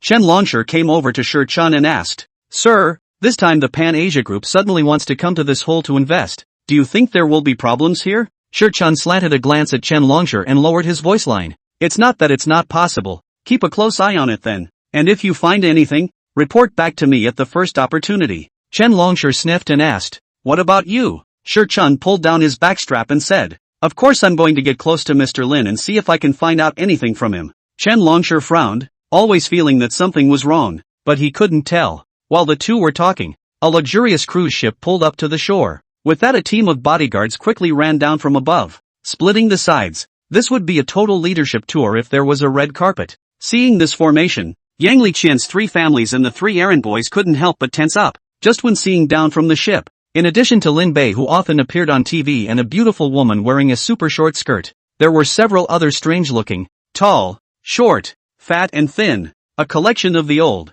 middle and young generations. This strange combination made the patriarchs of the Yang Li Qian family confused. Hadn't they agreed to talk about the project? These people don't look like professionals, and they're holding big bags, more like they're coming over for a vacation. Lin Bei went ashore and swept his eyes at the 3 Shi Chuns on the side, and he could guess their identities from the uniforms that Chen Longshi was wearing. He turned to Gao Jin and said, "Go stall them, I have something to talk to the villagers here." Gao Jin nodded and immediately stepped forward to stop the 3 Shi Chun who wanted to come over. In the corpse family's heavy ground, these 3 differentials are really remarkable. And Shi Chun, who dares to take Zhong Kuei's sword and start a movie with Qin Zombie, is even more of a warrior. But now that Lin Bei had brought Ma Xiaoling and Uncle Feng and the others over, having the 3 Shi Chun stay around would only get in the way, so it was better to get rid of them earlier. While Shi Chun and the 3 of them hadn't reacted yet, Lin Bei greeted the patriarchs of the Yang Li Qian family and quickly left the pier. The group walked towards the village while talking, and as they neared the entrance of the village, Lin Bei couldn't help but frown when he heard a sound of gongs and drums and opera singing coming from the distance. He asked toward Old Yang, "Village Chief Yang, You invited a troupe over to perform? Lao Yan laughed dryly with some weakness and said, yes, we are all opera lovers in our village. And we invite opera troupes to come and perform every other day. And this time we invited the famous Cantonese opera troupe from Hong Kong Island. And they will be performing their best performance of The Water Runs Through the Mountain tonight. So if Mr. Lin wants to have an interest in it, he can stay to take a look at it. Lin Bei huffed, not realizing that he had just happened to catch the Qin corpse leaving the gate. At this point, Lin Bei didn't bother to talk to these villagers and directly stated his purpose. Village Chief Yang, to be honest with you, I came over this time because I know that the Qin corpse sealed at the end of your village is about to come out, so I purposely invited the help of a high-ranking person to help you solve this problem. If you don't tell me the truth, once the Qin corpse breaks through the seal, I'm afraid that none of the people in your village will survive. Chapter 31, Maintaining a Physical Exorcism. Old Yang was shocked in his heart, and when he heard Lin Bei explode the biggest secret of his village, he subconsciously wanted to silence him. But when he saw Lin Bei's smiling expression and those bodyguards around him, Lao Yang immediately put away this thought. Even though this was their territory, if it really came to blows, even if the entire village came together, they might not be a match for those bodyguards of Lin Bei. For one reason, they had guns. Since he couldn't get rough, Old Yang could only think of ways to solve the problem in a peaceful way. He asked stiffly, Mr. Lin, how did you know that Qin Shi Huang's body was sealed in our village? The corpse of Qin Shi Huang? Hearing that Old Yang actually thought that Qin corpse was an ancestral dragon, Lin Bei couldn't help but snort. Throughout Qin corpse's performance in corpse family heavy ground, if he really was an ancestral dragon, it would be impossible for him to be played around by a few curry browns. Even if it was really the corpse of a Qin dynasty royal family, it could only be something like Hu Hei or Ziying. As for that Riley hiding in an old European castle, it's even more unlikely. The first emperor would go into hiding for fear of the Ma family's pursuit and end up in love? With the character of the first emperor, if he really turned into a zombie, I'm afraid the Ma family would have been played to death long ago. Great Qin's flag has also been planted all over the world for a long time, and it may have even brought down hell. After all, the heavenly court and the earth's great powers have run away, leaving 2 or 3 big cats and small cats. And finally appeared Rulai and Guanin's strength, and the legend does not match the strength of the two. At best, it is a diversion. Lin Bei was too lazy to explain this kind of thing to Old Yang. What insight can be expected from a group of descendants of pirates who, after snatching back mountains of gold and silver, only know how to sit on their asses? Lin Bei pointed to the two behind him, Zhang 13 and Zhang Tianai, and said, these two are the descendants of Zhang Tianshi, who just came down from the mainland. Then he pointed at Uncle Wind, Uncle Sik and Ma Shaoling, the three of them. One is a Mao Shan heir. The other two are contemporary heirs of the famous exorcist family, South Hare and North Horse. Do you think that with their skills, they can tell the arrangement of your ancestor? Old Yang's heart flinched when he heard this, and since they knew of the existence of the Qin corpse, they likewise believed in the existence of those ancient legacies. What's more, he had hired a mage to perform a spell to strengthen the seal on Qin's corpse only a short while ago, and the result was a failure. Hearing that Lin Bei was surrounded by so many high-ranking people, Old Yang rekindled hope in his heart and asked with a hopeful face, so Mr. Lin, you came over this time to help us solve our problems? Lin Bei slanted a glance at Lao Yang and said, if I let the Qin corpse run out, the unlucky ones will definitely not be just your village. But it's really true that I want to cooperate with you to develop the Shirluo continent, and when I've taken care of the matter of the Qin corpse, there will be people looking for you to talk about it in detail. So I'm just going to ask right now, are you willing to cooperate with me to take care of the Qin corpse? Lao Yang nodded vigorously. As long as the problem of the Qin corpses was not solved, no one in their village could sleep peacefully at night, fearing that one night the Qin corpses would pop out and kill them all. We're definitely willing. Just wondering how you need us to cooperate? Let's evacuate the people in the village first, and let them go outside to play for a few days. And I want to make it clear to you that I'm going to take half of what's in that treasure cave, including the Zhong Kuei treasure sword and the 3 copper coins. Old Yang couldn't help but frown when he heard that Lin Bei wanted to take half of the treasure. But on second thought, what's the point of leaving all the money even if your life is almost gone? What's more, those belongings were previously used to suppress the Qin corpse. Hundreds of years have passed. Must have been contaminated with a lot of corpse gas. Ordinary people, even if they took it, I'm afraid that they are also not blessed to enjoy it. I have no problem on my side. The villagers that I will also go to convince. Mr. Lin, I'm counting on you guys for the Qin corpse. As long as we solve the Qin corpse, in the project after that, we promise to cooperate 100%. Lin Bei smiled and patted Old Yang's shoulder and said, I appreciate your kind of coolness. Hurry up while it's still early or you'll be in trouble when it gets dark. Old Yang nodded, turned around and ran off to discuss with both Old Shen and Old Li. Lin Bei, On the other hand, turned his head to look at Uncle Feng, Ma Xiaoling and the others who were dumbfounded. When he spoke just now, he didn't deliberately lower his voice, so the conversation he had with old Yang and the two of them, the few of them basically heard it all. It is for this reason that they are confused. You said you'd come over to solve the problem of that demon in Gucheng. Why did a Qin corpse suddenly appear again? Lin Bei could only tell the crowd about the origin of the Qin corpse. Hearing that it was an ancient corpse that was older than the great demon god and the silver-armored corpse and had already been awakened once by the essence of the sun and moon, the faces of the crowd did not look good. Ma Xiaoling stared at Lin Bei with a burning gaze and asked, "Did you know about the existence of the Qin corpse a long time ago?" Lin Bei nodded and said, "It's not just the Qin corpses. I know other things as well. This world is facing a big trouble. If it can't be solved, in 10 years at most, the human race will perish." Hearing this, Uncle Feng walked up and said, "Why don't you report such an important matter to the state? With your connections, you should be able to talk directly to the higher-ups." Lin Bei sniffed and looked up at the sky, then shook his head and said, "I've already said that the above has organized a team of supernormal capabilities, specifically to deal with this aspect of things. In addition to that, they still have more important things that need to be dealt with. For a while, I'm afraid there is no time to take care of this side of the Hong Kong island, so there are things that can only be dealt with on our own." Speaking here, Lin Bei paused for a moment and lowered his voice line. "I've already asked someone to get the Katyusha rocket launcher I just bought in the north, so I guess it'll be here soon. So if the few of us who teamed up still can't beat that Qin corpse, we'll just use the rocket launcher to blast him." When these words came out, Ma Xiaoling and Uncle Feng and the others all looked at Lin Bei with horrified faces. They didn't know what a Katyusha was, but they had heard of rocket launchers. This thing is basically only used when fighting a large war. A cannon goes down and miles around are leveled. Even this thing was ready. No wonder Lin Bei had asked old Yang to demobilize the villagers out of the road. Although they felt that Lin Bei's approach was a bit too heartless, Ma Xiaoling and the others felt inexplicably at ease. Now even if they couldn't beat the Qin corpse, they still had the rocket launcher to help support them. Uncle Feng, as the one with the highest cultivation in the field, directly clapped his hands and said, "Then it's decided. But are we going to take care of the demons and the Gucheng first? Or are we going to deal with the Qin corpses first?" Lin Bei thought for a moment and said, "Solve the problem of Gucheng first, or else in case the demon suddenly runs out when he happens to be fighting with the Qin corpse. The fun will be great." The crowd thought yes, and it will soon be noon. The hot sun is in the sky. It is the time when the magic power of the demons and monsters is the weakest. After determining a plan of action, the group made their way to the open flat area at the end of the village. After Uncle Wind and Uncle Seeker both took the compass and combined them for a while, they finally determined the location. Then it was time to start setting up the props to deal with the demons. Chapter 32, The Bombardment. Give me a monthly vote, please. The category ranking keeps dropping. If I get more than 10 chapters today, I'll add one more, please. If you can.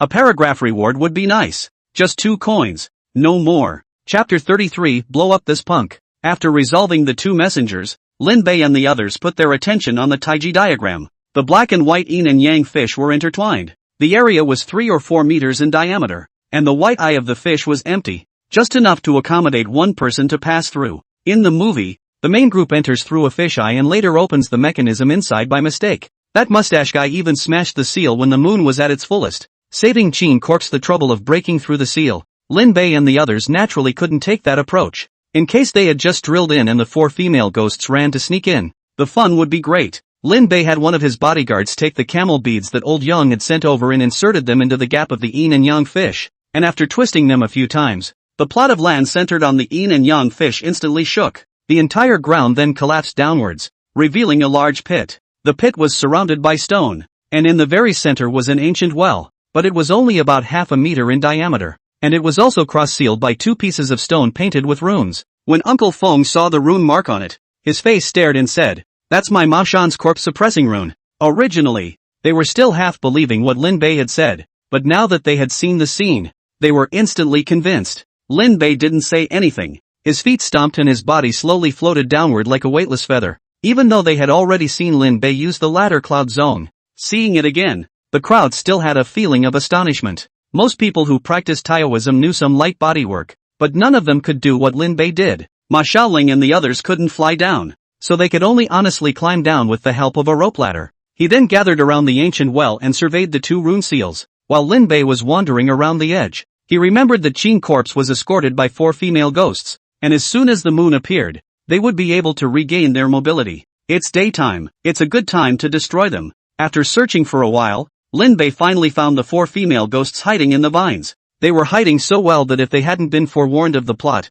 they wouldn't have been able to detect their presence. Lin Bei waved his hand, and the bodyguards immediately walked forward and dragged out the 4 female ghosts. It was fine when their faces were now covered by their hair, but now when they were spread out, they immediately revealed faces that looked as if they had been splashed with acid. And the word repulsive was not enough to describe the horror of what they looked like. Lin Bei just took a look at it, and then asked the bodyguards to dispose of it with a disgusted look on his face. These 4 female ghosts had not existed for a short time, but they still belonged to the category of ordinary ghosts and monsters, as long as you used a peach-wood sword to insert into their hearts and then a fire to burn them. The 4 bodyguards led by Wang Jianjun held peach-wood swords, and after counting 3 times, they disliked the female ghosts' chests together. The female ghosts who had suffered fatal injuries awoke at once and let out mournful screams, but it would be so hot and sunny that they wouldn't even need to light a fire and they would be automated into ashes. At the same time, the 2 talismans on the import actually began to glow. Uncle Feng said in a deep voice, "The Qin corpse inside has most likely already sensed that his men have been eliminated by us. These 2 seals won't last too long, and if we hadn't come, in half a month's time at the most, he would have gotten out of his trap." Speaking here, Uncle Feng looked at Lin Bei, obviously waiting for him to give orders. Lin Bei flicked his left hand on the demon exorcist sword, and the sword made a crisp ringing sound. "Uncle Feng, the seal here was set by your Maoshan sect. You are more familiar with it, so it's better to continue with your arrangement." Uncle Feng sniffed in relief. Even though he was older than Lin Bei and was a senior in terms of cultivation, there was always a kind of pressure when facing this great tycoon. Otherwise, according to his usual style of behavior, he would have arranged it on his own first thing in the morning. While Uncle Feng was studying the seal, Lin Bei had his men bring over the Katyusha rocket launcher. Unless he really couldn't deal with the Qin corpse, Lin Bei didn't really want to use this tactic. After all, the bronze sword in Qin corpse's hand could fight hard with Zhong Kuei's sword without losing, so it must be a treasure. If the Qin corpse was really a royal family of the Qin dynasty, then the sword in his hand would most likely be the rolling sword or the Taie sword. The demon exorcist sword in Lin Bei's hand was already showing some cracks, and it was estimated that it would crumble after a few more uses. So he had to find a replacement weapon ahead of time, and the Zhong Kuei treasure sword was an option, but it would be better if he could have one more. Soon, the rocket launcher was brought over by Lin Bei's bodyguards, while Uncle Feng and the others had figured out how to deal with the Qin corpse. Waiting for the night to act again was definitely not feasible. Once the Qin corpse came out of the gate and absorbed the moonlight, its strength would follow suit and it would be difficult to deal with it at that time. That's why Uncle Feng proposed to take the initiative to break the seal, preferably by blowing up the entire mouth of the well and exposing the Qin corpse to the sun. Lin Bei sniffed and frowned. He was aware of the situation at the bottom of the well. There were 9 curves in there and an underground river. It is unlikely that the operation of storming Qin corpses will be realized unless the diagram of the square miles is completely turned upside down. However, Lin Bei didn't try to stop him. After all, how was he going to take the Zhong Kuei sword if the seal wasn't lifted? The power grid that had been used earlier against the green-faced demon came in handy once again at this time. In addition, Lin Bei also asked Lao Yang to kill the black dogs and roosters in the village and put together 2 buckets of chicken blood and dog blood. Unless one is facing a demonic creature that has become fertilized, these things can have a certain restraining effect. These belong to the normal means of restraint. In the non-normal means, Lin Bei also prepared Gatling, also RPG. He had always wanted to find a chance to test if these evil spirits could really be fully immune to physical attacks. Lin Bei even spent a lot of money to prepare silver bullets, which worked wonders in restraining vampires. He just didn't know if it would be effective against the evil spirits of China. When Uncle Feng and Ma Xiaoling and the others were ready, they fell silent when they saw what Lin Bei and those bodyguards of his had in their hands. Just the weapons they had on hand were enough to fight a small war. But thinking that Lin Bei had even arranged for a rocket launcher, these things didn't seem like anything. Not much of a problem. It's your side of the team, and the security pulls right through. Even the patriarchs of the Yang, Li, and Shen families had their hearts set on solid ground when they saw this formation. After everything was ready, Lin Bei turned his head to Wang Jianjun, who nodded. He was carrying an RPG launcher at the moment, and immediately pulled the trigger when ordered to do so. The grenade trailed a long trail of smoke as it shot toward the ancient well. With a rumble, a huge explosion blew the ancient well to smithereens, and powder from the stone bricks flew everywhere. When the smoke cleared, a ball of red light suddenly burst out from the location where the ancient well was originally located. An ancient corpse with a crown on its head, a red robe, and a black face with fangs slowly appeared in front of the crowd. Without waiting for it to stabilize itself, Lin Bei shouted, "Screw him! Chapter 34 Fake Version of Qin Corpse. Da da da da da. The bodyguards scattered around immediately maneuvered their Gatling and poured bullets towards Qin Zombie. The Gatling, after nearly a century of development, still writes machine guns, but is no less powerful than those smaller artillery pieces. The 10 or so Gatling guns fired in unison, immediately hitting the Qin corpse like a jerk, shaking its body crazily, and even a lot of disintegrated pieces of flesh flew out. And this was just the beginning. When Lin Bei saw that Qin Zombie couldn't move, he snapped his fingers, and Wang Jianjun, who was on the side, once again blasted at Qin Zombie with his RPG. A couple other RPG-carrying bodyguards followed suit and pulled the trigger. Boom boom boom. Explosions rang out one after another, and the Qin corpses that were the targets howled miserably as they suffered heavy damage. Seeing this, Lin Bei had wanted the bodyguards to step up their efforts, but the Qin corpse belongs to the zombie that has become refined, although not to the point of blood reanimation, the speed of recovery, but also not the general zombie can be compared. It flew up through the smoke, trying to get away from the dry well, yet it was the grid that greeted him. At this moment, the Qin corpse rushed towards the power grid like a large-sized fly rushing towards an electric mosquito swatter, and there was a crackling sound. Seeing the Qin corpse fall down, Ma Xiaoling was instantly going to use the Dragon God spell to put it to death. She didn't want to see an athletic figure jumping downward before she could throw the rune star. Type 1 round dance. Boom! After Qin corpse landed on the ground, Lin Bei's attack arrived before he could stabilize himself. After being trapped for 300 years and only just getting out, he took a couple RPGs, then a hornet's nest of Gatling, and finally a shot of high-voltage electricity. Qin corpse has been angry. Think he was at least a member of the royal family in life. Did not expect to suffer this treatment after death. It directly took Lin Bei as a target for revenge. In the face of the Crimson Exorcism sword, it actually didn't draw its sword to parry, but chose to grab it with its hand, and it did let him grab it. However, the burning sensation coming from the sword made Qin corpse feel as if he had touched a red-hot iron,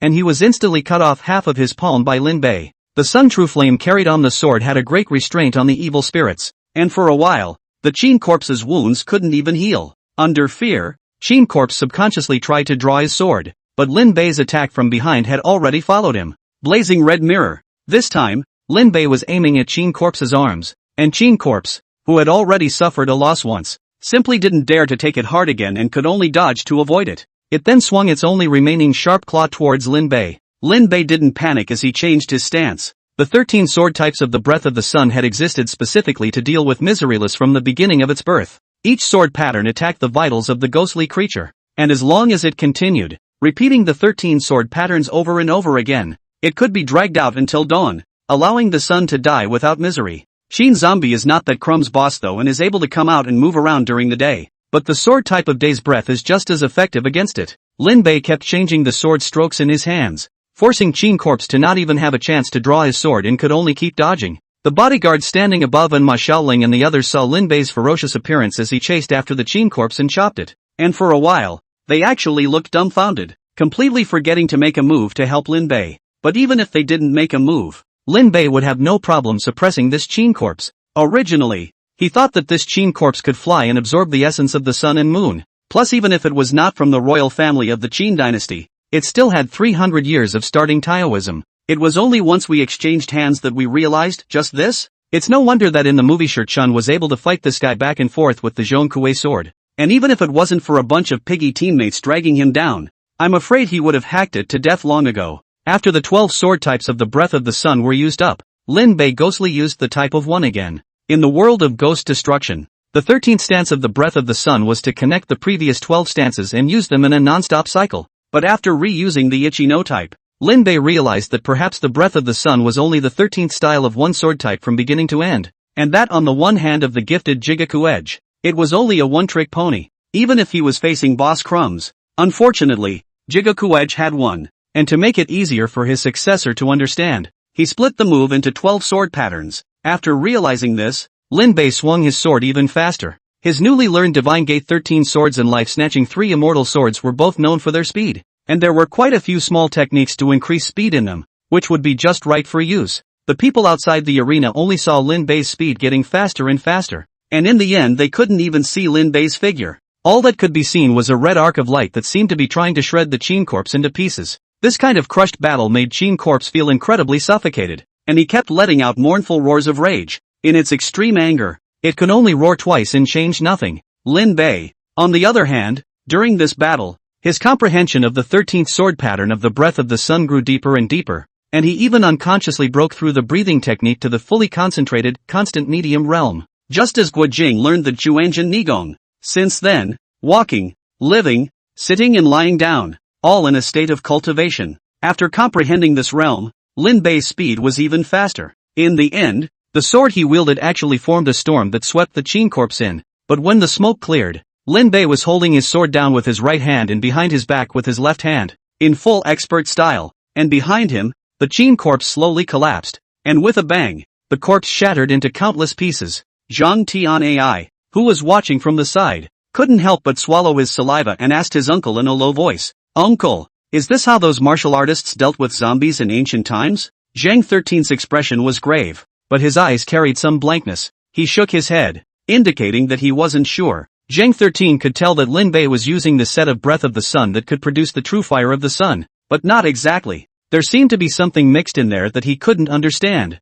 If he were to deal with the Qin corpse, without the spirit mortar and pestle and mandala, he was afraid that it would be very difficult to eliminate the Qin corpse. And yet, Lin Bei was able to rely on his breathing method to kill him alone, and even split the Qin corpse's corpse, a situation that was more or less outrageous. While Zhang 13 was still fuming, Uncle Feng, who was the first to react, had already jumped into the pit. He examined the cuts on the ground, all of which carried burn marks, obviously caused by the sun's true fire. Just when Uncle Feng was ready to collect a piece for research, the corpse piece that had been irradiated under the sun actually rapidly melted, and finally only a streak of white powder remained. Uncle Feng shook his head regretfully, and just when he wanted to stand up to talk to Lin Bei, he saw the demon-repelling sword in Lin Bei's hand shatter in front of his eyes with a boom, and only a handle was left holding in Lin Bei's hand at the end. The weapon shattered, and Lin Bei couldn't be bothered to pose anymore, so he hurriedly crouched down and tried to collect the pieces to see if he could salvage them. Chapter 35 Legendary Artifact?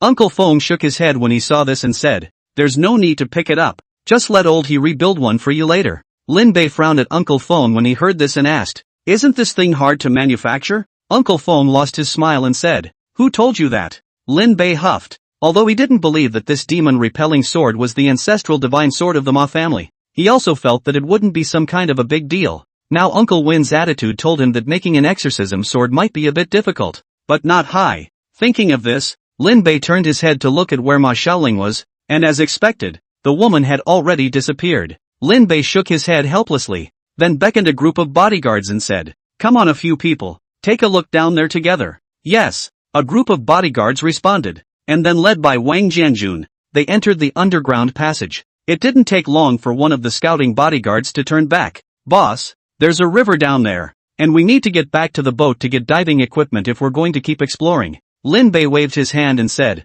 "Go get it. By the way, don't forget to bring the fish gun with you." "Yes," the bodyguard answered and then went back to the ship to get the equipment. Seeing this, Zhong Bai, who was on the side, asked curiously, "There's something else under here?" Lin Bei nodded, then pointed at old Yang and said, "According to the last words left by the ancestors of Yang Liqian's 3 families, in addition to the treasures down here, there is also the Zhongkuei treasure sword and the 3 corpse suppressing coins, which are all used to suppress the Qin corpses. And one of the conditions that I have negotiated with them is that the treasures inside along with the Zhongkuei treasure sword all belong to me." Zhong Bai's eyes widened as he sniffed. Zhongkuei is the old ancestor of ghost hunting. If it is really the sword he left behind, I'm afraid it will be used to serve as the treasure of the town. It's a dream come true for exorcists. Zhong Bai also wants it, but this thing has already belonged to Lin Bei. He doesn't dare to open his mouth, and he won't open his mouth. As an exorcist with a heart of justice, Zhong Bai has his own bottom line. Lin Bei could see some of Zhong Bai's thoughts and just ignored them. The attraction of an exorcism holy weapon to an exorcist is just like an LSP meeting a stunning beauty with tall legs and also a convex front and back. It can be fascinating, but it's not a complete loss of sanity. It didn't take long for the bodyguard to return with a wetsuit and a fish gun, with Lin Bei's instructions. Although the bodyguard still encountered the zombie that was tied up under the water, but with sufficient weapons, it really wasn't a match for those bodyguards of Lin Bei and was easily disposed of. Then the team led by Wang Jianjun entered the treasure cave smoothly. They did not rush to carry the belongings, but first brought out the wooden box containing Zhongkuei's sword. "Boss, here's what you want." Lin Bei excitedly took the wooden box from Wang Jianjun. It was because he had seen the demons and monsters of this world that he knew how much gold the Zhongkuei sword contained. Even Uncle Wind and Uncle Seeker came over together. They are all cultivators. How can they not be interested in the magic weapons left behind by the ghost-hunting celestial master Zong Wu? However, after Lin Bei opened the wooden box, the three experienced Taoist priests, Uncle Feng, Uncle Seeker and Zhang 13, immediately showed their disappointment. Inside the wooden box was a sword with an ancient shape, and next to it were 3 corpse-quelling coins. These 2 items were indeed rare magic weapons, no doubt, but they were definitely not the legendary magic weapons used by Zhong Wu. Seeing this, Lin Bei asked, "Is there a problem with these things?" Uncle Seeker shook his head and said, "There is no problem, but it is not a magic weapon left over by Zhong Wu. It is fine to use it to deal with ordinary demons and ghosts. If it is paired with the 3 Xinjian money, even if it is the kind of zombies like the great demon god and the silver-armored corpse that have become fertilized, it can still be dealt with in 1 or 2 cases. It was also a misunderstanding on our part before. We didn't think much of it when we heard about Zhong Wu's sword, but the sword used by the legendary Zhong Tianshi is called the 7-star sword. It's said to be a divine weapon given by the Supreme Lord. So how could it be this sword in front of us? And the year is not right either." When Lin Bei heard the first words, he still wanted to inquire about 1 or 2 of them, but when he heard the last sentence, he instantly swallowed all his words back. Uncle Seeker was right. The lack of vintage alone could conclude that this sword would not be a magical weapon used by Zhong Wu. After all, the legendary Zhong Wu was a character from the time of Emperor Taizong of Tang, more than 1,000 years ago, and the Zhong Wu sword in front of me, a look at that shape, is the product of the Ming dynasty. However, for Lin Bei, it was fine not to mention the sword that Zhong Wu had used. It was much better than the demon exorcist sword that Ma Shaoling had sold him. Thinking about this, Lin Bei suddenly remembered a certain thing that he had forgotten. He squatted down and rummaged through the white ash left behind by the Qin corpses for a while, and finally found a sword weapon with an even older shape than the Zhong Wu treasure sword. Earlier, far away, although the Wind Uncle and other people have seen the Qin corpse body tied with a sword, at that time also did not see clearly. A few eyes lit up as they looked closer now. Uncle Seeker even couldn't help but directly reach out and say, "Can you let me take a good look at this sword?" Lin Bei didn't say anything and directly handed over the sword. After Uncle Seeker carefully received it, he gently unsheathed his sword, and for a moment, Lin Bei and the others actually seemed to hear the sound of a dragon's roar. When this sword was completely sheathed, Lin Bei realized that this sword was not the bronze sword he thought it was. It just had an extra layer of rust on it because it had been put away for too long. Uncle Seeker frowned for a while before suddenly handing the sword back to Lin Bei and said, "Mr. Lin, try using your breathing technique." Lin Bei was stunned at his words, but he still took the sword and attached the power of the sun absorbed by the breath of the sun to the sword as Uncle Seeker had said. It was also at this time that the sword produced a change. The rust on it automatically fell off, not to mention that an indescribable cold aura seeped out from the sword. The sword was about 3 feet long, open on both sides, and had a peculiar pattern. Below the hilt of the sword were 2 ancient seal characters of Tai, though they did not look like they were carved, but more like natural imprints. Lin Bei didn't recognize those 2 words, but Uncle Seek and Uncle Wind recognized them. After all, no matter whether it was cultivation or exorcism, one needed to deal with old antiques, and not knowing the ancient language wouldn't do. It was also because they recognized those 2 words that the 2 of them involuntarily sucked in a breath of cold air. Seeing this, Ma Shaoling, who had run back at some point, couldn't help but ask, "Uncle Seeker, what is the origin of this sword?" Seek Uncle sniffed in a good-natured slanting. Ma Shaoling said, "Usually let you read more books, do not listen, and now even the words cannot recognize the future to meet the difficult to deal with the old. Even if there is a method of cracking in front of you, you do not recognize." Ma Shaoling playfully spat out her tongue before shrinking her head back. Uncle Seeker shook his head and said, "If I didn't recognize it correctly, this should be the legendary sword of Wei Dao, Tai, and also during the period, Chu's national treasure, forged by the 2 swordsmiths, Wu Yezi and Ganjun, and for a long period of time it was used as a wearer's sword by the first emperor of Qin. So it seems that the Qin corpses that were wiped out, even if it wasn't Qin Shi Huang, it was a member of the royal family of the Qin dynasty." Chapter 36, Another Newcomer? 3 shifts. Please catch up on your reading. Lin Bei was aware of the Taiya sword, but never thought that he would get this legendary sword of Wei Dao so easily. Most importantly, this sword was once the sword of Qin Shi Huang, and that curse of the Ma family that you can't shed tears for a man was passed down from Ma Linger, who worked for Qin Shi Huang. This woman, in addition to being a relationship brain, is an absolute meanie, blocking the possibility of future generations falling in love because of their own experiences. It would have been fine if he had really been slightly injured, but in fact it was a misunderstanding. In Stalemate Part 2, this misunderstanding is resolved and the Ma family spell loses its effect. Ma Shaoling, as the beneficiary, might not have much to complain about, But the women of the Ma family on her upwards had to realize that they had to be old nuns for the rest of their lives because of a misunderstanding on the part of their ancestor. That resentment was afraid to be enough to topple the 18 layers of hell. And most importantly, Ma Linger, there are no descendants. In other words, the ones she pitted were mostly her brother's offspring.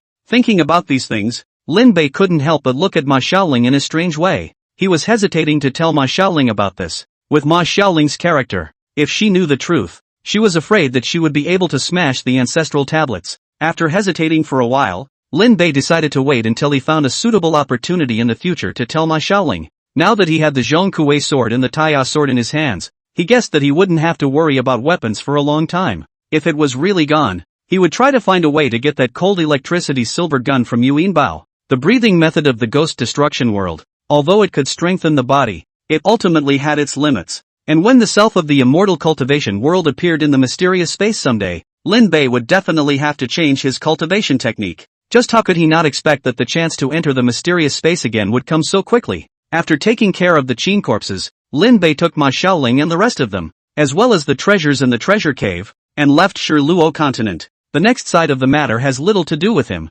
As for the cooperation project, naturally the company's people take over. After returning home and washing up for a while, Lin Bei had only just laid down when he once again entered the mysterious space. After opening his eyes, Hong Kong healing Lin Bei saw a few other selves gathered together muttering, and did not know what they were discussing. He counted the number of people and realized that there was indeed a newcomer in there. Earlier he had speculated that whenever a new self appeared, it would enter the mysterious space, and that was really what happened. Hong Kong synthesis Lin Bei came forward and put his hand on the newcomer, and the memories instantly flooded into his mind. Newcomer Lin Bei comes from the world of mystic recovery. It was a world where evil spirits were everywhere and fairies and gods were not visible, and ghosts cannot be killed, and the only ones who can deal with ghosts are ghosts. When an ordinary person encounters a ghost, he can only find its pattern and find the cracks to have a chance to survive. In addition to ordinary people and ghosts, that world there is also a kind of existence called ghost harnesser, will itself as a container to accommodate the existence of ghosts.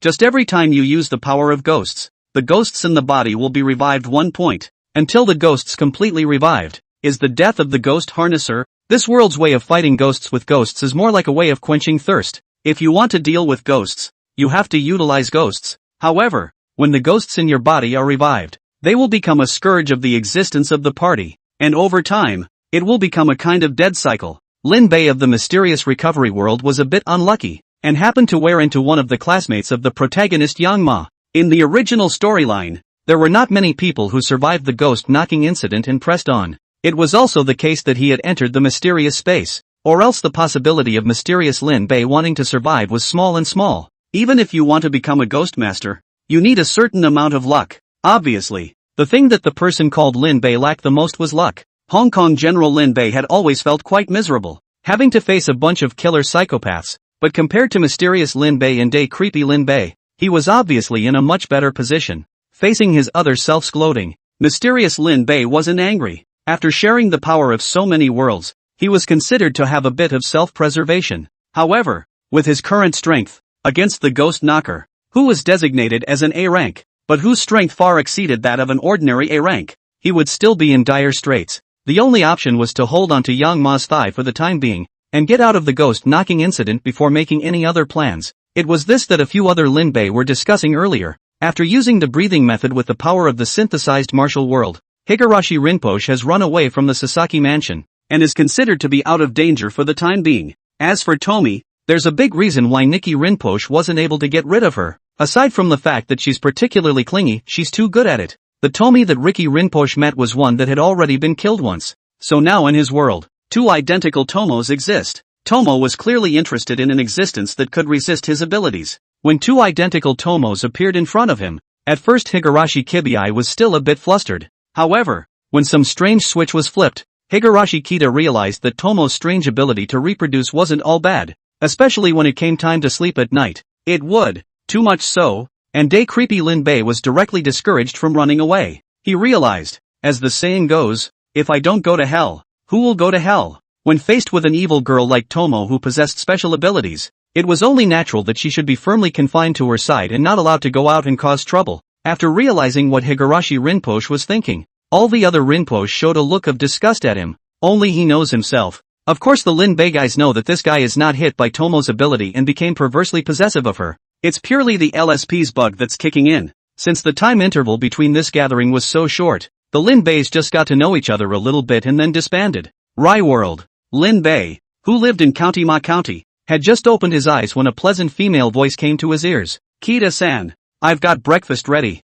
Remember to eat it when you get up later. I have to go out first or I'll be late later. After saying that, the orange-pair student wearing a JK uniform nibbled on Lin Bei's face, and then she bounced away. On his way out, he didn't forget to pack up the shoes in the entryway with an unusually skillful movement. Obviously not the first time he'd done so, Lin Bei muttered before lying back down. He had gotten used to this kind of clothes on the table, looking like he was mucking about, but in reality, he was mucking about. It wasn't as colorful as the lives of a few of his other selves, but he didn't envy it at all. Every day, sleep to wake up naturally. Breakfast, lunch and dinner are prepared. Eat breakfast in the editor's phone call under the urging to write a few hundred words. To the end of the month to receive a working people work for a year without eating or drinking cannot save the manuscript fee. By the time lunchtime passed, a young lady errant would come to the door and ask Lin Bei to go out for an activity, and it was never the same every day. At night, according to the habit of writing a diary, is to make the other several Lin Bei envy, yao, admire, cynical, chia, jealous, chi, of the bedtime exercise. Chapter 37, The World is a Little Hot. After breakfast, Lin Bei took a call. It was Mr. Mikami from school who called and wanted to invite him to go to the beach with him. Lin Bei was hesitant to say yes, because Mrs. Fujura next door said that she had prepared a Matsusaka beef set meal for the evening. Lin Bei didn't have much interest in Wagyu, but he couldn't help that Mrs. Fujura was just too enthusiastic. Just as he was about to reject Mikami-sensei, there was a sharp doorbell and a familiar voice from outside. Lin Bei, come out and open the door. Lin Bei heard that it was Fujiwara Takumi's voice, and after saying sorry to Mr. Mikami, he immediately hung up the phone. Upon arriving at the door and opening it, what met his eyes was Fujiwara Takumi's face that seemed to never wake up from sleep. Next to him was a somewhat shorter teenager with a pothead. His name was Takeuchi Shu, a dead friend of Fujiwara Takumi and a good friend of Lin Bei. Together, the three are third-year students at County S High School in Koroma Prefecture. Unlike Takumi and Shu, who were both bitter,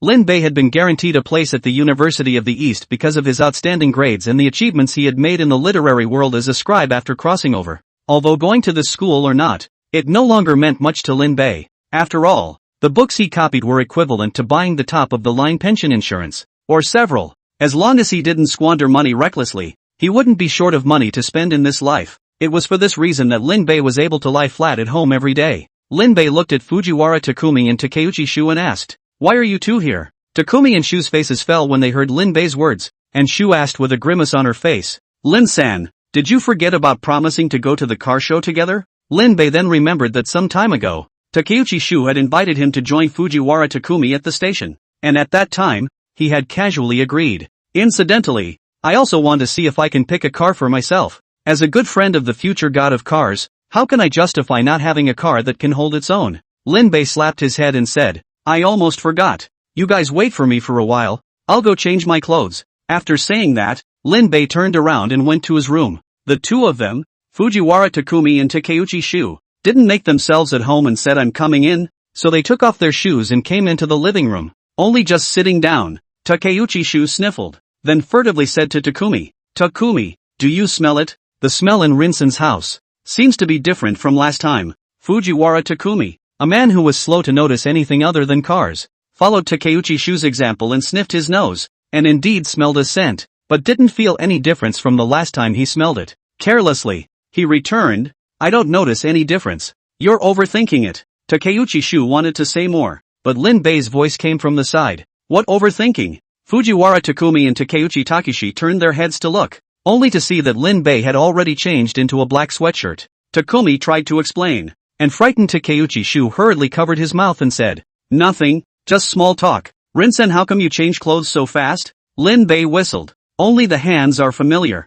Fujiwara Takumi and Takeuchi Itsuki were confused. There was a proficiency level in putting on clothes? Lin Bei naturally couldn't tell the two that this was a skill he had practiced by being a guest in his neighbor's house for a long time. Although Fujiwara Takumi and Takeuchi Shu felt that Lin Bei's words were a bit of a problem, they didn't think too much about it and turned to ask Lin Bei what kind of car he wanted to buy. When Lin Bei heard this question, he subconsciously glanced at Takeuchi Shu and said with a smile on his face, "I want to buy a GTR." Takumi didn't feel much of anything when he heard that.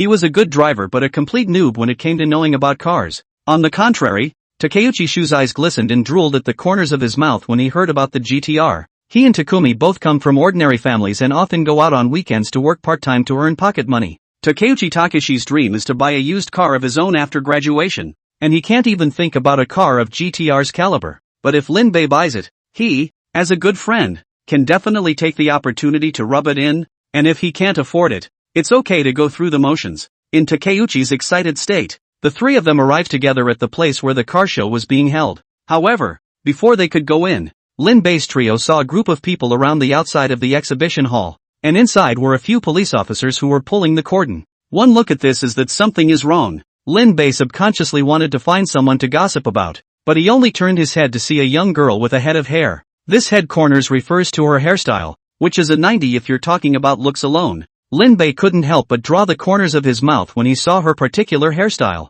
and he vaguely had some bad premonitions in his heart. He looked toward the other side of the girl, and sure enough, there was a 6 or 7-year-old kid being held over there, with glasses on the bridge of his nose, a long-sleeved suit jacket with shorts, and a blue bow tie. In the fall and winter seasons, it was common for women to dress up in long sleeves with short skirts, but there was only one person Lin Bei could think of in this kind of feminine dressing of an elementary school student. Looking further ahead, there was a middle-aged man with a big back haircut, prominent cheekbone area, and a small beard. When he saw him, the last trace of luck in Lin Bei's heart was dispelled. It had occurred to him before that several of his other selves had traveled to worlds with supernatural powers. There was no reason why he could be so lucky as to travel to an everyday world. The idea really hammered home. With the Shinigami elementary school students together cannot have any good results. Anyway, now the car show cannot see. Lin Bei was about to pull on Fujiwara Takumi and Takeuchi Tree, two people to run away, just to see the exhibition hall out of a pair of special combination.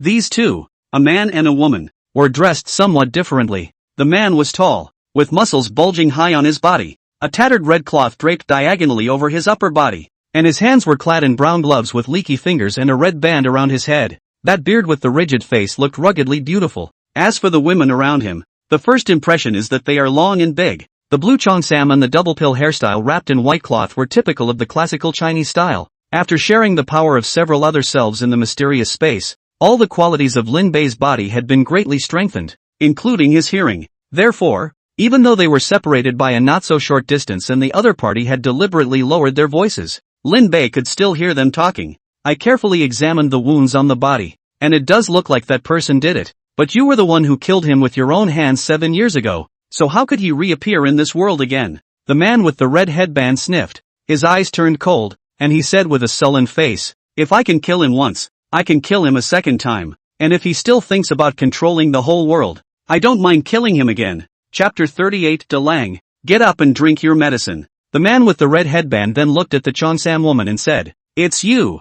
Haven't you already been suspended by the Interpol side? Why are you still involved in this kind of thing?" The Cheongsam woman said somewhat helplessly, "Don't mention it. My disciple happened to be in a rebellious stage and ran away from home to come over here. The police department knew that I had fought with the Shadow Law organization and informed me immediately after learning that I was over here." Lin Bei was more or less confused as he listened to the conversation between the two. Although he had already guessed where they came from the way the two were dressed, Lin Bei was basically certain that he was in the middle of the plot of Street Fighter 6 with regards to the topics they were talking about. First Conan, followed by Street Fighter. Street Fighter and King of Fighters make frequent cameos between each other again, and those two games alone have encompassed the majority of fighting game characters. On top of that, the Tekken series and Mortal Kombat series have had tie-ins with Street Fighter. Now that they had met Chun-Li and Ryu, it seemed reasonable if one day Vulcan Liu Kang and Jin Kazama appeared in front of Lin Bei. The expression on Lin Bei's face suddenly froze when he thought of Kazama-run, because he remembered a certain detail that he had overlooked. The big sister who lived behind his house, who was a keen lover of flowers and small animals, seemed to have the last name of Kazama, and it was she who had made Lin Bei feel what was meant by the beauty of nature. Shouldn't be such a coincidence? A drop of cold sweat dripped from Lin Bei's head. Some things don't stand up to close scrutiny, and he realized now that he seemed to have overlooked a lot of things in his daily life. Seeing that Chun-Li and Ryu were heading his way, Lin Bei couldn't think twice and hurriedly pulled Fujiwara Takumi and Takeuchi Shu to run away. He didn't want to get involved with this main group of protagonists at all, especially the deaf elementary student who died wherever he went and whacked his head down with a cackle. It was only that Lin Bei's near fall-away approach was still noticed by Ryu and Chun-Li, as well as the deaf pupils. Ryu and Chun-Li notwithstanding, after a series of events, Both are master fighters enough to start their own schools. Especially Ryu. After fusing the killing intent fluctuation with the power of the void, it would not be an exaggeration to say that he was the best in the world. As for the death god Pupil being able to notice Lin Bei, it wasn't because of his keen powers of observation, but he realized that just now Ran had looked at Lin Bei several times. This Vinegar King immediately woke up with 12 points of vigilance, and only after Lin Bei ran away did he let out a little sigh of relief. After running for almost a block and confirming that no one was catching up behind him, Lin Bei let out a sigh of relief. He was in good health and ran so far without even breaking a drop of sweat, but Fujiwara Takumi and Takeuchi Shu both were not. Takeuchi Takeshi, not to mention a typical wasted otaku, and Fujiwara Takumi isn't much better, or he wouldn't have retired from racing altogether after a car accident. Fujiwara Takumi asked while gasping for air, "Lin-san, why are you running so fast?" Lin Bei glanced at Tuahai and Shu, thinking that he was still on good terms with the two of them, so he reminded, "You two remember, in the future, if you come across those people just now, run as far away as you can." Shu asked in disbelief. "Why?" Lin Bei said with a serious face, "Because those people are the reincarnation of the calamity. If you are near them, you will have bad luck." Takeuchi Shu laughed a few times when he heard this, but when he looked at Lin Bei's serious face, without the slightest intention of joking, his laughter gradually became smaller. He gulped. "Lin-sang, are you serious?" Lin Bei rolled his eyes and said, "Do I have to joke with you guys? If you guys don't believe me, you can go back and read the newspaper and look for news related to Mori Kagaro, and you'll see that they always stumble upon murders. Basically wherever they go, they die." "Shu, you don't want to get involved in a murder yourself, do you?" Gulp. Takeuchi shook his head vigorously, but no one in their right mind would want to get into a hit. Fujiwara Takumi hadn't said anything. He had a good memory, and after Lin Bei brought up Conan's guys, he recalled the news he had read in the newspaper some time ago, and that person called Mori Kagaro. It seemed that he did often stumble upon murders, and had earned the nickname of the police savior. Now that I think about it, the other guy does look like a sweeper. The three of them muttered something about Death Elementary and his toolman as they walked forward. It wasn't long before Fujiwara Takumi suddenly stopped and pulled Lin Bei and Takeuchi Shu with him. "Rinsen, look ahead." Lin Bei was chatting with Takeuchi Shu. When he heard Fujiwara Takumi's words, he subconsciously looked forward. Then he saw Ryu standing directly in front of him. Lin Bei frowned and subconsciously searched his surroundings, and as expected, Chun-Li was standing right behind them, the two of them one behind the other, blocking their way. Looking at their expressionless faces, Lin Bei knew that he couldn't make things right today. It didn't matter to him. The big deal was that after gathering the power of multiple worlds, even if he couldn't beat these two master-level fighters, escaping was always no problem. But both Fujiwara Takumi and Takeuchi Takeshi are ordinary people, the kind who've never even been in a fight. To have them fight Ryu and Chun-Li is no different than giving them away. After Lin Bei took a deep breath, he arched his hand towards Ryu and Chun-Li and said, "Both of you, can you let these two friends of mine leave first? They're just ordinary high school students." Looking at Lin Bei's more than standard clasping posture, Chun-Li's eyes lit up. She had only called on Ryu because she had noticed Lin Bei's strange behavior and wanted to see if she could find any clues from Lin Bei. I didn't think it would surprise her. Chun-Li was born in China and learned Kung Fu off of Hungar, Wing Chun and Tan Kung Fu, even though she has now blended all three of them out of her own way. However, every time he fought with someone, the starting position was still the standard movement in Wing Chun, and the iron ring in his hand was also a special prop of the Hungar fist's iron wire fist, used to increase the force. Chun-Li could tell that Fujiwara Takumi and Takeuchi Shu were indeed just ordinary people like Lin Bei said, so she waved her hand, signaling that they could be allowed to leave. Lin Bei sighed in relief and said to Takumi and Shu, "You guys go ahead and I'll call you when I get back." Fujiwara Takumi frowned tightly and asked worriedly, "What about you?" Lin Bei grinned. "Don't worry, the two of them aren't bad people. I guess they're just looking for me to ask something." Now Fujiwara Takumi's brow furrowed even more. If they weren't bad guys, why did they let them go first? However, he didn't sing against Lin Bei after all, knowing that he would only cause trouble for Lin Bei if he and Shu stayed. "Then be careful." After saying this, Takumi came to Lin Bei's ear and said in a voice that only two people could hear,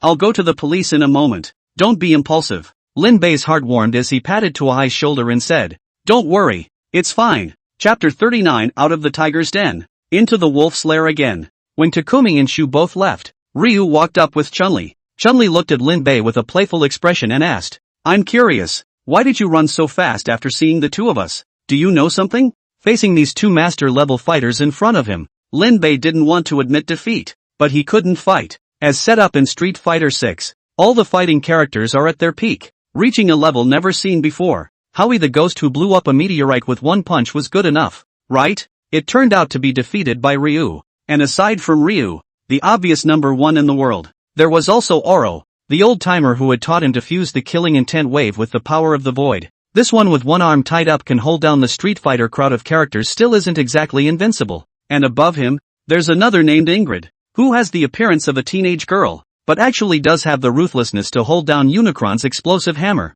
With Lin Bei's current strength, I'm afraid he can't even beat a howling ghost. Against Ryu? The pack died. Not to mention that there's an outrageous setup in the Street Fighter series where both the main characters and the villains always end up coming back from the dead in a peculiar way. In other words, unless Lin Bei could wear them down at once along with their souls, the gang would always find their way to the door again. Therefore, Lin Bei coughed lightly a few times and said, "If I say that I'm avoiding the plague, do you guys believe me?" Ryu still had that expressionless look, while Chun-Li looked at Lin Bei with a smirk, obviously not believing what he said. Seeing this, Lin Bei knew that he wouldn't be able to do it today without delivering some dry goods. Though he wasn't sure what exactly had happened in the earlier showroom, there was one piece of news that, once it was out there, these two guessed they wouldn't have the heart to pay attention to him. Incidentally, you can also give them some trouble, and if you can't beat them for the time being, then you can dig a hole for you to bury. Lin Bei spread his hands and said, "Well, I do know something about Vega." Vega, the commander-in-chief of the secret criminal organization Shadowlaw, is known by a number of nicknames, what with being a general, a policeman, a city manager, and the like. Of all the bosses in the entire Street Fighter series, he's the one who gets the most drama, and at his strongest, he's even defeated the combined forces of Orochi and Killing Wave, and is still able to survive freely in the vacuum of Earth's orbit. The Orochi in question here is the same ultimate boss from KOF 97 that made an outrageous fight, and Vega has a blood feud with most of the characters in Street Fighter. Chun-Li and Ryu were both instrumental in dismantling Shadowlaw's organization, with Ryu shattering Vega's body. Originally, the two had only suspected that Vega might have come back to life, but now that they had heard Lin Bei's words and received a definite answer, they naturally became nervous. Ryu clenched his fists and said, "Tell me everything you know." Lin Bei could only tell the storyline about Vega in Street Fighter 6, but he didn't draw a line in the sand by telling the two that Vega was no longer interested in conquering the world. Chun-Li and Ryu wouldn't believe such words even if they were said. Their expressions became even heavier after hearing Lin Bei's words. Vega has been known to come back from the dead in earlier years, and there's even a rumor that the one who looks like a little giant with a cool red uniform isn't the real Vega, but rather his parasitic body. After all, Vega had made a move to snatch Ryu's body. Seeing that the two were silent, Lin Bei tentatively asked, "Am I free to go now?" Ryu looked to Chun-Li. He had always been better at moving his fists. Moving his brain was something Ken did with Chun-Li and the others. Chun-Li waved her hand, signaling Lin Bei to make himself at home. She didn't think that Lin Bei would be related to the Shadow Luo organization, although Lin Bei could see some signs of a martial arts practitioner in his body. Shadow Luo had always only absorbed strong fighters, whether it's the four Heavenly Kings, or Kami, or Decapre, they all belonged to the top fighters. Without strength, Vega wouldn't want even the most loyal. Lin Bei was relieved when he saw that Chun-Li was no longer forcing him to stay. No longer hiding his strength either. He poured all the power from the breathing method into his right foot, and with a stomp of his foot, his body scurried out like lightning. That extremely fast speed even tore through the air with a thunderous sound. In just a blink of an eye, Lin Bei's figure disappeared in front of Chun-Li and Ryu. It was only at this point that the two of them woke up to the fact that they seemed to have looked away. How could someone who could possess such extreme speed be a minor character? If this was played out in a fight, he was afraid that his opponent would already fall before he could see Lin Bei's movements. Chun-Li's self-created fighting school was originally known for its speed, and no one understood better than her what the speed at which Lin Bei had just run meant. She gave a bitter laugh and said to Ryu, "We seem to have met a remarkable teenager." Ryu nodded, first encountering the unlucky man suspected to have been killed by Vega, followed by hearing Vega's tangible news from the mouth of a peculiar teenager, and then seeing the speed that Lin Bei had exposed. Ryu suddenly felt a little itchy in his head, as if he was going to grow something. Anyway, no matter what, he was afraid that his good days of retreat could not continue. Lin Bei kept running for 3 blocks before he dared to stop. He only thought of running just now, and subconsciously used the Thunderbolt One Flash secret that Shawnee had given to Charcoal Gyru in Ghost Destruction. As expected, this move was not only fast when used to decapitate ghosts, it also belonged to the top class of moves when it came to escaping. But good as it is, it's just a little bit of footwork. Lin Bei had only used it once before he felt that his calves were so sore and swollen that it was hard to keep walking in a normal position. It was no wonder that people like Shawnee, who practiced thunder breath for years, had great limitations when using Thunderbolt 1 Flash. Moves like Thunderbolt Flash, Godspeed are used twice in a row at most. Lin Bei felt that the next time he saw himself in the comprehensive martial world, he would have to ask him to look for a technique like Ling Bo Wei Bu or Xin Xing Bai Chang. The water in this world is too deep, and having a good escape kung fu is still necessary when you can't press the protagonist group and the villain to fight. Thunderbolt Flash is at best useful in times of crisis. Thinking about these things, Lin Bei reached out and stopped a cab on the street. However, only just getting into the car, he realized something was wrong. The driver was a woman, not to mention wearing a JK with a lollipop in her mouth. He looked quite clean-cut, but a person's good or bad character has always had nothing to do with his looks. Lin Bei reached out to grip the car door handle while asking, "What are you?" The JK girl glanced at Lin Bei through the rearview mirror and said, "There's no need to be so nervous. Even though my master is a fighting master, I have mediocre talent in this area and I'm only at the level of beating up a few hooligans. As long as you don't mess around, I won't make a move against you." Lin Bei huffed. "Are you Ryu's apprentice? Or Chun-Li's?" The JK girl's eyes lit up and said, "So you know my master. That's even better. My name is Li Fan, under the tutelage of fighting Grandmaster Chun-Li. I have no ill intentions. I just want to inquire with you. What did you just say to my master? And Grandmaster Long?" Chapter 40, What Does It Mean to Be a Ghost? In Street Fighter 6, the older fighters have basically started teaching their apprentices. Both Ryu and Chun-Li have taken on a high school student to wear as an apprentice. Ryu's protege was okay, a good fighter, and she was able to learn half a dozen things after Ryu just threw a jab in her face. As for Chun-Li's disciple, that is, this Li Fan in front of her, let's not mention it. The term battle scum was aptly applied to her. If Ryu's disciple had come, Lin Bei might have been afraid, but Li Fan, well. Lin Bei immediately shouted, "Stop the car." Li Fan was startled and subconsciously slammed on the brakes. When the car stopped, Lin Bei first twisted the door handle, and after realizing that he couldn't open the door, he raised his leg. Japanese cars are known for being brittle, and with Lin Bei's current physical fitness, he kicked the door off. He then stepped out of the car and was about to leave when Li Fan poked her head out of the car and said, "Hey, you didn't answer my question." Lin Bei rolled his eyes and said, "Your master can get me to cooperate because she's stronger than me. You're a battlefield scum. Who are you to ask me to answer your questions?" Li Fan's chest grew big with anger when she heard this. She had been following Chun-Li to stay over in Metron City, and because of Chun-Li's strength, the general public didn't dare to mess with her at all, and they were polite when they saw her. Coupled with Chun-Li's much indulgence towards her as well, heavy words have not been said a few times, allowing Li Fan to develop an arrogant character. Now that she encountered Lin Bei, who didn't buy her account and opened her mouth with a burst of dislike, she was naturally furious. "You asshole!" Lin Bei snorted and limped towards the distance. Li Fan looked at his back and was itching to pull him over and beat him up. However, she was still self-aware and knew that if she went forward with her own strength, there would be no second result other than getting beaten. In the end, he could only watch Lin Bei leave. Li Fan's appearance was just a blip on the radar for Lin Bei. After returning to his house, Lin Bei first called both Takumi and Shu to tell them that he had arrived home. Afterwards, after righteously rejecting the coffee tea or me option from a couple of neighboring older sisters, I simply packed my bags and nimbly took a cab to the airport. If Lin Bei's prediction was correct, the entire island would be reduced to a battlefield for those fighters. It's easy to get caught up in this war if you don't run away again. The truth was indeed as Lin Bei had predicted. He had only just arrived at the airport when he saw the publicity advertisement for the World Fighting Championships, held in the very island. It won't be long before that group of writing fighters, perverts who can actually blow up even meteorites, will be assembling on the island.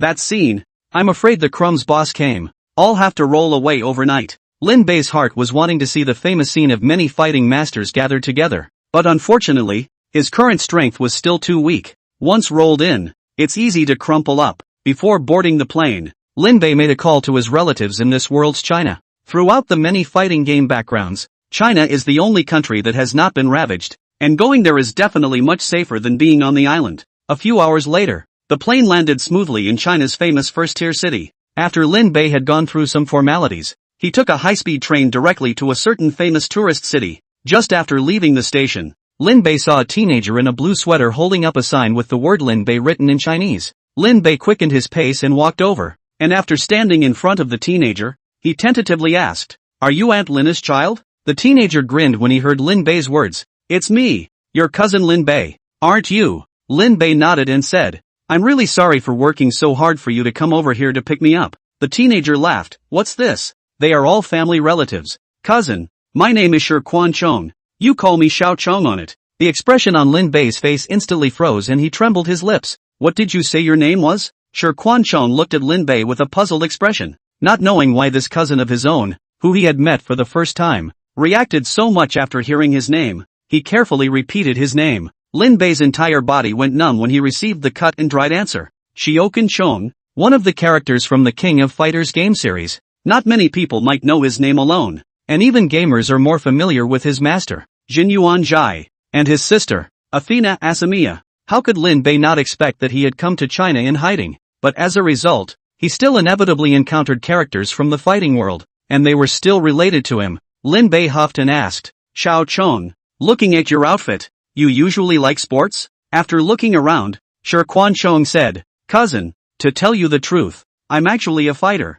and I'll be going to the island country to participate in the fighting tournament in a while, when all the famous fighters from all over the world will gather over there. If I can take down a ranking, that would be a real honor. Lin Bei nodded numbly, once again feeling the malice from the will of the world. If he was really targeted by the world's will, then no matter where he went, he would still end up in trouble. Since he couldn't avoid it, he would simply tear apart the trouble in his way. Lin Bei didn't believe that after gathering the power of several worlds, he would lose to the natives over here. After making his decision, Lin Bei asked toward Shi Quanchong, Little Chong, who did you learn this kung fu from? Lin Bei was asking this question knowingly, in order to take the opportunity to reach out to Jinyuan Jai. In the KOF setting, Jin Gensai was the first person in the world to realize the power of the Megaverse and was rightfully the world's #1 before Kyokusanagi came out. After a couple other fighting game worlds merge in, there may have to be a question mark after this world #1, but he's still a deserving fighting master. Jinyuan Jai is well versed in all Chinese boxing styles,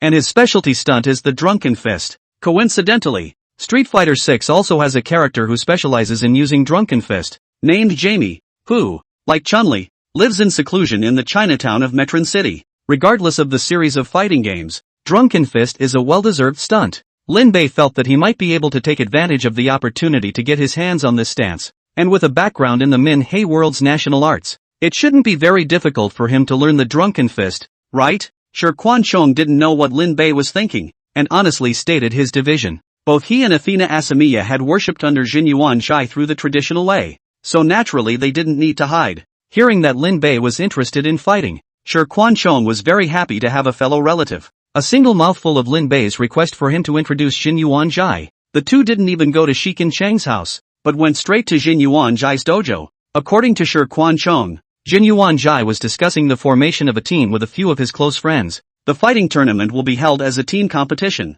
with each team consisting of 3 people. Chapter 41, Guidance from the Former World #1. 3 shifts today, and here's the first chapter. Are you interested in Black Myth Goku?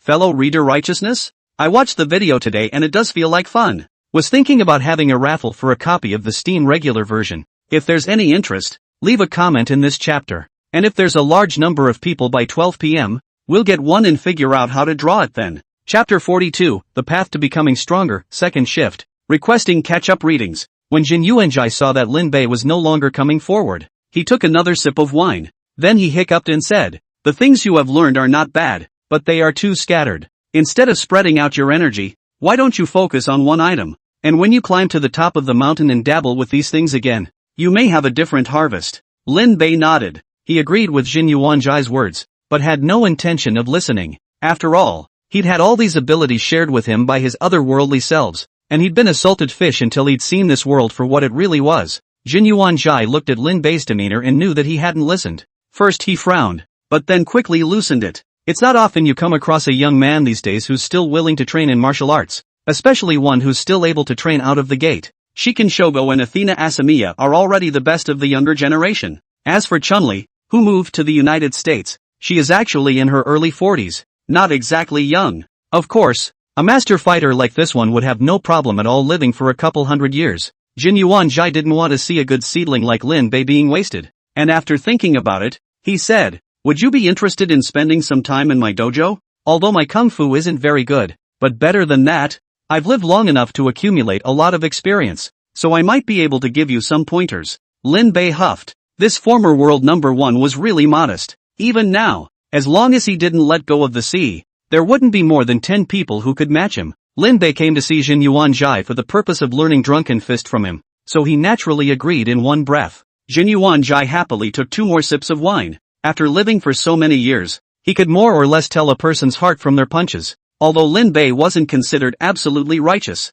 he wasn't a bad person either, so it was nothing to teach him a few hands. The most important thing was still because Jin Yuanzhai had absolute confidence in his own strength. Lin Bei was just talented in the fighting discipline, and trying to surpass him wasn't something that could be done in a short period of time. Completion could examine Lin Bei's heart during the time he stayed behind, and if he passed, he would teach something practical. Otherwise he would just deal with it. In addition, Jin Yuanzhai had another thought in mind. He wanted Lin Bei to form a team with Asamiya Athena and Shi Quan Shan to participate in the fighting tournament, but it depended on whether Lin Bei could meet his requirements in this next period of time. Lin Bei didn't know what Jin Yuanzhai was thinking. Perhaps even if he did, he wouldn't refuse. Regardless of the world he was from, he was severely lacking in combat experience, and if he couldn't get out of a dangerous situation, he would have to try to figure out how to get stronger. Fighting tournaments are just a good platform to meet all kinds of masters there. With Jin Yuanzhai as his thigh, Lin Bei didn't need to worry about safety for the time being. Mystic space. Lin Bei from Ivy's world had only just appeared when he was surrounded by his several other world selves who couldn't wait to extend their salty hands to him. All by themselves. How can Ivy Lin North not know what they think? Nothing more than want to see the latest Tom. However, this time they were going to be disappointed. Ivy Lin Bei was too busy running away to think about the lower half of their body. As expected, the other few Lin Bei couldn't help but cut themselves when sharing his memories. But there was more of a gloating expression on his face. Although they are all themselves, but there is no reason to let Ivy Lin Bei a person to make special, to see that he is also as unlucky as everyone else. Lin Bei people do not have the slightest sympathy. I told you it's impossible to travel to a world with only benefits and no calamities. It is. But Shinigami pupil is still unexpectedly harmonious when pieced together with the fighting game world. So what's next for you is to stay over at Jin Yuanzhai and study? Ivy, or Lin Bei of the fighting world, nodded and said, "It's humiliating enough to have one experience of falling away. Definitely don't go through it a second time." This is also the other Lin Bei's heart. Before crossing the koi, even if are crossing the still like this, not whiteware. Not to mention that there are so many of themselves helping out that not eating beef is the attitude to have. After chatting for a while, the few people looked at mysterious Lin Bei together. If you want to talk about danger, I don't think anyone is more dangerous than this one. The power of his world mainly originated from ghosts, and it was because of the existence of the mysterious space that caused it to be impossible for Lin Bei to seek the power of ghosts. Because who knows what would have happened if the ghost had been allowed to parasitize him and taken to the mysterious space. One ghost was fine, but after having to share the power, would it cause the same ghost to be replicated on Lin Bei in several other worlds? If they connect and form a complete jigsaw puzzle, are they afraid they'll have to mail it? Even Yang Ma, the protagonist of the mysterious world, died 9 deaths every time he harnessed a new ghostly creature. And the Lin Beis didn't think that they would be any luckier than Yang Ma. So from the very beginning, the Lin Beis had made the decision to not seek the power to harness ghosts. At least not before having ghosts that could be crushingly eliminated. When the ghosts no longer posed a threat to Lin Bei's life, it was possible to look into it. If you can't use it yourself, you can take it to train your subordinates. Now Lin Bei of the mysterious world had followed Yang Ma and the others out of the school, but the real danger had just begun. Therefore he was more diligent than his selves in several other worlds, and worked hard to cultivate the breathing method and the national art. Both of these feats had no limitations in his world and were the fastest way to get stronger. In terms of internal strength, mysterious Lin Bei was unable to do the same as syndicated Martial North, who ate heavenly materials as a meal, and the progress of daily growth was pitifully small. Instead of wasting that time, it would be better to enhance the other 2 items, and then whittle down the variety martial world self after entering the mysterious space. He had the right idea, and this time when he came in, he shared the internal power of the Wudong basic internal strength Deshang from his own self in the world of the comprehensive martial arts. Although white whoring was a joyful thing, Mystic Lin Bei still couldn't help but spit out, "Can't you find some upgraded internal martial arts to practice?" Variety Wu Lin Bei rolled his eyes and said, "I would like to, but what is the situation in Daming? You all know. Those civil officials only want me to be a puppet on strings. Even the secret books collected by the big interior have been hidden by those people. Only the 4 books and 5 sutras are left, and I can learn those feats in front of me, which is already the result of my spilling my guts and playing hard to get. Even if I knew that there was Gu Santon locked up in the heavenly prison, North Underworld under the immeasurable mountain, and 9 suns in the snowy valley of Kunlun, it was useless, and I couldn't even take half a step out of the palace. Last time I tried to run away with Thunderbolt, but this thing is a bit too much for my legs to handle after using it twice so far, so when I can get 6 or 8 in a row, I can think about leaving the palace." Hong Kong General Lin Bei couldn't help but encourage. Haven't you ever thought of learning to transfer flowers from Zhang Yuyan? Zong Wu Lin Bei spread his hands and said, "You guys shared my memories. You should know how she treats me now. Although there are feelings, but not much, and after all she's been through, she's already taken Shifting Blossom as her last card, and won't hand it over easily." The crowd of Lin Bei together coaxed, "Then convince her." Chapter 43, this newcomer is a bit wild, begging for monthly votes and catching up on reading. Variety. Wu Lin Bei rolled his eyes. He not only thought about it that way, he acted on it. However, he, who had gathered the power of several worlds and was getting stronger all the time, was still no match for Zhang Yuyan. Lin Bei was extremely skeptical that Zhang Yuyan had secretly sucked in the power of many people, and although she hadn't reached the level of an ancient and unrivaled master, she was already considered a first-class expert. Coupled with the fact that there are only tired oxen and no plowed ground, if it wasn't for the fact that Lin Bei was able to share his strength from a few other selves, this would have been afraid that he would have already been making tea with goji berries every day. The other few Lin Bei also knew about this situation, but knowing that, when it was time to raise a ruckus, they definitely couldn't miss it. After finishing talking about Hyungmu Lin Bei, everyone looked at Ghost Destroyer Lin Bei in unison, because something happened to this guy that was beyond the original. For example, Boss Crumb is a woman. And then for example, he seems to be targeted by Boss Crumb. From the moment he came in, Ghost Destroyer Lin Bei had been sighing. It's never a good thing to be targeted by a crumb boss before you've grown in strength. Since learning the fire god Kagura, Onimusha Rinpoku had brought the charcoal Jairu family down from the mountains, spent some money on a house near the Yenju Purgatory home and opened a small store for them to sell charcoal. Although the current Yenju, Alchemy Apricot Shuru, has been out killing ghosts for a long time, he still has his father, Alchemy Shintaro, and his younger brother, Alchemy Chizuru, at home. Although these two were old and young, their strength was not to be underestimated. Adding to the fact that Zayaman Charcoal Shiro's illness had been cured because he had been cured in advance, Lin Bei had been helping Charcoal Shiro to recuperate his body with his internal energy during this period of time, which had made his state much better. At the very least, they won't die anytime soon. With him, an expert who had mastered the world of penetration and could dance the fire god Kagura for a whole night in a row, even if a ghost came over, as long as it wasn't wound up, it really might not be Charcoal Shiro's opponent in a one-on-one situation. After placing the Zayaman family in their place, Lin Bei set out on the road to find the maternity house Shikiya Yoya. He was going to tell Yaruya Yashiki about the conditions for opening the world of penetration, with the spec, so that he could increase the strength of the ghost killers. All 9 pillars of the ghost killers basically have the base to turn on spotting, they just don't know the trick. As for the pass-through worlds, you have to take more or less chances. Of the 9 pillars, only Rock Pillar's Sorrowful Sound Yugai Okumi, Kasumi Pillar Tokutsu Muchiro, and Snake Pillar Eihei Kobain can open this ability, and Inferno Pillar Purgatory Apricot Shuru Lang is unknown because he died too early in the plot, but from the reaction of the rest of the pillars when they received the news after his death, it can be seen that his strength should belong to the top of the rankings. Before he had the ability to single-handedly kill Miseryless, Lin Bei naturally had to strengthen his side. Otherwise, with Boss Chip's personality, if he knew that he would be breath of the day, he was afraid that he would not arrange for the upper string to go out with the lower string to hunt him down and kill him. Just how the ghost extinguished Lin Bei did not expect. The production of Yashiki Yaoya has not yet seen. He met the Crumb's boss in advance. Although the other party had made a disguise, the smell of ghosts on her body was just too strong, as well as those unique red eyes. Lin Bei recognized her at the first moment he saw her. Ghost extinguishing Lin Bei was so scared that his heart was about to jump out. But fortunately, his excellent acting skills played a role, and he was lucky to conceal his identity as the heir of the Breath of the Sun. But the Crumb's boss had somehow managed to inexplicably set his sights on Lin Bei. After following Lin Bei for several days, he had been looking for him to talk about topics related to modern technology. Lin Bei was filled with the thought that Miseryless would turn him into a ghost or just kill him. Luckily, none of this happened, and after spending 3 days together, she left. And it was also during these 3 days together that Lin Bei realized that Miseryless' true identity was most likely female. After all, even if you could transform into a woman,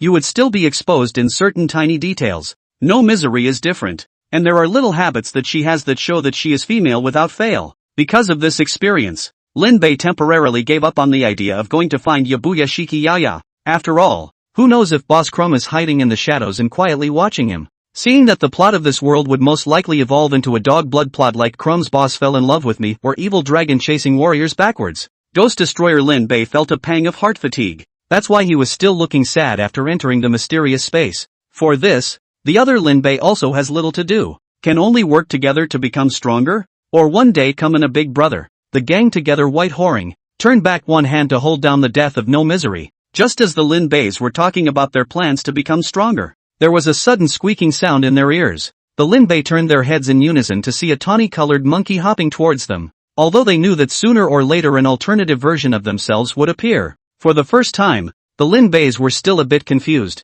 The creature that was suspected to be a golden monkey, after seeing the Lin Beis, acted excitedly, jumping up and down, not to mention squeaking all the time. Lin Bei of the civil integration was the first to react, and as soon as he pressed on the monkey's head, a wave of unfamiliar memories instantly flooded in, to be digested after this memory. The civil synthesis Lin Bei couldn't help but exclaim, ********* heavenly destiny monkeys. When the rest of Lin Bei heard this, they reached out impatiently to touch the golden monkey. Soon, the Lin Beis knew the situation of the golden monkeys, and when they looked at the golden monkey version of Lin Bei again, their faces were more or less complicated. The game Black Monkey exploded in popularity before Lin Bei crossed over, and even people who didn't play many games had heard of the great name of Black Myth, Goku. Players take on the role of characters in the game that are called Manifest Destiny, but are actually Manifest Monkeys. It was indeed true that the previous Minhei Lin Bei had called out Heavenly Fate Monkey, but the Lin Bei who had traveled to the Black Monkey world was not Heavenly Fate Monkey's own monkey, but Heavenly Fate Monkey's his younger brother. While Lin Bei was crossing into a ragged version of the Mountain of Flowers and Fruits, the Heavenly Fate Monkey had already set out on his journey to the west. Lin Bei is just a mediocre little monkey. If we talk about his looks, he can be said to be the most handsome in the Mountain of Flowers and Fruits. Even the monkey elders said that he is the most handsome monkey since the great sage master. But in this world where immortals and gods are blackened and demons are everywhere, light handsome is of no use. What is needed is background and strength. And it just so happens that Lin Bei doesn't have either of these two things. Due to the problem of the great sage master, the whole monkey group suffered from suppression. And the monkey elder was the only one who survived among the monkeys in Mount Huagua back then. The reason he was able to survive was not because he was strong or lucky, but because he was just too weak. So weak that the immortal gods who had struck out against the Mountain of Flowers and Fruits back then didn't even bother to strike out against him. Following him around, Lin Bei only learned some kung fu with fists, feet and sticks. His elder brother, the Heavenly Destiny Monkey, can travel alone,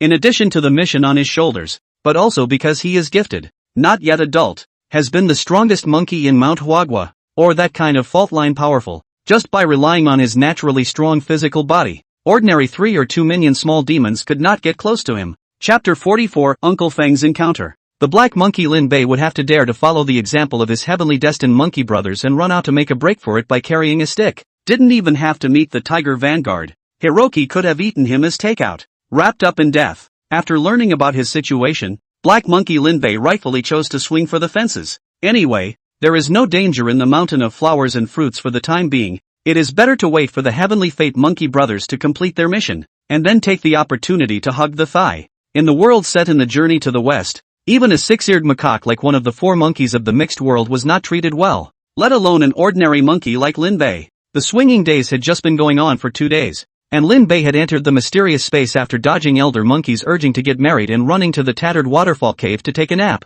After accepting that he had split into 10,000 realms, the black monkey Lin Bei was both happy and sad. Joyful that I have a hang-up. Sad that this hang-up is not big enough for the time being. After learning about the experiences of several other selves, Black Monkey Lin Bei seriously suspected that the world he was in was afraid to be more than just the black myth, Goku. The black monkey's predecessor was the god of war. And there's more water in there than the black monkey shows. And it would be a lot of fun to mix in some other worlds related to Journey to the West. So he became another Ugg after the ghost destroyed Lin Bei. The rest of the Lin Bei looked at each other, but none of them had any good ideas. The only way was to become stronger together, to use quantitative changes to trigger qualitative changes. And at the current rate of adding newcomers, Lin Bei's strength would grow exponentially every time they came in. One day it will be strong enough to survive in the black monkey world. Hong Kong synthesis Lin Bei decided to go back and look for Uncle Wind and Uncle Seek, and they will learn Taoism. The spells that were difficult to practice in his world might be practiced in the black monkey world. Nowadays, what black monkey Lin Bei lacked the most was the cultivation method. Whether it was the breathing method or internal strength, it was obviously not enough in his world. With that intensity in the Western world, Crumboss would have gone over there and would have been able to dry crush her with one punch. Variety Wu Lin Bei is also ready to make a change. Meticulously for so long. It is also time to those assholes in the dynasty. Show their majesty as the emperor. Easily dissolved in water, this kind of thing absolutely cannot happen to him. Hong Kong comprehensive world. Lin Bei opened his eyes and asked towards Selena, who was beside him. How long have I been asleep? Selina looked at the clock on the wall and said, "Just 2.5 hours. While you were asleep." Ms. Ma called once, saying that the opening was almost ready and asked if you had time to go over to cut the ribbon. Lin Bei sniffed back. Promise her to free up that day. Also, any reply from Big D's side? Selina shook her head. Big D did contact her, but it was to ask her for a favor. For a few more days of grace. The people Lin Bei was looking for, Wang Fuxi and Ma Dalong, were hidden too deeply. Even if they knew they were on Hong Kong Island, it wasn't easy to find them, especially the human king, who, like Fang Tianyu, hid among the civilians as a human, surely couldn't stay in the same place for a long time, and it was hard to say whether he was in Hong Kong Island now or not. Lin Bei wasn't disappointed when he didn't find these two. He was looking for the human king mainly to get the blood from him so that Fang Tianyu could break through the suppression of his bloodline and get a super fighter. As for Ma Dalong, even if he found him in Ma Xiaohu, Lin Bei couldn't make Ma Xiaohu recover his true earth hidden body for the time being. In the original series, it was after Fang's former life, Arrow, sacrificed himself that hell was temporarily cleared and Ma Xiaohu was restored to his true form as a result. Now Lin Bei hasn't encountered a problem that can't be solved. If he reveals Ma Xiaohu's identity as the reincarnation of a geocaker in advance, maybe the gang from hell will come to his door. As you can see from the way those hellspawn behave in Stiff 3, hell is not a harmonious place, and the Shinigami that appeared were all of the Jizo lineage, and even Uncle Seeker, a direct descendant of Mao Xiaofang, became a Jizo agent after he went down. When you are alive, you are an heir of the Taoist sect, and when you die, you immediately become an agent of the Buddhist sect in the hell. Lin Bei even wondered if the immortals and Buddhas in the three realms of this world were all played by the Panga clan. These answers could only be found when he was strong enough to rub the Panga clan on the ground. The human king and Fuxi couldn't find anyone for the time being, but the other one was not. Lin Bei said to Selina, who was putting clothes on her body, "There's a task for you. Help me inquire if there's an archaeologist named Yuan Bubu. His best skill should be the history of the Song dynasty and the Jin dynasty. Don't go alarming him when you find him." Understood. Selina nodded. It wasn't the first time she had done something like this. Since she had been working as Lin Bei's secretary, she had gotten used to receiving special assignments from time to time, either looking for someone or something. After Selina left, Lin Bei followed and got dressed, then called Uncle Feng. "Want to learn Taoism? Naturally want to find the kind of old, and has a complete inheritance of the sect. The Maoshan sect, also known as the Shanqing sect, is dedicated to Shanqing Lingbao Tianzuan, with San Mao Jinjuan, who lived during the reign of Emperor Yuan of the Han Dynasty in the Western Han Dynasty, as its ancestor, and has been passed down for 2,000 years. There were many capable people within the sect, and even in the age of the end, experts like Uncle Feng still appeared. According to Uncle Feng, he also has a few brothers on Hong Kong Island, although they seldom communicate with each other. But if they really encountered a problem that could not be solved, as long as they told them, they would immediately come over. When you join such a sect, you don't have to worry about gongfu at all, and there are helpers to help with the trouble. It is an excellent choice for young people to cultivate. After the call was connected, before Lin Bei could speak, he heard noisy voices coming from the other end of the line. Then Uncle Wendy's voice rang out. "I'm Wendy 4. What can I do for you?" Lin Bei listened to Uncle Feng's tone, which seemed to be very tired, and he didn't know what he was busy with.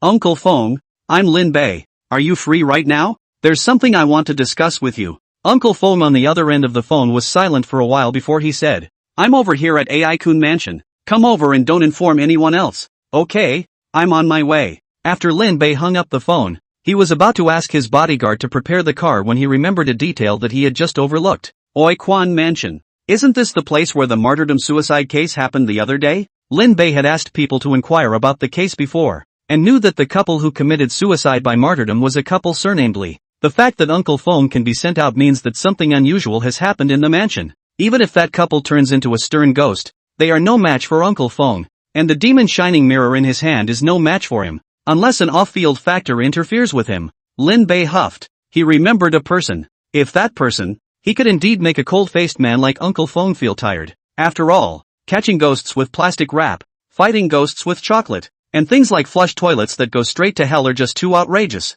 For a Taoist priest who had cultivated since childhood and had formed a fixed 3 views, it could be considered a great shock. Chapter 45, The Joys of the Mentally Ill. Only 2 days had passed since the last time he went to Luozhou to take care of the Qin corpse. When Lin Bei saw Uncle Feng again, he realized that it was as if he had been destroyed by a group of women for a day and a night in rounds without sleep. There were heavy black circles on his face, not to mention the tightly furrowed brow that hadn't loosened since the two had met. The first time he saw Lin Bei, Uncle Feng pulled him aside and said in a serious tone, "No matter what you see or hear in a while, don't get attached to it. There are always some special people in this world who can exorcise the demons and get rid of the evil spirits with distinctive means." Lin Bei raised an eyebrow. Earlier he was just guessing. After hearing Uncle Feng say this, it was basically stone cold. Uncle Wendy must have met Lion from Night of the Returns and was so scared by his outrageous tawdry antics that he was skeptical. Lin Bei didn't know how to comfort Uncle Feng for a while, as far as those operations of Leon are concerned. Except for that brain abnormal Akun.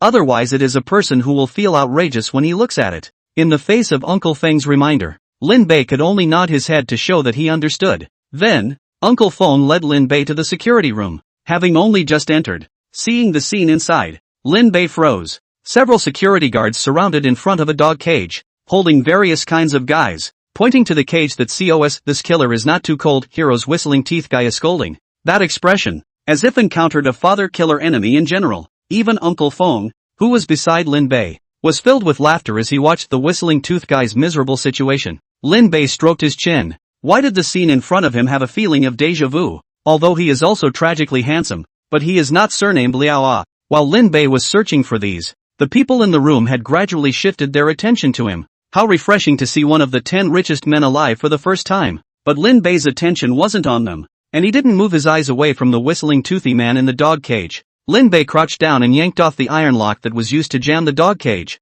an action that startled everyone in the arena except Uncle Feng. That's an iron lock, not plastic. How hard would it have to be to yank that thing off hard? Even Whistling Tooth Guy stared at him with wide eyes, as if trying to see through him. Lin Bei calmly opened the door of the dog cage and said, "Come out and have a chat?" When the security guards on the side saw this, they had the intention to stop it, but they didn't dare to speak at all due to Lin Bei's status. Whistling Teeth Guy Lion saw that the security guards each hated him with a gnashing of teeth, but because Lin Bei was present, he didn't dare to attack, and instead took the opportunity to tug on him. "You can lock me up if you want to.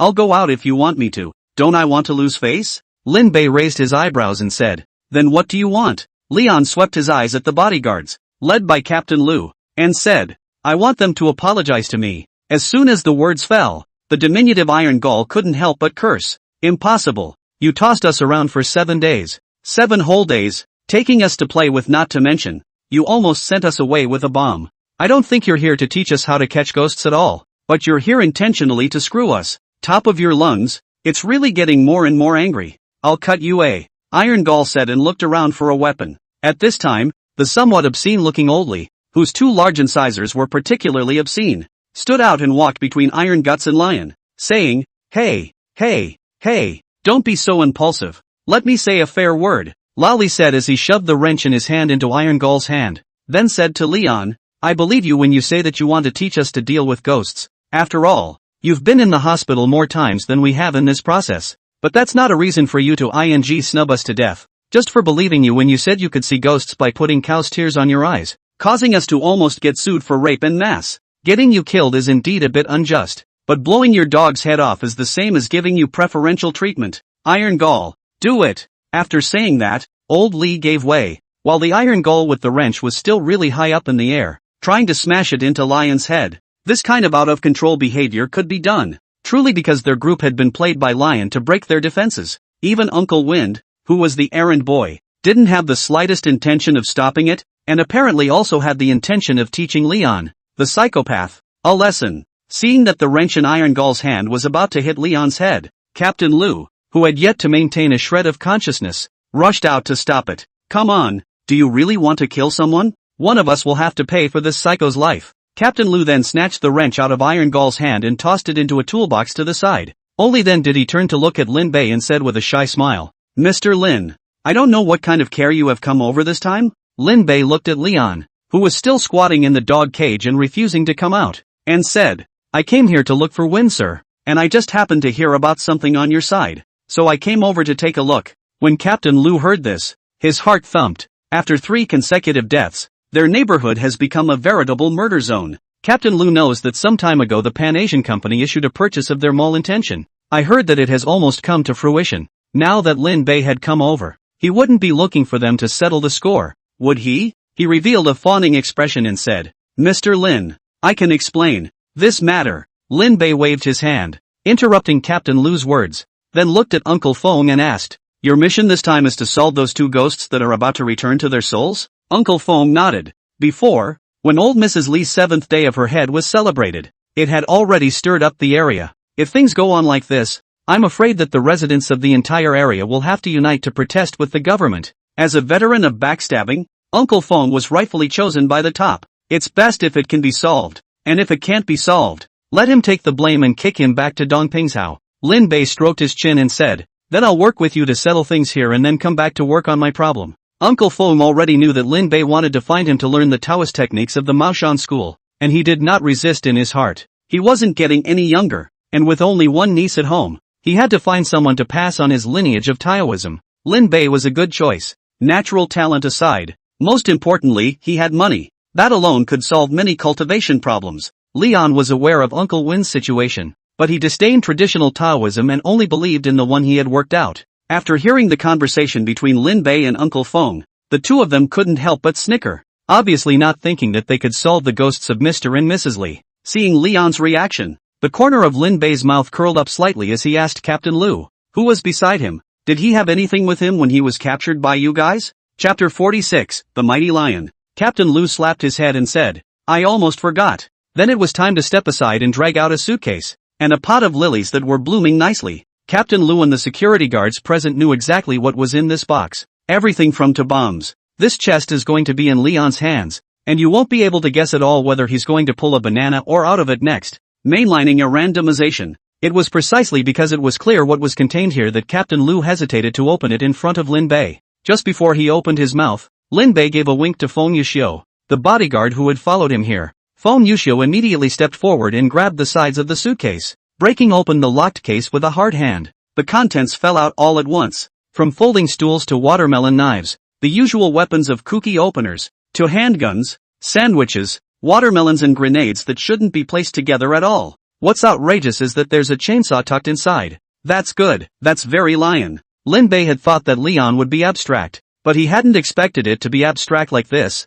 guessing that at this point, he counted himself as invincible. As the contents of the box were being shaken down, the group of bodyguards led by Captain Lu were fearfully keeping an eye on Uncle Feng's attitude. There's a grenade and a pistol in the case. If the bad guys find out about this, they'll go to jail. While they were happy to see Lion on the inside of a prison cell, who knows if they'll be treated as accomplices. Just to the surprise of Captain Lu and the others, Uncle Feng just scanned the contents of the box and moved his eyes away, as if he hadn't seen it. This performance made Captain Lu and the others relieved for the time being. Lin Bei looked at the scattered guys, huffed, and asked toward Leon, how did you get all this stuff? Leon bristled. The disdainful look pissing people off just by looking at him. Lin Bei knew that this guy's brain wasn't quite right, so he didn't get angry. Instead, he had Feng Yuxiu take $20,000 in cash and lay it in front of Leon. Let's make a deal. In a moment you'll take care of those two ghosts, and this money will be counted as your labor fee. Leon's eyes lit up when he heard this. Although his brain circuits were different from normal people,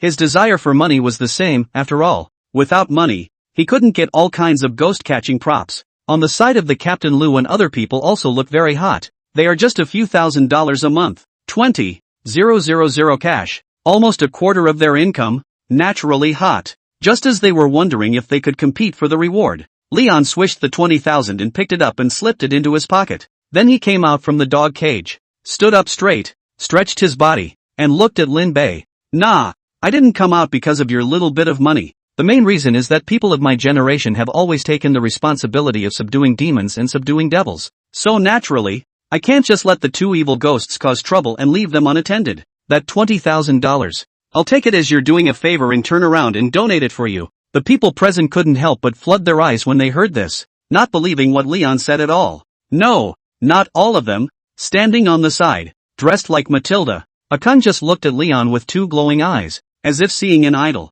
Those who can idolize a psychopath like Lion naturally can't be any normal people, or else they wouldn't throw TVs and refrigerators and other things downstairs if they lost a relationship. This is the real world, not a movie or TV show, and falling objects can really kill people. Lin Bei didn't care if Lion would really donate the $20,000, as long as Lion would be impressed by the money, then the next thing would be fine. Even if it's a master who's not in his right mind, it's still a master. Just as he was about to say something, a sudden gust of wind blew through the window and slammed the lounge door shut with a bang. Leon, who hadn't been very serious, said with a stony face, "They're coming." Lin Bei looked at Uncle Feng, but realized that he didn't react at all, as if he didn't care if those two severe ghosts would appear. After Lin Bei frowned, he asked in a low voice, "Uncle Feng, don't we need to make some preparations?" Uncle Win shook his head, and after glancing at Leon, he said meaningfully, "Just watch him perform." As soon as the words fell, Leon picked up the axe that fell on the ground and shoved it into Lin Bei's hand,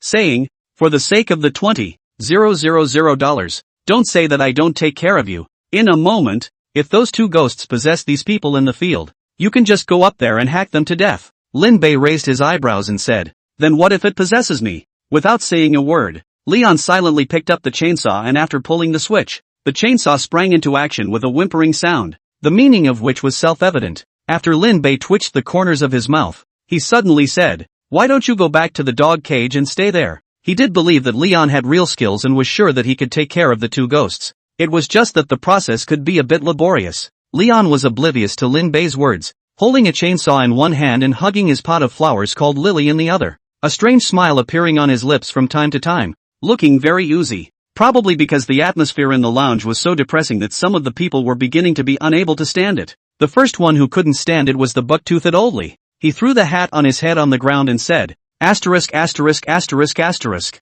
I'm really crazy. I even accompanied a psychopath to play for so long. Where in the world are there so many ghosts? You guys slowly accompany him to go crazy. I quit." After saying that, Lally turned around and walked towards the outside. Just as his hand was about to grab the door handle, Lin Bei's voice came over. "Get him." As soon as the words fell, Feng Yuxiu behind Lin Bei moved. The security guards only felt a black shadow flashing in front of their eyes, and then Laoli was tackled. His right hand was counterclasped by Feng Yuxiu and pressed to the ground, letting out a gurgling scream. "I'll give you a break. Rich people are great, aren't they? You can't just let your bodyguards beat you up because you're rich. I'm going to sue you. Show your true colors to the public." Lin Bei didn't say anything. At some point he put on his sunglasses and swung the axe in his hand towards Old Lee. Now the security guards and Akun couldn't help but scream, and then closed their eyes for fear of seeing the bloody scene of Lao Li's head being chopped off. However, when Lin Bei's axe went down, what came out was not Old Li's voice, but an extremely mournful and eerie hissing sound.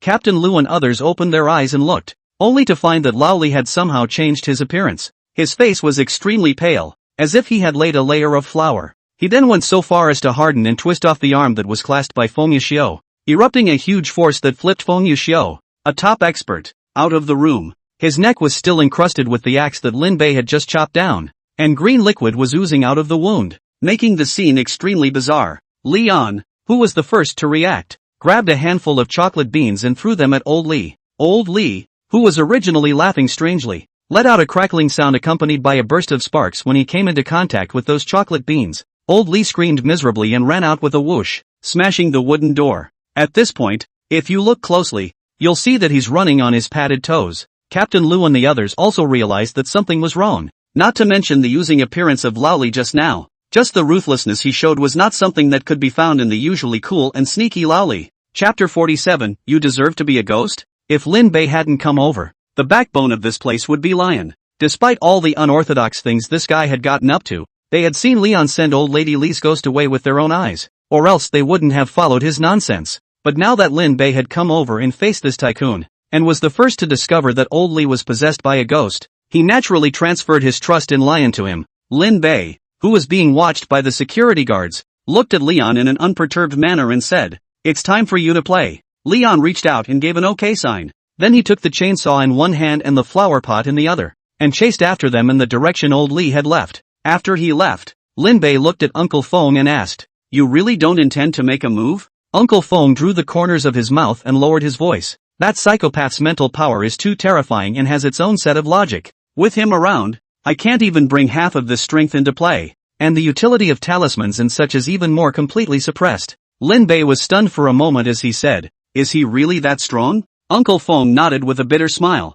Lin Bei was silent for a while, thinking about it. If Leon wasn't strong enough, with his ability to make heaven and earth, he was afraid that he wouldn't have been killed a long time ago. And now that I think about it, Lion in the movie was actually made to die by himself, and he was still able to appear to gun with the sun shining. I'm afraid that death wasn't the end for him, but rather a complete release of his true power. If Leon was transformed into a lich ghost, he would have to start at the Ghost King level anyways. Lin Bei now also understood why Uncle Feng hadn't had the slightest intention of making a move since just now. The power was suppressed. And the spells were ineffective. What was the difference between charging up at this time and sending them to their deaths? Just as Lin Bei was about to ask Feng Yuxiu to stay behind to protect Uncle Feng, he suddenly felt that something was wrong with the situation. This house. Why is it getting hotter and hotter? It was almost winter now. Everyone was wearing jackets. And the security guard's lounge was located on the first floor, which was one of the cooler places even in summer. Lin Bei looked towards Captain Lu and the others and realized that they were unbuttoning their collars while muttering about how it was getting hotter.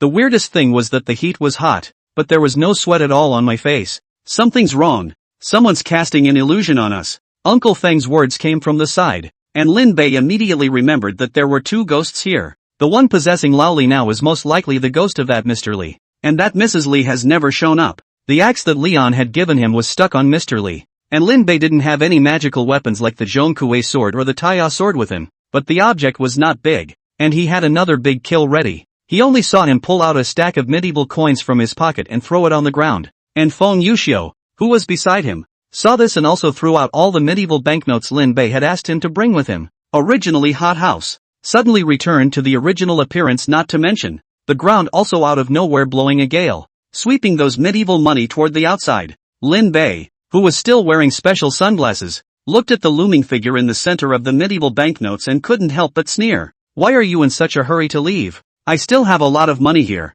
Don't you want it? Now that you and your wife are both dead, leaving you with a child under 10 years old, he can't afford to burn paper money for you. Or are you willing to be a poor ghost underground? As soon as the words fell, the wind that was originally at the door of the trigram suddenly stopped. Then Ah Kun, who was closest to the doorway, suddenly shivered and his entire body became a pinkish-white color, not to mention that he also revealed a hideous smile to Lin Bei. For Captain Lu's people who hadn't opened their yin and yang eyes, what was in front of them was still Ah Kun. However, to Lin Bei and Uncle Feng, as well as Feng Yuxiu, who had dripped cow tears, the possessed Kun had turned into another woman's appearance, hideous and ferocious, appearing very bluff. She held up her nails that had skyrocketed out, and after hissing, she lunged towards Lin Bei. I hate you rich people the most. When I kill you, all that money on you won't be mine just the same. Perhaps thinking of something wonderful, Mrs. Li actually had a wry smile on her face. Seeing that its hands were about to touch Lin Bei, Feng Yuxiu immediately made a move,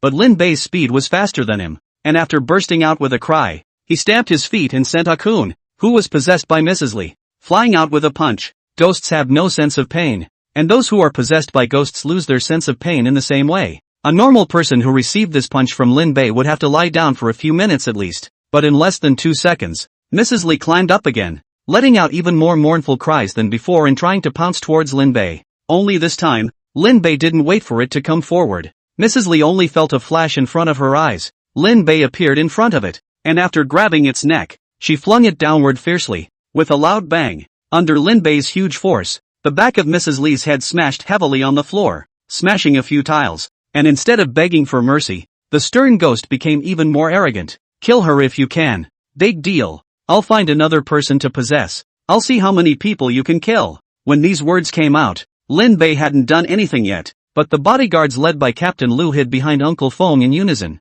fearing that they would be the next person to be possessed. The corner of Lin Bei's mouth hooked up slightly and said, "Don't be silly. How would I kill you? Not only will I not kill you, but I'll also make you well and have you personally beat your husband to death." Mrs. Li smiled wildly and laughed. "You're all crazy. How could I possibly take a shot at my husband? Then I'll send your son down to be with you, so you can have a whole family." Lin Bei's words were like the ravings of the devil, and the smile on Mrs. Li's face froze. She and her husband both killed her mother-in-law with their own hands, and she jumped to her death with a mouthful of grievances and a red jacket, so there was no chance of reincarnation. They can only stay in the yang world as two lonely ghosts until they completely lose their minds and go around harming people, and then they are beaten by the Taoist priests for eternity. But her son Xiaolong was different. He was still young and had decades of life left to live. Mr. and Mrs. Li both had little humanity, but they really loved their son. Mrs. Li's ghost gnashed its teeth and cursed, "You devil! You shall not die." The smile on Lin Bei's face remained unchanged as he said,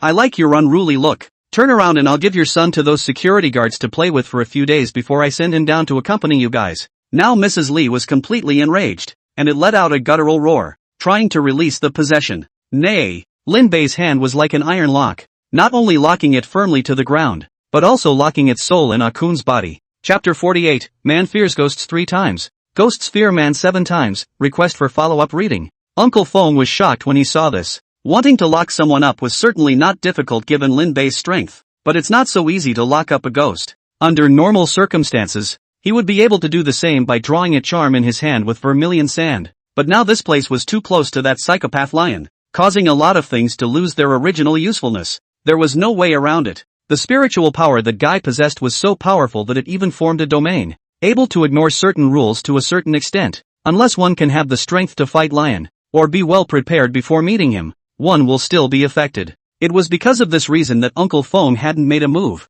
or else with his personality, he would have pulled out his magic weapon to start a peace with Mr. and Mrs. Li. Out of his trust in Lin Bei, even though he was now acting no different from a villain, Uncle Fong did not step forward. Mrs. Li, who was originally still arrogant, quickly calmed down after realizing that she couldn't break free from Lin Bei's bonds. It is said that people are 3 times afraid of ghosts and ghosts are 7 times afraid of people. Ghosts, like most people, are bullies. The more you are afraid of it, the more arrogant it will be. On the contrary, as long as you muster up the courage to light 3 fires on your head and both shoulders, the ghosts will have to run when they see you. Of course, this is only for ordinary ghosts that have just died recently. If it's a severe ghost or something like that, it's better to run as far away as possible. Although Mrs. Li had the potential to become a red-clothed ghost, at this point she had only just returned to her soul after the 7th day of her life, and had yet to grow up. In the event that Lin Bei used some small tricks, he would naturally be pressed and brutally beaten, and the same was true for Mr. Li.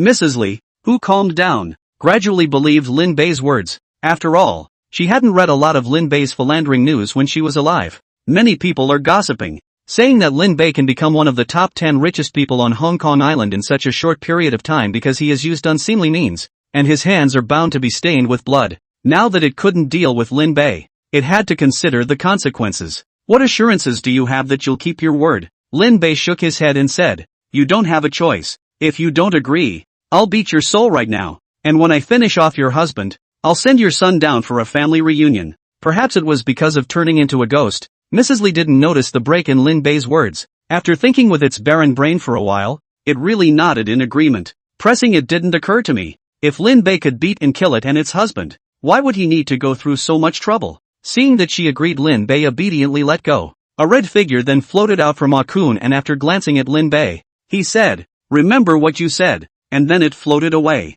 Kun, who had been possessed by it, wasn't doing too well, and even though Lin Bei was mainly dealing with Mrs. Li, she was inevitably injured. After Mrs. Li's ghost left, Akun still did not wake up, looking at that foaming at the mouth, if not resuscitated, may hang. Seeing this, Lin Bei turned his head to Captain Lu and the others and said, who knows first aid? Hurry over and resuscitate her, otherwise she's afraid she'll be finished. Although the security guards didn't really treat Akun, this crazy woman, but human life is greater than heaven. At the critical moment, by the scourge of Akun, Captain Lu stood out and said, I'll do it. Then he knelt down and gave Kun first aid. Lin Bei, on the other hand, looked at Uncle Fong and threw the same thing in his hand. Uncle Fong subconsciously reached out and took it, only to realize that what Lin Bei had thrown over was the demon-subduing jade pendant that he had lent Lin Bei when he had dealt with the Qin corpse earlier. This object was one of the inherited magic weapons of his lineage. Although it was not as good as the demon shining mirror, it was still more than enough to deal with ordinary demons and devils.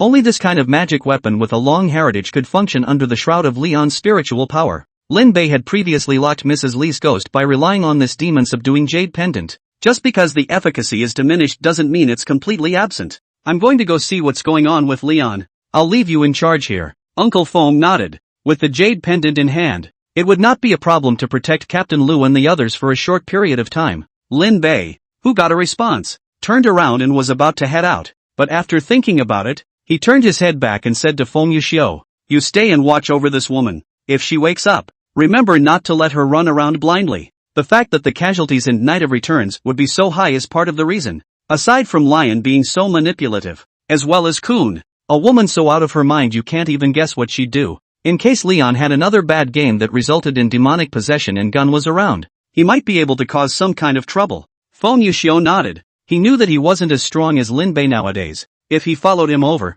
he might drag his feet. After the instructions, Lin Bei left without looking back. After running down the hallway for a while, he soon heard the sound of a chainsaw and strange screams coming from a short distance away. When Lin Bei chased after him, he found Lion holding a chainsaw and chasing Old Li, who was possessed by Mr. Li, around the field, and behind him was Mrs. Li. who was acting like a stern ghost asking for her life, obviously intending to kill Lion first before carrying out what she had promised Lin Bei. There's no way around it. And having been tossed around by Leon in various ways before their deaths, these two couples hate Leon far more than those security guards. Seeing this scene, Lin Bei nonetheless did not go forward to help, but on the side, pulled a bench that people put at the door and sat down. It wasn't often that Lion looked as wretched as he did, which meant that there was no camera, or else Lin Bei would have had to capture this scene on film. Anyway, with Leon's skills, Mr. and Mrs. Lee couldn't really get him killed without his piggyback teammates adding to the chaos. And it's true, Leon does have the mindset of catching ghosts for fun. It was only after realizing that Lin Bei was actually eating melons on the side that his heart became a bit unbalanced. Hey, can't you see I'm being chased by a ghost? Come over and help. Lin Bei rolled his eyes and said, I'm just an ordinary person. How can I have that kind of skill? Besides, aren't you a master ghost hunter? These two ghosts shouldn't be able to help you. If you can't handle it, don't forget to return the $20,000 to me. As soon as he heard that he wanted his money back, Leon was in a hurry. Originally running slowly, he suddenly accelerated and caught up with Mr. Lee in front of him. Ada! With a weird Bruce Lee-esque yelp, Mr. Lee was kicked in the face. Seeing that the chainsaw in Leon's hand had already smashed down, a shadow flew out of old Lee and lunged towards Lin Bei on the side. At this time, Lin Bei was still wearing sunglasses, so he could naturally see Mr. Lee's ghost. Seeing that the bastard didn't bother to possess Lion and actually pounced on himself, he was instantly enraged. Ja! Accompanied by Lin Bei's explosive cry, the three fires on his body instantly ignited as intense flames erupted from his body. Lee, who pounced forward,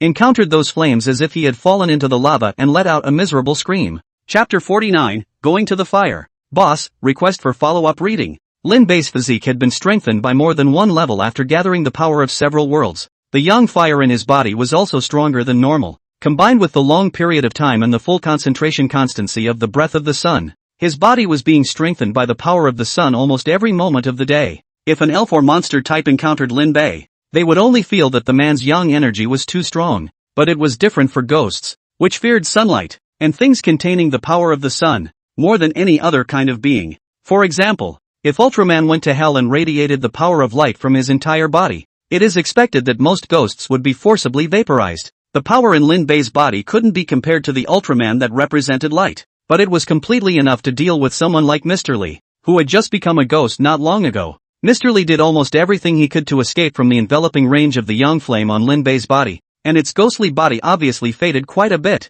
Just then, too, Leon rushed forward and took a set of cling wrap towards Lee, lassoing him right into it. It was then quickly wrapped around a few times into a palm-sized plastic ball. After weighing it a few times, Leon looked over at Mrs. Lee, who was lunging at him, and grabbed a handful of chocolates and threw them. There was a crackling sound from Mrs. Lee's body, accompanied by her screams. Originally, Leon thought it would turn and run away, but he didn't expect Mrs. Lee to show herself instead. At this time, it was wearing a red suit with an exploding head. All of its skin had turned pinkish white, and the nails on its hands were glowing with a cold light. It roared and shouted, "I want you to pay in blood." Then it fought its way towards Lion. Leon let out a strange laugh and magically pulled out a slingshot, using chocolate beans as ammunition to shoot at Mrs. Lee. It snapped and hit Mrs. Lee's ghostly body. Mrs. Lee screamed miserably and her ghostly body thinned out quite a bit, but she still rushed towards Leon, as if she would rather have her soul dissipated than drag Leon along for the ride. Leon muttered, "What a grudge." As for that,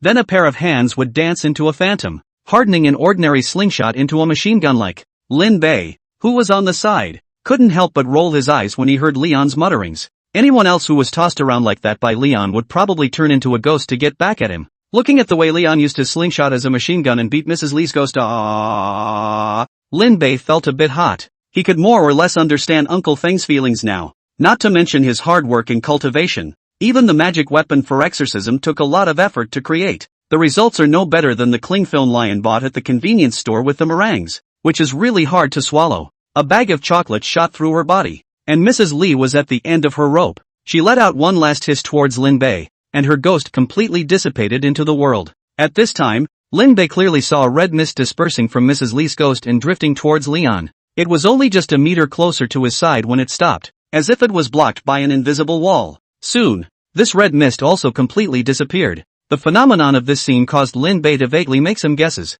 but he just didn't dare to be sure yet. While he was thinking about this, Leon had picked up the plastic ball that he had dropped on the floor earlier and headed towards the restroom off to the side. Seeing this, Lin Bei immediately followed and joined Leon in the restroom. He watched as Leon dropped the plastic ball made of plastic wrap into the flush toilet, which quickly disappeared from sight after he pressed the flush button. Leon clapped his hands and said, "Done." Then he looked at Lin Bei, took out a business card from his pocket and handed it over, saying, "In the future, if you have this kind of business again, remember to contact me. I'll give you a 99% discount. In addition, the first time I looked at you, I realized that you have an aura spewing out of your heavenly soul cap, and you have a body of young chi that makes the ghosts and monsters retreat at a young age. It's simply a rare ghost-catching wizard of 100 years. Are you interested in learning the skill of catching ghosts from me? Seeing as we're so familiar with each other, you can just casually pack a red packet of $199,800 as tuition." Lin Bei looked at the large words Heavy Light Psychiatric Hospital on the business card,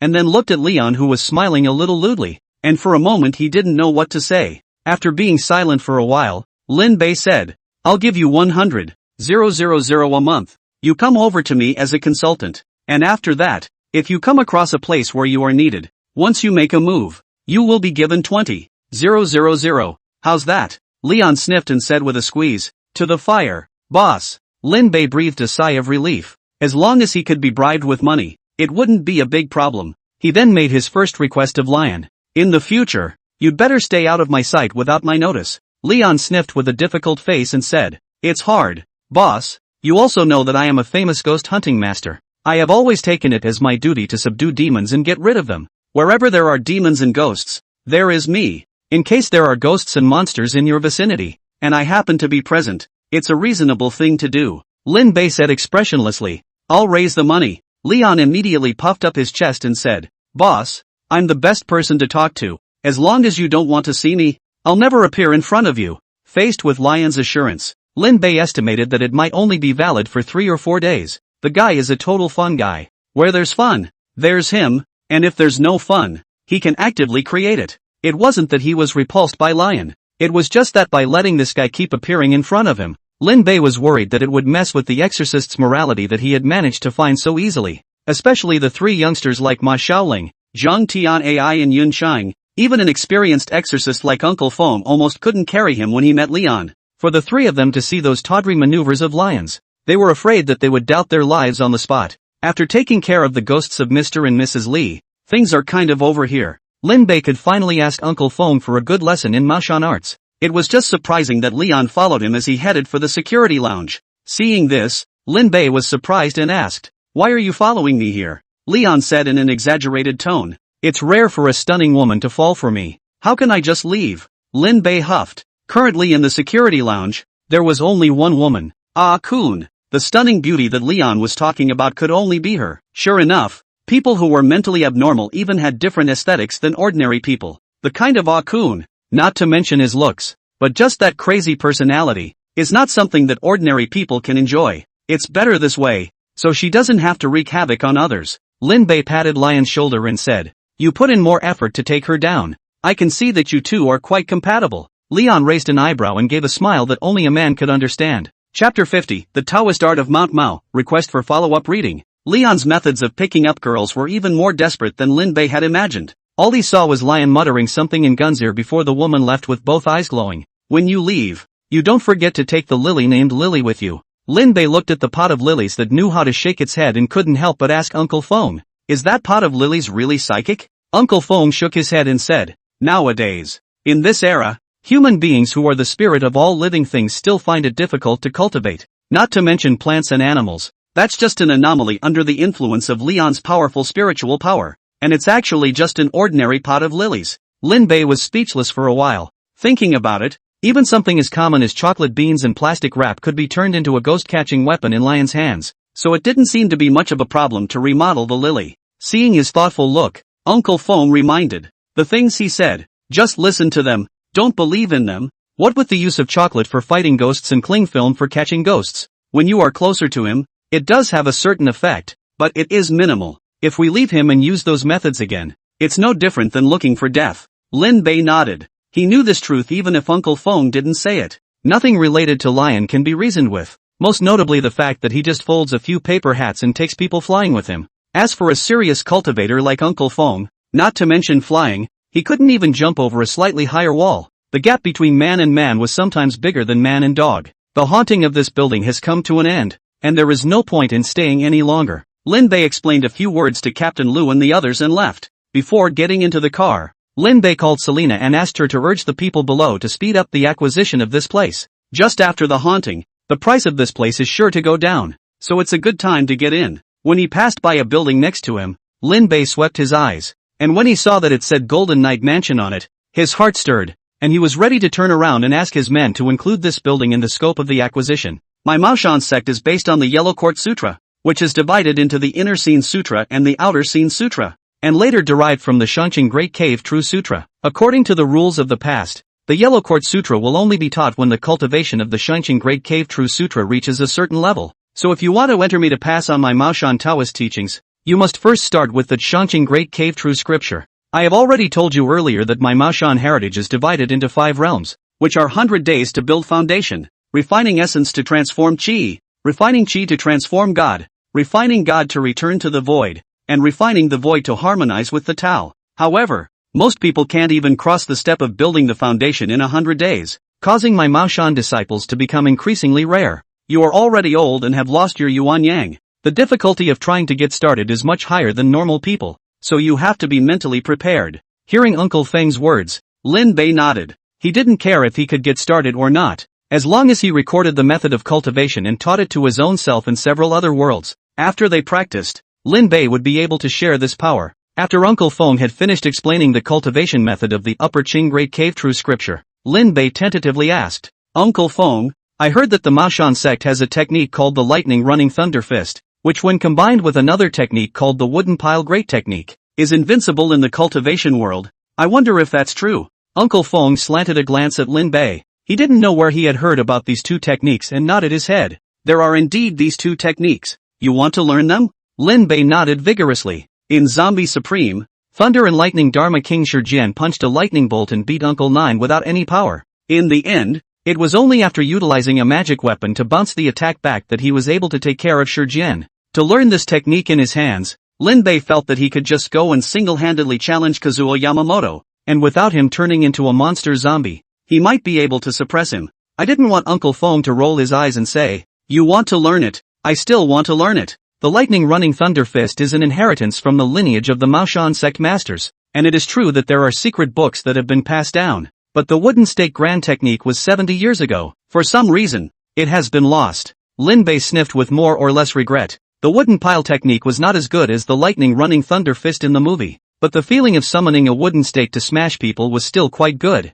What about the lightning running thunder fist? Can I learn it? Uncle Feng nodded, seeing that Lin Bei was already smiling, and said faintly, "But I won't." Lin Bei huffed. "Then I'd better learn something you know first." Uncle Feng nodded his head and said, "It's no problem to teach you, but you have to be mentally prepared. Even if you practice diligently and hard, you won't necessarily be able to practice the doorway." Lin Bei smiled and said, "I have no problem with that." If Lin Bei didn't even care, Uncle Feng naturally wouldn't be stingy in imparting his skills. Shortly after the two of them had met, Lin Bei told him the way to cultivate the breathing method. After a period of research, Uncle Feng had already entered the door, and although his progress was not as good as Lin Bei's, it was enough for him. In the absence of heaven and earth's aura, many of the techniques left behind by the ancestors could not be practiced. Compared to the Maoshan sect's top method, the breathing method was naturally far inferior, but it was better than being able to practice it. It's like having the Nine Suns' divine power in front of you, and in the event that you can't practice it,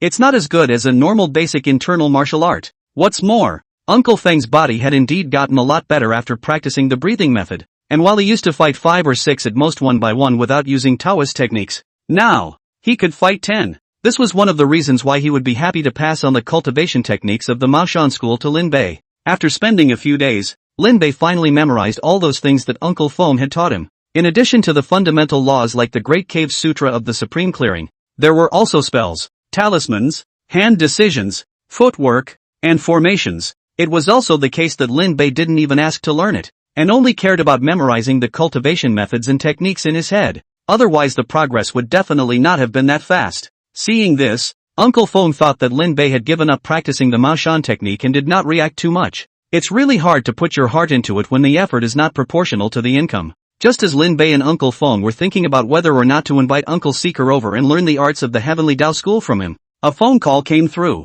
"Boss, something's wrong." The person who called Lin Bei was Tao Chen. He and Feng Zhanbo, the nerve knife, were in charge of managing the investment company under Lin Bei's name, and had helped transfer a lot of money over the years. In return, Lin Bei helped them stuff a certain father and son of 5 surnamed Ding into a concrete cylinder and throw it into the sea. What happened? An employee of ours was attacked on his way home. His entire body was drained of blood, not to mention the horrible claw marks left on his body, and now the police are investigating. Chapter 51, The Cat Demon's Trail, Request for Catch-Up Reading. Even though this is a portly world, death is a big deal no matter what time of year it is, especially when it's this kind of death that sounds questionable at first. Ever since he had learned that this world had all sorts of strange powers, Lin Bei didn't dare to relax at all. According to what Tao Chen said about the way he died, this employee was either bitten by a zombie or had encountered some other elf attack. Lin Bei had asked Uncle Feng. Although today's times were no longer suitable for the survival of elves and monsters, there were still quite a few that survived by sucking human blood or essence.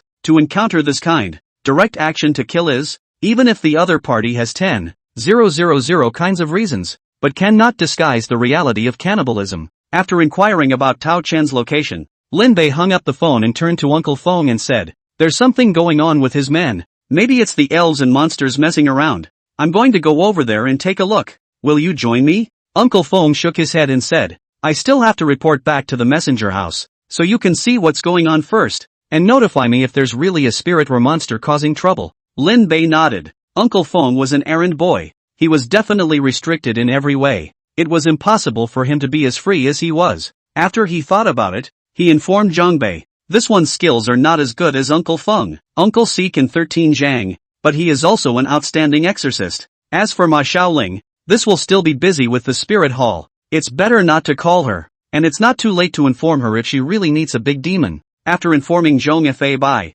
Lin Bei took Xia Houwu and Feng Yuxiu with him and set off. The entrance to the Van Mansion. By now a cordon had been drawn around the area, and the PTU men were watching the surroundings vigilantly, picking up their walkie-talkies from time to time to report on the situation. Just from this state of affairs, it was clear that what was happening inside was not as simple as the death of 1 or 2 people. I'm afraid, although it was during working hours, there were still many people gathered around to see what was going on. Dead people happen every day on Hong Kong Island, what with gunfights and cooks opening up movies. As a result, the people of Hong Kong Island have become more and more thick-skinned, and they want to get involved when they see a bustling scene. Just as they were pointing at the field, a stretch red flag sedan pulled up outside the cordon. The attention of the people who were eating it was immediately drawn to it. The citizens of the entire Hong Kong Island knew that in this acre of land, the only one who dared to sit in this kind of leader's exclusive seat was Lin Bei. Why is this tycoon here? Does he have something to do with the case inside? Not that anyone suspected that Lin Bei was connected to the murderer.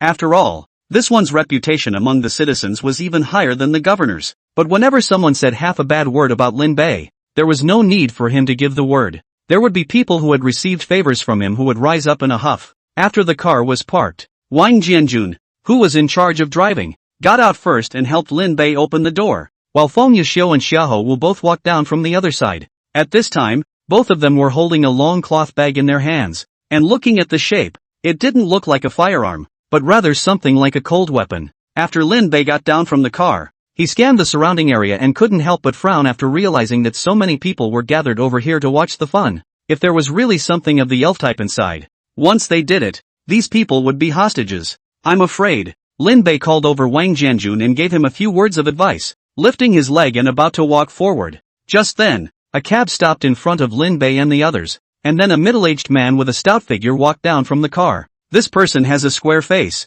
That is, his face is a little pale, but also from time to time cough too. Seems to be sick. Behind him, he was also carrying a large wooden box. When Lin Bei saw him walking towards the location in the direction of Fan, he immediately followed him, with Feng Yuxiu and the others following closely behind. However, the middle-aged man had only just reached the cordon when he was stopped. "Sir, it's very likely that a cat demon is at work inside, and only I can deal with it. So just let me go in and take a look. And if not, I'll be sure to come out at the first opportunity." "You're all demented line. You're old, watch less messy movies. Where are all the demons and ghosts in this world? Get out of here, or I'll sue you for obstructing the office." The errand boy who was accosted didn't believe what the middle-aged man said at all and tried to shoo him away with an impatient face. Lin Bei's face instantly turned ugly when he heard the conversation between the two. He quickly stepped forward, and did not talk to the middle-aged man, and directly asked the guarding errand boy, "Sir, there is a dead man inside who is my employee, and I have already greeted your commander before.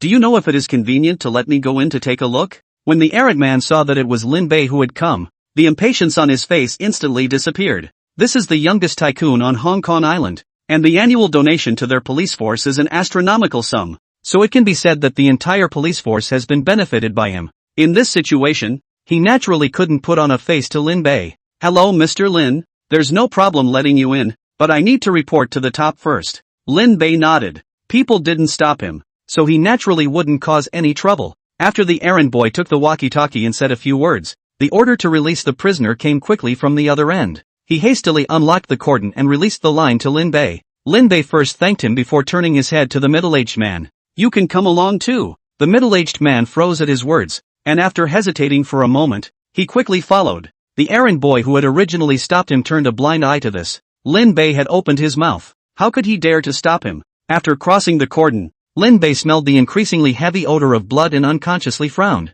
Wang Jianjun came down from the battlefield and was more sensitive to the smell of blood than Lin Bei. He came to Lin Bei's ear and said, "Boss, this place is not right. The smell of blood is too strong. I'm afraid that a lot of people have died." Lin Bei nodded and said, "Be vigilant. If the situation is not right, immediately call Uncle Seek and the others." "Yes." Lin Bei then looked at the middle-aged man and said, "I haven't asked how to address him yet." The middle-aged man revealed a raw smile and said, "Hello Mr. Lin, my name is Zhang Dishao. My daughter is Zhang Xiaoxuan, and she's an employee under you." Lin Bei was a bit surprised when he heard that the middle-aged man in front of him was called Zhang Dachuan. It was even more of a surprise to learn that his daughter was still under his command. "Then we're kind of on our own." "Yes." Seeing that Lin Bei seemed to be quite talkative, Zhang Dishao also relaxed a lot, but thinking about what's going on inside, Zhang Daoshao hesitantly said, "Mr. Lin, there might be some unusual filth inside, so for your safety, I would suggest that it's better for you not to go over there."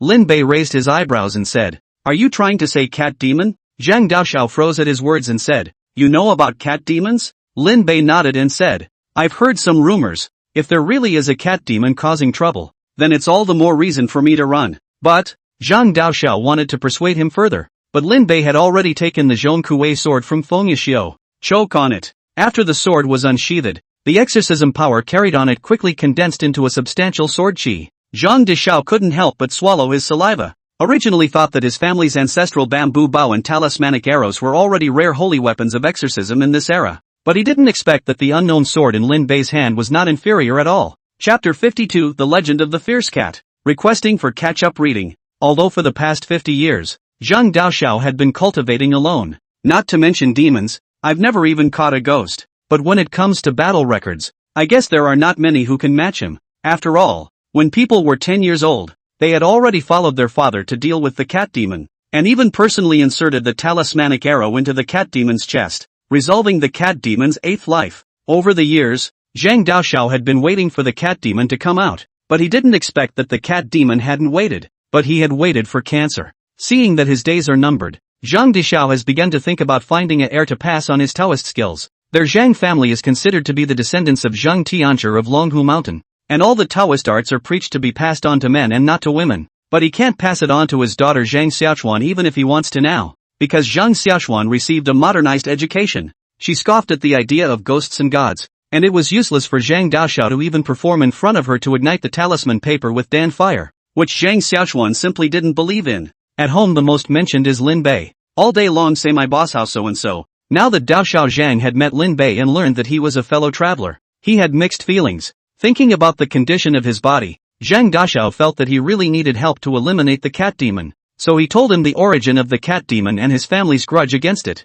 When he watched the movie, Lin Bei only saw an introduction of a generation that had made it their mission to hunt down and kill cat demons, which was far less shocking than when Zhang Dishao personally told him. Although the Ma family that Ma Shaoling belongs to has also hunted down shoguns for generations, with the mission of subduing demons and eliminating devils. However, they had mastered the dragon god mantra and had a dragon pearl to aid in their cultivation, so just the starting point alone was much stronger than ordinary people. Although Zhang Dishao came from the branch of the Zhang family in Longhu Mountain, Zhang Tianzhi's descendants were in a sea of people, and he could not be ranked at all. The bow made from 1,000-year-old bamboo on his body, and the arrows rubbed with 9,999 five Thunder God talismans were the only magical weapons he had in his hands. The talismanic arrows were still expendable, with only 3 left, and when they ran out, they were gone. After he frankly explained everything to Lin Bei, he said in a pleading tone, "Mr. Lin, there is a special induction between our family and the cat demon. What happened this time must have something to do with the cat demon, and with its hatred for our family. As soon as it discovers my identity, it is bound to not let me go.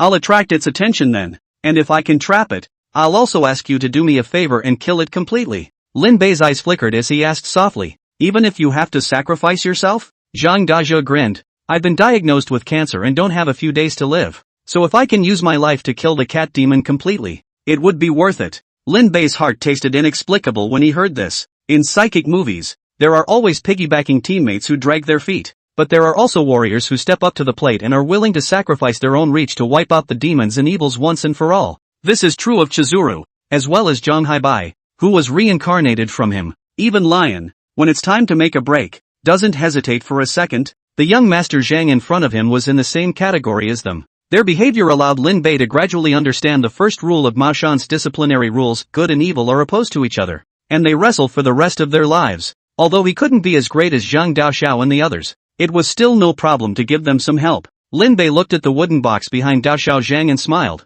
"If you trust me, why don't you give me your bamboo bow and talismanic arrows, and I'll carry the burden of eradicating the cat demon for you." Zhang Daoxiao first froze when he heard the words, and then some hesitation appeared on his face. It wasn't that he thought Lin Bei would covet his magic weapon, but he felt that he shouldn't let the young man carry it. Just then, a voice came from behind him. "Mr. Lin, I'm coming." Zhang Daoxiao turned his head to look at the sound of the voice, only to see a middle-aged man with a thin figure and carrying a large bag appear in the line of sight. A smile appeared on Lin Bei's face when he saw Zhong Bai appear. He thought that this guy wasn't coming. "Xiahou, give me the sword. You go and help Elder Zhong share the luggage." Xiahou Wu answered and handed over the Tai sword in his hand to Lin Bei, and then picked up all those things in Zhong Bai's hand. Zhong Bai was not polite to Xiahou Wu. After all, if he was going to deal with the demons and ghosts next, he was the main force. After that, Lin Bei gave Zhong Bai and Zhang Daxiao both an introduction to each other and explained the current events. After learning about Zhang Daxiao's situation, Zhong Bai's face straightened and said, "Fellow Taoist, since you're seriously ill, it's better to leave the matter of dealing with the cat demon to us. If we can't solve it, there are still the people from the Southern Hare and Northern Horses. A cat demon that has been sealed for many years has only just appeared in the world, and it's good for it to have 3 accomplishments of its strength left, so I don't believe that so many masters still can't deal with it." Hearing this, Zhang Daxiao's trust in Lin Bei increased a few more points. Although he hadn't been in contact with the monastic world, he still knew the great name of Nan Mao Bei Ma. For these people to strike together, taking down the cat demon was indeed no big deal, and for him to join in this situation, he might even have to distract people from taking care of him. So Zhang Daxiao handed the wooden box to Lin Bei and reminded, "If you want to kill the cat demon, you must insert the talisman arrow into its heart. In addition, you must be careful of being possessed by its Yuan Shen. When my father chased and killed it back then, it changed several possessed people one after another, and almost escaped by it." Lin Bei nodded as he sniffed.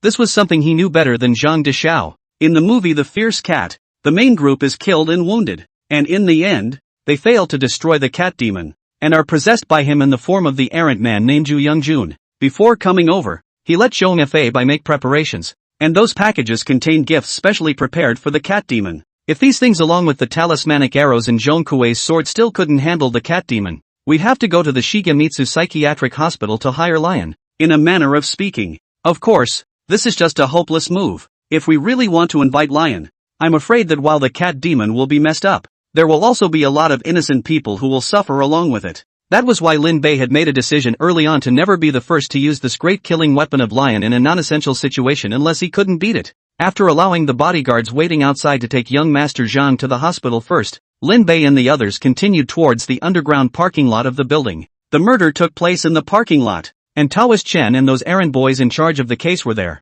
Only just inside, Taoist Chen and a small fat man wearing glasses greeted him. At this moment, Chen Taodao's face was pale, his brows were furrowed, and he didn't know what he had experienced. On the contrary, it was the little fat man beside him who, from the moment he saw Lin Bei, had put on a fawning smile, and that ingratiating mind could be seen by anyone. "Hello Mr. Lin, I'm Inspector Wu Yingjun of the West 9 Major Crimes Unit. I'm taking over this case. If you have any questions, Just ask. Lin Bei smiled and nodded. Wu sir. I would like to have a few words with my co-workers. You see. Wu Jun sniffed and slapped his head. Oops. I suddenly remembered that I still have a bit of business that I haven't finished, so I won't bother you for now. Chapter 53, He Chases. It escapes. It cannot fly. Request for follow-up reading. After Wu Jun left in a sensible manner, Lin Bei looked at Chen Taotao and said, take me to see the corpse, and by the way, tell me about this person. An employee under his command had an accident, and although it wasn't during working hours,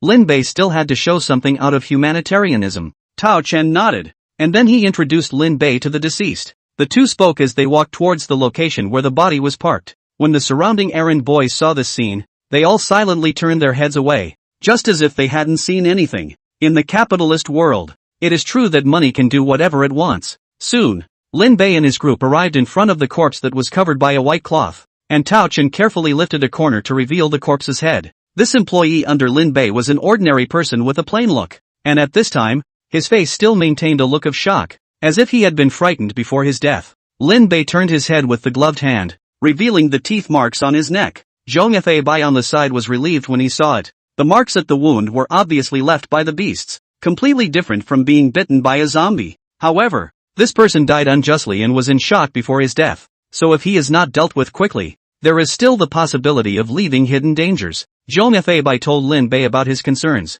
and after listening to him, Lin Bei looked at Chen Taotao and said, communicate with their families, cremate the bodies as soon as possible, and compensate what should be compensated in place. I see. Tao Chen had been in a similar position before, and Lin Bei was relieved to leave it to him. After saying this, Lin Bei shoved the two talismans to Tao Chen and said, take these two protective talismans and remember not to leave your body. The modern educated Taoist Chen originally didn't believe in ghosts and gods, but the talisman was given by the boss. Plus the employee's death was really weird, so he naturally wouldn't shirk it, and carefully placed the two talismans close to his body. And Lin Bei had already looked to the other side, calling over Wu Jun, who had been surreptitiously surveying the place. Sir, I'd like to go upstairs. Is it convenient to join us? Wu Jun froze at his words, a difficult look appearing on his face as he hesitated for a moment before saying, Mr. Lin, I'll be honest with you. In fact, apart from that employee of yours, quite a number of people from Fan's mansion have suffered from the infestation, and the number of deaths has already exceeded 10 at this point in time. We suspect that a wild animal has run into the building. We have now contacted the fire services department to come over to help, and the people in the building have been evacuated, leaving only Fan Zhangkai, the president of the Fan group, yet to be found, and most likely has met an untimely end. I can't afford to take responsibility if anything happens to you if you go up there now. Lin Bei slanted a glance at Wu Jun and asked, did you bring a gun? Yu Youngjun was a little puzzled, but pulled out his sidearm, a .38. Seeing this gun, Lin Bei couldn't help but draw the corners of his mouth. He wondered for a moment if the man in charge of the police force's equipment had been bribed by the Yanks, or else the thing wouldn't have been equipped for so many years without being replaced. If Hong Kong Island is really the safest city in Asia as bragged, then it's just a matter of time. But the street is full of tough guys and gangsters. What's the difference between fighting with AK bandits with a .38 and sending them to their deaths? Those Brits either swallowed the money for their equipment or deliberately sent the men underneath them to their deaths with no good intentions anyway. But these had nothing to do with Lin Bei. He couldn't force the errant man to change his weapon. Hold on to your gun. In case of an emergency later, remember to aim before you shoot. Wu Jun was confused when he heard this, and by the time he reacted, Lin Bei had already entered the elevator, and he hurriedly followed him. The 16th floor of Fan's building was the floor where the president's office was located. Obviously it was daytime at this point, but the corridor was pitch black and had a bit of an eerie feel to it. Those who are less bold are afraid that they will have to run away just after entering this place. Lin Bei and the others, however, were not surprised by this scene, and after coming out of the elevator, they made their arrangements. Wu Jun originally wanted to ask Lin Bei about his intentions, but seeing that he didn't have the slightest intention of hitching a ride, he had no choice but to give up. He then looked at Zong Bai, only to see this mustache guy take out a bunch of strange things from the two cloth bags he brought with him. People on this side of Hong Kong Island are superstitious, and even the errand boys have the custom of worshipping the god of Guan. Thus Wu Jun was no stranger to the set of implements Zong Bai had taken out. Is this an attempt to overtake the dead unlucky guy in the building? This thought had only just surfaced when Wu Jun saw Zong Bai pull out a few fish, and the fishy odor emanating from them could be smelled even from a long distance away. With a disgusted face, Wu Jun covered his nose and took a few steps back, and was about to say something when a cat's cry suddenly came from his ears. And for some reason, when he heard this voice, Wu Jun actually had a feeling of chills in his heart. It was also at this moment that Lin Bei drew the Taya sword in his hand, and Zhong Bai also received the Zhong Kuei sword from Feng Yuxiu. Feng Yuxiu and Xiahou Wu, who had their hands free, were ready to strike with one person holding a gourd and the other pulling back their longbows. The four of them stood at attention, waiting for a possible cat demon.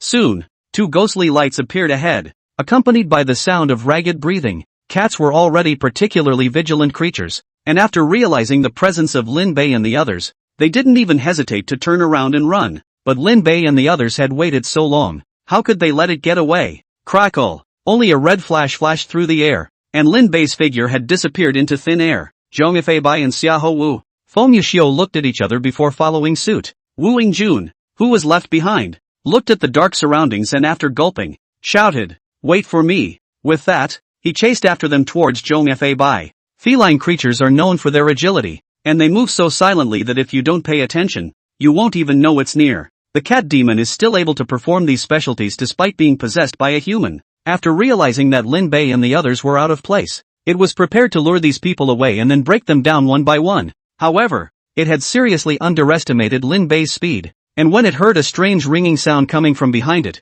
the cat demon subconsciously looked back, and then it saw Lin Bei who was catching up. When Lin Bei, whose strength had once again increased, made a thunderbolt flash, his speed was almost impossible to catch with the naked eye. If the cat demon was in its heyday, Lin Bei would most likely not be able to catch up. However, the cat demon now had very little strength left in its body and had just possessed a human body, which had not yet been completely fused, resulting in a number of restrictions. The two were on an even keel. Seeing Lin Bei who was catching up, the cat demon's chilling hairs stood straight up, and after letting out a mournful cat cry, he once again accelerated his speed. Seeing this, Lin Bei took a deep breath and forcefully increased his movement speed. At the same time, his right hand gripped on the hilt of the Taoist sword. Type 1 Round Dance. Chapter 54 Rapid Chase, Request for Follow-Up Readings. Ladies and gentlemen, these 2 days of catching up are extremely crucial. Whether or not you can advance depends on today and tomorrow after 2 days, and I hope you can help point to the end of the final end. I'm still a couple dozen monthly votes short of the raffle,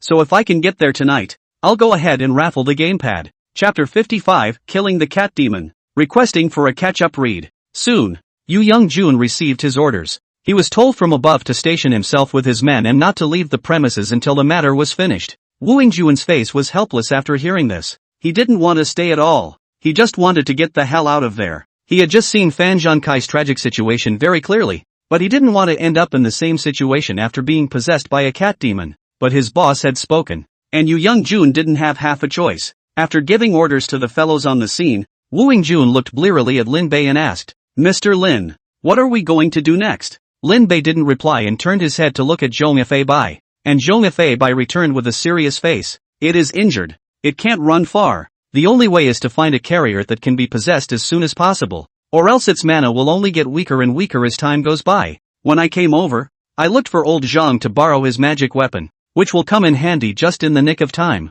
As soon as the words left his mouth, Zhong Bai pulled out 2 magic weapons from his arms. One was a small-sized copper symbol and the other was a spirit pestle. After he handed the Zhong Kuei sword to Xiahou Wu, he picked up a piece of talisman paper and began to recite the incantation. Haste, edict. As Zhong Bai's incantation fell, the talisman paper ignited itself without wind, and after slapping it on the copper symbol, the ashes that the talisman paper had transformed into were instantly absorbed into nothing. Zhong Bai's fingers thumped slightly, and the copper symbols emitted an ear-piercing clash. Lin Bei had an uncomfortable feeling when he heard it at first, and ordinary people like Wu Jun even reached out to cover their ears and took several steps back. Xiahou Wu and Feng Yuxiu were fine, merely frowning. On the other hand, the cat demon Yuan Shun, who was hiding not far away and was waiting for an opportunity to sneak attack, was out of luck. The soul-soliciting sound came into its ears, and it actually caused its Yuan Shen to show a few signs of collapsing. It hastened to concentrate and stabilize its mind. But in the next second,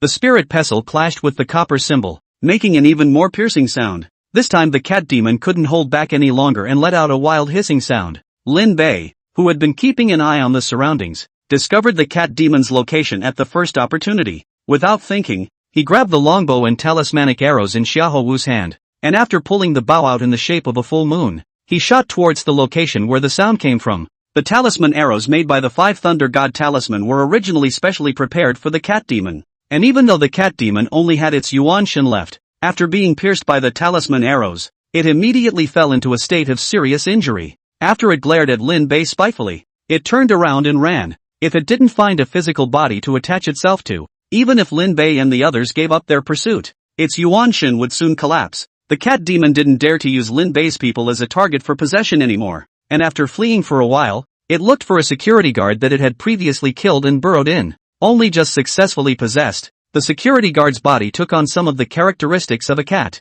The hands, feet and face instantly grew white, for not to mention that even the face took the shape of a cat. Only just after the possession was completed, Lin Bei and Zong Wu came after them. After looking back, the cat demon let out an animalistic roar, and then took a leap of faith, crashing through the glass on the side and jumping off the 16th floor. Seeing this, Lin Bei shouted at Xiahou Wu, "Give me the rope." Xiahou Wu sniffed and immediately pulled out the hemp rope that had been soaked in black dog blood and tied with talisman paper. Lin Bei quickly tied one of the ends to a pillar, then grabbed the other end and actually jumped directly from the window. This action scared Yu Youngjun half to death. He hurriedly poked his head out to look out the window, only to realize that Lin Bei did not make a freefall movement in the air as he had imagined, but instead slowly drifted downwards in a dashing manner. At this moment, the latter Cloud Zone learned from the comprehensive martial world helped Lin Bei a lot. That is to say, the synthesized martial arts north will not be Golden Goose Kung Fu, otherwise it can show some left foot on the right foot, borrowing strength from each other's stunts.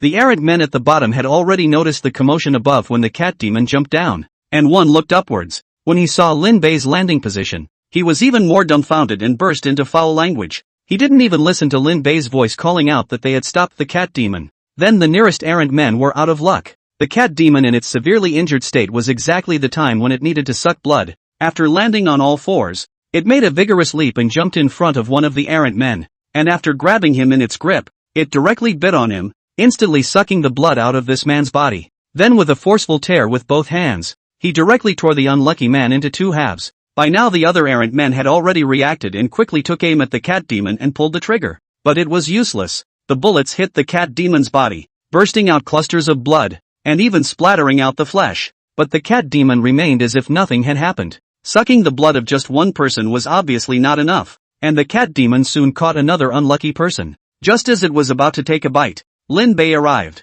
This time, he didn't immediately shoot a talismanic arrow, but instead threw the Tai's sword in his hand with vigor. With a whoosh, the sword tilted and missed the cat demon's body, pinning it to the ground. The cat demon hissed and twisted his arm stiffly, trying to pull the sword out, but Lin Bei had already loosened the rope and pulled the bowstring into a full moon shape in the air. With a soft boom, the 5 Thunder talisman arrow, with some electricity, swiftly disappeared into the cat demon's chest. The cat demon turned its head and after glaring at Lin Bei with resentment, its body exploded violently, splattering red and white all over the place. The errant boy who had been caught by the cat demon earlier had managed to regain his life, but he was battered. He was so disgusted that he vomited on the spot and almost spit out his bile. Lin Bei watched the cat demon's yuan shin float away in the air, and after confirming that this guy was dead beyond death, he finally breathed a sigh of relief. Just looking at the errant men staring straight at him, he couldn't help but get a bit of a headache. Killing a cat demon in front of all those errant men would be too criminal. It was also that the cat demon had just shown its prototype,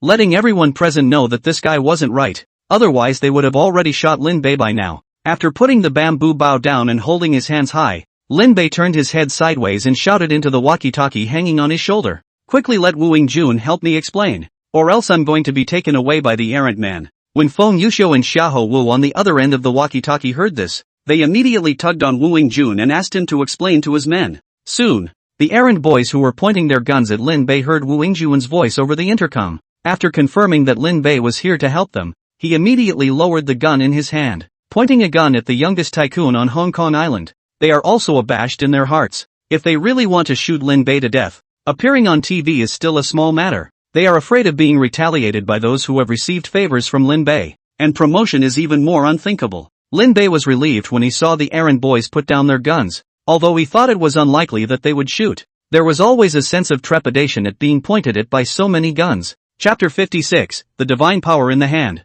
The first couple of paranormal incidents were spread on a small scale, and with not much private individuals, they were naturally able to keep things down. But this time, more than 10 people died in Fans building, including Fan Zhankai, the president of Fans Group, and the top management of his staff, and even the unrelated people outside were also involved. Apparently there's no way to keep a lid on it like before. The sky of Hong Kong Island, I'm afraid, is about to change. It used to be that the errant man could hypnotize himself and those outside with the words, "There are no ghosts in this world." Now that the matter has become a big deal, naturally, there is no way to shrug it off with this statement. And you even have to be prepared to have your old scores turned over. Without waiting for Lin Bei to leave, he waited for Choi Yuanqi, the DCP of the Hong Kong Island Police Force and the one with the most current calls to take over the position of first brother. He is the DCP in charge of operations in the police force. And the fact that he stepped in means that the police force is taking this matter seriously. After getting out of the car, Kai Yuanqi had a dark face,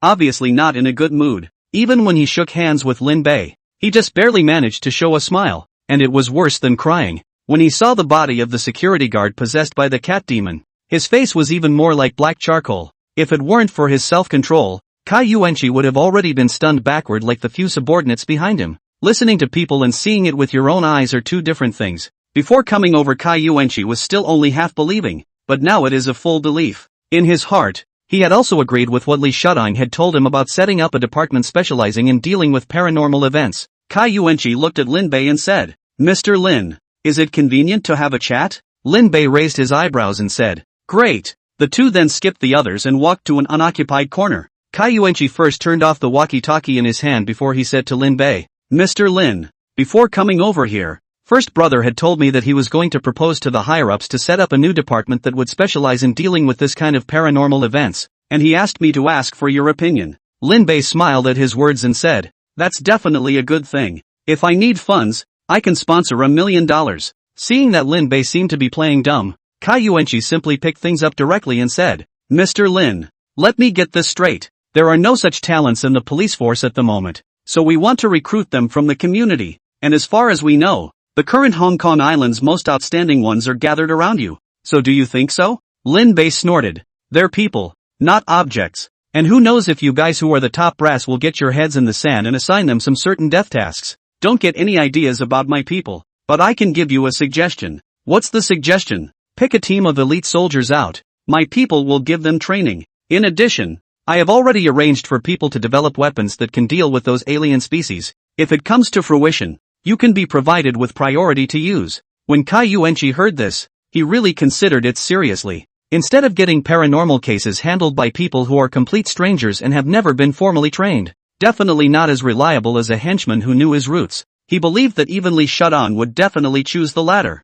But believe it or not, he was only a deputy. He couldn't take the liberty of making decisions for his superior. Kai Yuanqi made a hesitant face and said, "I need to report this matter to first brother first, and then contact you, Mr. Lin, when I have a conclusion." Lin Bei shrugged indifferently and said, "Whatever, but don't blame me for not reminding you. Today's incident will definitely not be an exception. Similar things will only become more and more common. In addition to reminding you guys that there is a kind of zombie in this world, not only does it look no different from a normal person, but also able to move around in daylight. It will be hard for you guys to find out who he really is before he bares his fangs." Hearing Lin Bei's words, Kai Yuanqi was instantly jolted. Imagine if the subordinates around you, or simply the pillow, suddenly revealed two zombie teeth. "I'm afraid that before being bitten, we'll be scared to death." When he came back to his senses, Kai Yuanqi immediately flashed a fawning smile at Lin Bei and said, "Mr. Lin, I heard from the people below that it was you who personally shot that cat demon just now. I wonder if there's any way we can be wary of these deviants?"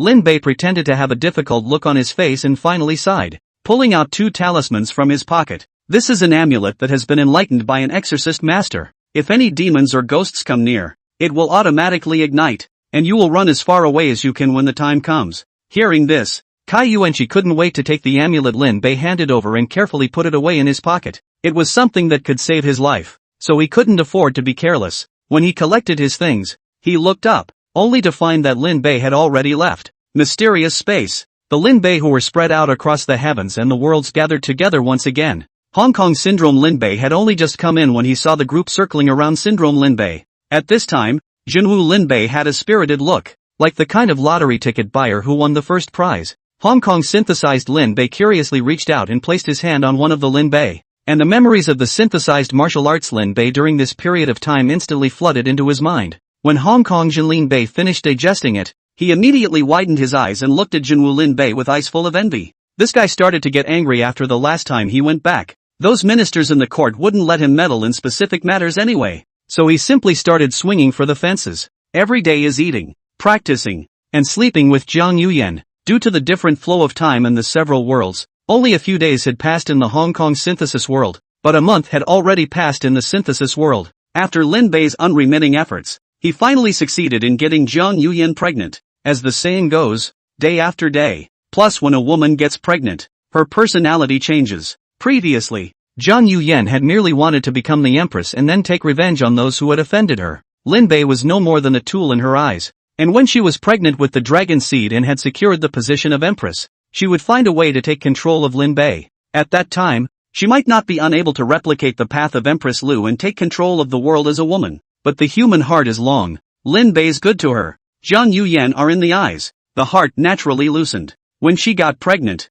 she even felt that it wasn't impossible to be a good queen and properly help Lin Bei take care of the harem. However, the revenge that should be avenged still had to be avenged. Like the two princesses of the Shifting Flower Palace, as well as Tai Xin Lan and Little Fish, all of them were included in her must-kill list. When she had achieved great success in shifting flowers, she was bound to kill these people. It was while Zhang Yuyan was pregnant and after her attitude had changed that he took advantage of the situation and succeeded in obtaining the 9th weight of the Marrying Clothes divine skill, shifting flowers to wood, from Zhang Yuyan. In the setting of the comprehensive martial world, the Shifting Flower Palace's town technique was not only the Bright Jade technique, but also the Marrying Clothes divine technique. It was only that the 9th weight of the Marrying Clothes divine power had been lost for a long time. Plus the process of practicing it was extremely painful. This led to the successive generations of the Shifting Flower Palace's heirs choosing to cultivate the Mingyu Gong, a divine gong with a complete legacy. Chapter 57, This Pretty Boy is Especially Bad, Request for Readers. Yan Nanshan's Marrying Clothes divine skill was another miraculous encounter,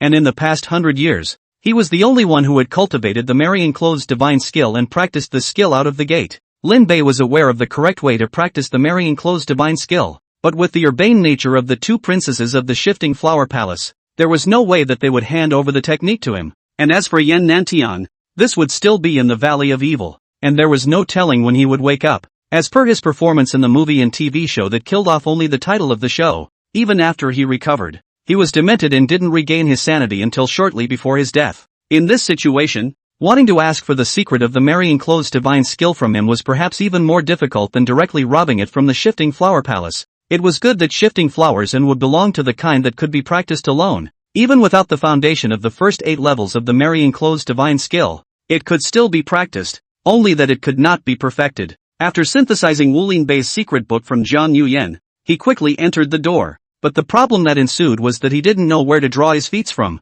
There wasn't much attention on Zhang Yuyan's side, so she could quietly find a target to suck out the opponent's power. But Lin Bei can't. The whole court is watching him from the top and bottom. Even what he ate and how many times he chewed was stared at. His situation in this world can be much more difficult than that Zhu Hozhao. After all, in addition to the original cabinet and King Ning, Lin Bei still had to face the Iron Guts divine waiter, Chao Zhangchun, and others. There were even assassins sent from abroad, waiting for a chance to assassinate him, and even in the Jianghu, there were people plotting against him. One ambush on all sides wasn't enough to describe his situation. One would have to add another on all sides. In short, it was as miserable as it could be, and before he had overwhelming strength, Lin Bei had no intention of turning his back on the gang. Either you don't move, or if you do, you'll have to beat those puffers for all eternity. Otherwise, if you move and can't fight, you might become the first emperor in history to be easily dissolved in water the next day. No matter what, there was finally a divine skill in hand,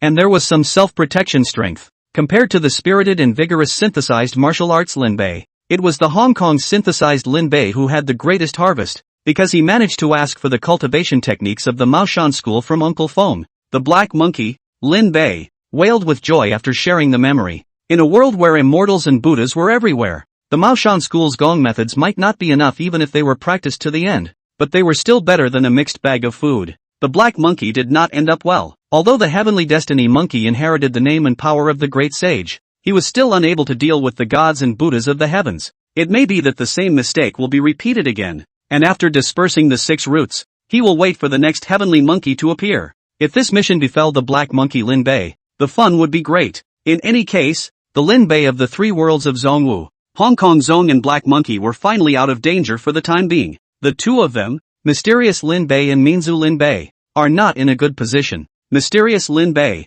because he didn't dare to mess with those ghosts, was now hanging out with Zhang Wei, that king of luck, every day, just waiting for his otherworldly self to take him flying. It was also agreed by the group that the ghosts of the mystic world were a rule and not something that could be eliminated in various ways like in other worlds. If you really want to bring those forces in, it's likely that you'll have to face the result of a group annihilation. And in this case, there's no harm in living a little for the time being. As for the civil synthesizer Lin Bei, he had just finished following Wang Fei Hung to participate in the Lion King competition and had successfully captured the Lion King's token. Originally, according to the plan, he was about to meet up with Wang Wu and the others and sneak into the palace together to kill the old demoness, but an accident occurred. A traitor appeared in that team of theirs and informed the officials of their plan, causing Lin Bei to give up on assassinating the old demoness. If it wasn't for the fact that he had always been masked, never revealing his identity, and when he acted, he used the internal martial arts and swordsmanship that he had shared from the world of synthesized martial arts.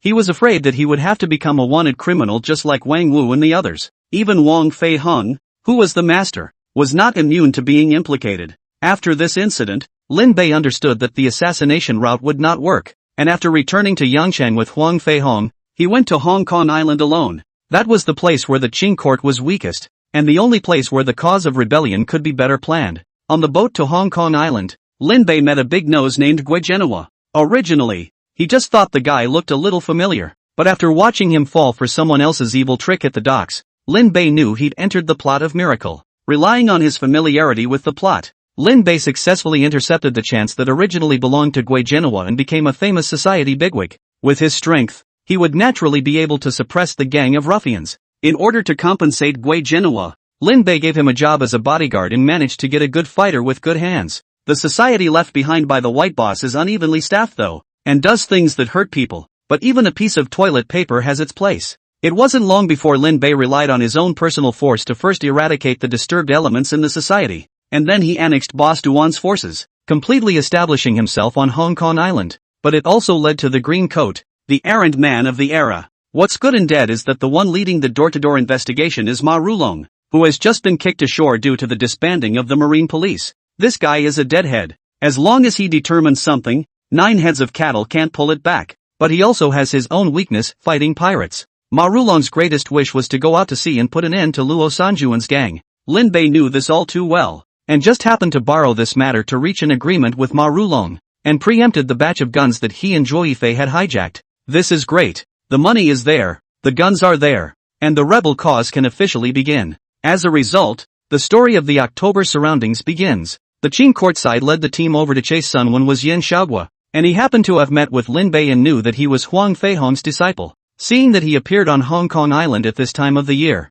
he was instantly regarded as a member of the Revolutionary Party as well. The cause of Lin Bei's rebellion has just taken off, and he has to face the siege of the Tartars, which can be said to be an unfavorable year. After accepting his memories, the crowd of Lin Bei all looked at this bad boy with a sympathetic face. Although all of the guys were not very lucky, Minjiang Lin Bei seemed to belong to the particularly unlucky kind. As for fighting Lin Bei and Dai Gui Lin Bei, one is busy practicing drunken fist with Xin Yuan Jai, occasionally cutting practice with his elder sister, Asamiya Athena, and in the evening, find a big sister in the neighborhood, or a fellow teacher, to comfort people's lonely hearts. The other was coping with the intensifying Shura, and Fu Jiang and Fu Jian weren't a harmonious mess, except for when they slept at night. When they would join forces to deal with Lin Bei, they were all eager to get each other killed, and Lin Bei received inexplicable phone calls for several days in a row. Each time the ringer rang for half a day, but as soon as he picked it up, there was no other response from the opposite side except for the rustling sound.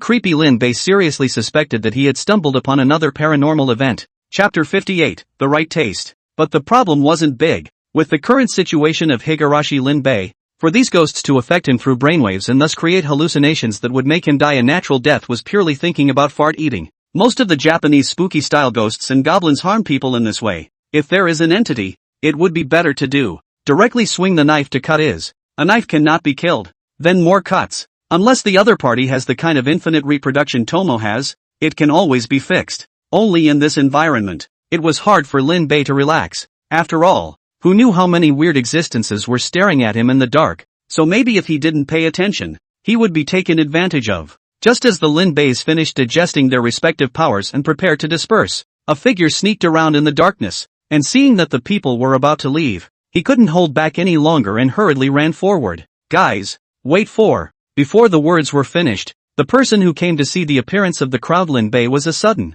I'm not an anorectal surgeon either. The rest of the Lin Bei looked at each other and then swarmed around this newcomer. After touching this Lin Bei, brand new memories flooded into his brain. When the memory was digested, a look of realization appeared on everyone's faces. Fighting Lin Bei spat. I'm just saying, it's really hard to justify not coming to a deadly sea of fire in a situation like ours. Now the 4 major Minmater comics are only too short. Lin Bei of the healing martial arts was even staring at this newcomer with a burning gaze, a brand new plan emerging in his mind. The munchkin from the world of Naruto had a sad look on his face after being up and down by a bunch of himself. But after thinking about being an open-minded person in the future, I can't help but be happy. Lin Bei, who traveled to the Naruto world, was just an ordinary civilian. There were no tailed beasts for him to use as rechargeable treasures, and there was no need to hope for high-level ninjutsu at all because even if he learned it, he wouldn't necessarily be able to use it. Not everyone can use A-rank and S-rank jutsu as flat A's like Whirlpool Naruto. Naruto's Lin Bei will barely graduate from ninja school with his 3 body techniques, and with no money or backing, he can't compete with Naruto and the others in the same class, and has been placed on a team with 2 cannon fodder. The upper ninja who instructed them were also mediocre, the kind you've never even heard of. In this case, his future was predictable. Even if he didn't die in the Konoha collapse program, he'd be bottom fodder when the sickly ghost operated the pain attack. Or else there's the 4th Shinobi War waiting in the wings. Go is impossible to go. The more you go the faster you die. Seeing that the future was dark, Lin Bei was all set to go find Zaraya to lift the table and get some use of jutsu over from him when he entered this space. And he was lucky to have met the healing Wu Lin Bei, who had just learned to shift flowers. An extremely bold idea was born all of a sudden in Naruto Rinbei's head. The shifting of the flowers in Little Fish and Flowerless isn't as simple as just drawing in their internal energy. It's more like taking their essence together and using it for yourself. Otherwise, Little Fish wouldn't have instantly aged dozens of years after being drained of his internal energy. Naruto Lin Bei was curious about whether the shifter, which could draw on internal energy, could draw on chakra in the world of Naruto, which was dominated by chakra power. As for mana, a power that was clearly more advanced than chakra, even if he could, he wouldn't dare to inhale it. This thing carries the power of the soul, just like the power of Asura and Indra used by Naruto. If you really want to use it for yourself, you might be affected by it, and either transformed into a Madonna, or extreme psychosis. Neither is a good way to go. Just as Naruto Rinbei was thinking about the future, Minato Hei Rinbei came to him and said, I want you to help me find the jutsu of filthy earth transmutation. Naruto Lin Bei froze at his words. Looking at all the Naruto series of homoerotic stories, there does not seem to be a protagonist who took the initiative to learn the obscene earth transmutation. Although Lin Bei wasn't much of a good guy, he wasn't a bad guy either, and under normal circumstances, he still wanted to mix on the side of justice. Without explaining, Harbor Healer Rinbei directly put his hand on Naruto Rinbei and conveyed his thoughts to him. Naruto Lin Bei instantly sucked in a breath of cold air after digesting the idea of the Hong Kong synthesized world itself. Although the Naruto world had the Otanashi clan hiding in the shadows and causing trouble, it was clearly not on the same level as the likes of Fate, Newwa, and Shogun. The dilemma faced by Hong Kong General Lin Bei was naturally much greater than that of Naruto Lin Bei. He now felt that just gathering the existing exorcists wasn't enough. If he could recall those dead master exorcists back to the present world, such as Uncle Nine and Mao Xiaofang, and then deal with those who wanted to exterminate the world's mental illnesses, the chances of winning would also be higher. As for whether it was desecration of the dead or something, Lin Bei didn't care. After all, if he couldn't resist it, he was dead, and he didn't want to be a puppet, so he could only use this method. It was also the case that the immortals and gods of that world had all run away. Otherwise Lin Bei would have loved to run back to the mainland and see if he could find the corpses of those great powers, like what the 4 great celestial masters, spring and autumn saints and so on, all pull out. He did not believe that this is still unable to defeat. Naruto Rinpoche looked like he wanted to say something after knowing what Minato's Wikiko Rinpoche had in mind, but on second thought, they were essentially one, and helping Hong Kong General Lin Bei was the same as helping himself, so he nodded his head and agreed to see if he could turn around and borrow the book while Naruto was stealing it. The Forbidden Scrolls contained all of Kiba's forbidden arts, and there might be the jutsu of filthy earth transmutation. If you really don't have it, find a way to ask Orochimaru for it. After fusing the breath of the sun, even if he couldn't beat Orochimaru, he would always have no problem escaping. Variety of martial worlds. After Lin Bei opened his eyes, a ball of brilliant light exploded in his eyes. He tried to mobilize the power in his body as he had experienced in the Naruto world with his own use of the 3-body technique. Boom! After a white smoke, Lin Bei had changed his appearance. Not only the looks, but even the clothes on his body had changed. But the Naruto world's three-body technique is actually a high-level blindfold, the kind that reveals itself when you look at it in a mirror. But for Lin Bei, it was enough for the time being. At this time the sky was just dark. If it was a more diligent emperor like Taizu and Chengzu, this would be trying to deal with the affairs of the country. But by Lin Bei's generation, the emperor had almost become a puppet, and the group of civil officials had simply played out the set of deception, the status of scholars in daming, more than song ever, and finally also this group of people to play daming to collapse. Where else would boar skins have anything to do with it? Lin Bei had no ambition to unify the world for the time being, but he didn't want to be a puppet at the mercy of others either. Even Jiajing, the kind of emperor who had his imperial mind skills at full capacity, was almost strangled to death by the palace maid's joint efforts, not to mention Lin Bei, the emperor whose year name was Zhengde and whose flower name was easily dissolved in water. Chapter 59, The First Toolman in the World of Zong Wu, Request for Catch-Up Reading. Originally, he had wanted to wait for a while longer to find a few unlucky people to suck up some of his power before starting the operation, but now with the Naruto world's three-body technique, Lin Bei felt that his plans could be brought forward. He first called over the small eunuch beside him and asked him to go to the harem to inform consort Yin Jiang Yuyan that he would not be going over tonight, and incidentally, he asked the side of the imperial catering room to prepare tonic. At this time, Jiang Yuyan had just been pregnant not long ago. It was the most critical stage. Not only Lin Bei was careful, she herself was also exceptionally careful. In order to preserve the fetus in his stomach, Lin Bei basically went there every other day during this period of time, so even if he didn't go over tonight, he wouldn't arouse suspicion. The lights in the palace lasted until midnight before going out. The little eunuch looked at Lin Bei, who had already fallen into a deep sleep, and quietly retreated outside the screen. The emperor rested, but they as eunuchs had to continue to guard the outside. In order to prevent the emperor suddenly woke up, have orders but cannot find people. It was also at the moment he retreated that Lin Bei, who was supposed to have fallen asleep, suddenly opened his eyes. He took a pillow, and after pinching a seal on his hand, the pillow immediately turned into his shape. As long as you don't get close enough to reach out and touch it, you won't recognize it. Quietly, he came outside the screen. Unsurprisingly, the little eunuch on duty didn't even notice what was going on inside. When he wasn't paying attention, Lin Bei nudged his sleeping point, and this little eunuch on duty instantly fainted. After taking care of him, Lin Bei used his transformation technique to turn into his appearance and strutted over. The guards guarding the doorway just looked at him and didn't say anything, sparing Lin Bei a lot of trouble. He then quickened his pace, and after finding a place where no one was, he took a slight leap onto the roof. Next, Lin Bei ran his breathing technique and crackled as his strong speed tore through the air with a thunderous sound. A number of people heard the noise, but paid no attention to it. It was the middle of summer, and thunder and lightning were commonplace. Lin Bei had gotten a map of the palace and even the entire capital in the imperial study early in the morning, so after exiting the palace, he went straight to the capital's heavenly prison. He didn't even encounter a single blocking officer during this time, which made Lin Bei both happy and worried. I'm glad I'm not in trouble if I don't meet anyone, but I'm worried about that too. Even though he used the thunderbolt trick, his speed wasn't as exaggerated as it was shown in the anime. A real expert would still be able to detect his presence. As a result, this had left the palace, and not a single decent expert had been encountered. I don't know if it was the big hearts of those civil servants or if it was intentional. With this kind of guard situation, it's no wonder that Umaru in the world's first could easily take the Empress Dowager from the palace. The guarding situation in the heavenly prison was even worse than that of the imperial palace. Nominally this place is controlled by the East Chamber, but in reality it has long been infiltrated by the Dragon Protector. Even beside Chao Zhangchun, the head eunuch of the East Chamber, nails had been planted by Iron Gut's divine waiter Zhu. However, this had nothing to do with Lin Bei. He had inquired before. In the 4 secret agents of heaven, Earth, Xian and Yellow of the Dragon Protector Villa, the position of the first secret agent of the word Yellow had always been empty. The incident of Izumo's visit has not happened yet either. In other words, the former undefeated urchin Ancient Santon was still imprisoned on the 9th floor of the heavenly prison. Originally, Lin Bei hadn't thought of looking for Gu Santon,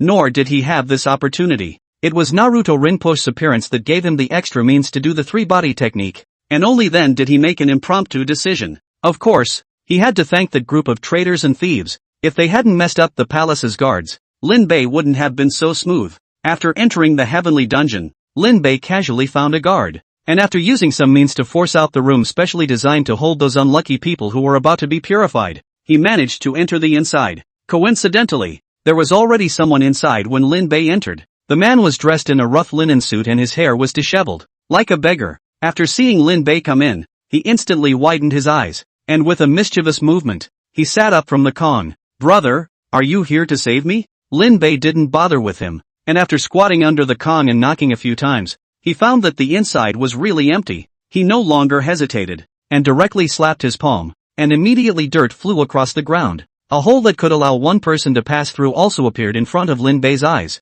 Lin Bei shortened his body and dug in, quickly disappearing. Chang Fei was originally still agonizing over how to run away. After all, if he didn't run, he would be castrated tomorrow. When he first saw Lin Bei come in, he was quite happy, thinking that he had met some kind of day-to-day warrior, but it turned out that the other party didn't pay any attention to him at all. After watching Lin Bei drill into the hole in the ground under the Kong, Chang Fei's eyes lit up, rightly assuming that Lin Bei had come to look for treasures, and after his eyes rolled, he also followed and drilled in. At this moment, after gliding for a while, Lin Bei finally landed on the ground and arrived at the so-called 9th floor of the heavenly prison. It's dim as hell, and there's a musty smell in the air. Lin Bei frowned and took out a fire folders and lit it. Finally there was some light. After taking a few steps forward, Lin Bei heard a strange sound, as if someone was chewing on food. Just as Lin Bei hesitated to move forward, an old voice came over. "Kid, you've come all the way here. Why don't you come over and have a chat?" Lin Bei was about to reply, but the man didn't give him that chance. A powerful suction force came from the front, forcibly pulling Lin Bei over before he could react. When he got closer, Lin Bei finally got a good look at his opponent. It was an old man with white hair. All his limbs were chained and he was gnawing on a creature suspected to be a rat in his hand. Lin Bei almost vomited when he saw this scene. Eating raw he had seen, but something like eating a rat raw was a little too disgusting. After dry heaving a few times, Lin Bei threw the old man a roasted chicken leg he had picked up when he entered the heavenly prison and said, "You'd better eat something normal." The old man's eyes lit up when he saw the chicken leg, and after receiving it, he directly stuffed it into his mouth and wiped it out in 3 or 2 strokes, and burped with satisfaction. He sized up Lin Bei and said, "Kid, look at you. You're revealing a noble aura. You don't look like an ordinary person. Ha, practicing or wudong internal martial arts? Which one is your master? Tell me, maybe I still recognize it." Lin Bei shook his head and said with a smile, "I don't have a master, but I did learn Kung Fu for a few days from Wudong's second warrior Yu. All of this is unimportant. I've come over here today to find you to trade with." The old man smashed his mouth when he heard this and said, "That's refreshing. You tell me first." Lin Bei raised a finger and said, "First thing, I want this cultivation of yours. In exchange, I'll tell you a piece of news related to your woman and son. Secondly, when you get out, work for me as a thug for 3 years. I'll bring your woman back from the state of living death." Chapter 60. Old man, you don't want to. The first condition Gu Santon can still understand, but the second condition, not to mention Su Xian that year in his duel with Zhu Wei, suddenly appeared, blocked in front of them. Hard to take 2 people a slap. This is afraid that the bones are cold. Lin Bei on where to give him to change out. Moreover, if Gu Santong really passes on all his powers, I'm afraid that he will be finished with it, and he can't even talk about working for Lin Bei. Gu Santon looked at Lin Bei as if he was looking at a little cutie. It's a pity. Good skin for nothing. Lin Bei naturally saw the contempt in Gu Santon's eyes, but he didn't care. As long as he took ancient Santon for himself, there would be plenty of ways to screw him over in the future. There's no need to look at me like that. I know that you know the power absorption technique. Even if you impart the power of the Vajra unbreakable divine power to me, as long as you keep that 1 or 2%, you will be able to save your life. And when you use the power absorption technique to suck the power from other people, I think that you will recover very quickly. When Gu Santon heard this, he couldn't help but look at Lin Bei in surprise. The matter that he would be able to absorb the power-sucking technique was not even known by Iron Guts Divine Marquis Zhu Ignorant, the one who had obtained the secret book together with him. Back then, when the two of them obtained the inheritance of the Tianqi monstrous warrior, Gu Santong was the first to take the power-absorbing technique, while Zhu Wei took the Vajra unbreakable divine technique. However, since the latter required a child's body in order to cultivate, the two exchanged the secret books in their hands. But what Zhu Wei didn't know was that Gu Santong had already memorized the secret of the power absorption technique by taking the opportunity to flip through it.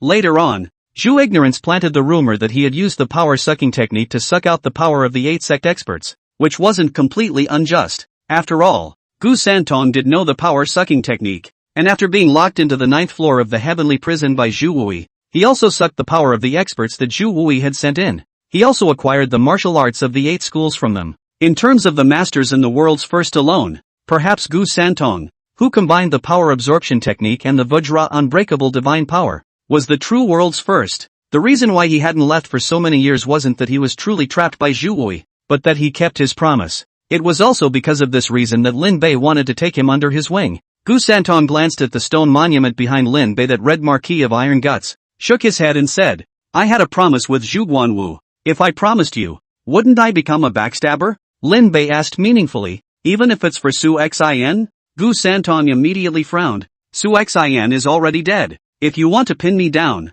why don't you rethink a better excuse? Lin Bei raised his eyebrows and said, who told you that Su Xin is dead? Although she took a slap from you and Zhu Wei who poured their best into her, Zhu Wei gave her the heavenly fragrant cardamom in time to save her life. Even though she is now a living dead, if she can find all the other two to give her, I believe that she will wake up soon. Gu Santong, you don't want to see Zhu Guanwu and Su Xin together either, do you? Not to mention she gave you a son. When he heard that Su Xin was still alive, Gu Santong was already confused, and when he heard that Su Xin had given him a son, his head went straight down, muttering over and over, I have a son, I have a son, I really have a son. Gu Santong was very excited and grabbed Lin Bei's hand. Seeing him in this state, Lin Bei was really worried that this guy would accidentally draw over. He broke away from Gu Santong's hand and said, don't get excited first, you're all old. In case there are any shortcomings, in the end, it's still not cheaper for Zhu Guanwu? You can imagine, your beloved woman became Zhu Guanwu's daughter-in-law, while your son still has to call him dad. Gu Santong was already an imaginative one, and the kind of scene Lin Bei was talking about instantly appeared in his mind. At that moment, he couldn't hold back any longer, and with a palm in the air, he split the stone monument engraved with the divine Marquis of Iron Guts to smithereens. This attitude has shown that he does not intend to continue to keep his word. After calming down again, Gu Santong was no longer as crazy as before and looked at Lin Bei seriously. As long as you can reunite my family of three, there's no harm in working for you as a cow or a horse. But I'm very curious. What kind of person are you in the end? Why do you know these hidden secrets? Lin Bei said with an expressionless face. If we want to go by seniority, I have to call Zhu Wei a royal uncle. Although Gu Santong had spent 20 years in the heavenly prison, it didn't mean that he knew nothing about the situation outside. Zhu Wei basically had to throw an expert in every now and then to test Gu Santong, which allowed him to know quite a bit about the situation outside. For example, Zhang Suishan, the martial arts warrior of the Wudong Seven, disappeared for many years, and the third warrior became a cripple. And to the south, two young masters appeared in Song, known as North Xiaofeng and South Morong. Then there's the Jedi swordsman who chased a certain one with 4 eyebrows across the country for miles for a promise. In the 20 years since Gu Santong's disappearance, the Jianghu outside had completely changed, with all kinds of masters coming out of the woodwork. Of course, number 1 is always the scruffy fat Taoist priest who stays on Wudong and no longer walks outside. 20 years ago, Gu Santong and Zhu Wei were competing for the number 1 position in the world within the younger generation, and did not include the older generation. After all, there was almost no one under the sky who dared to challenge old Chang He.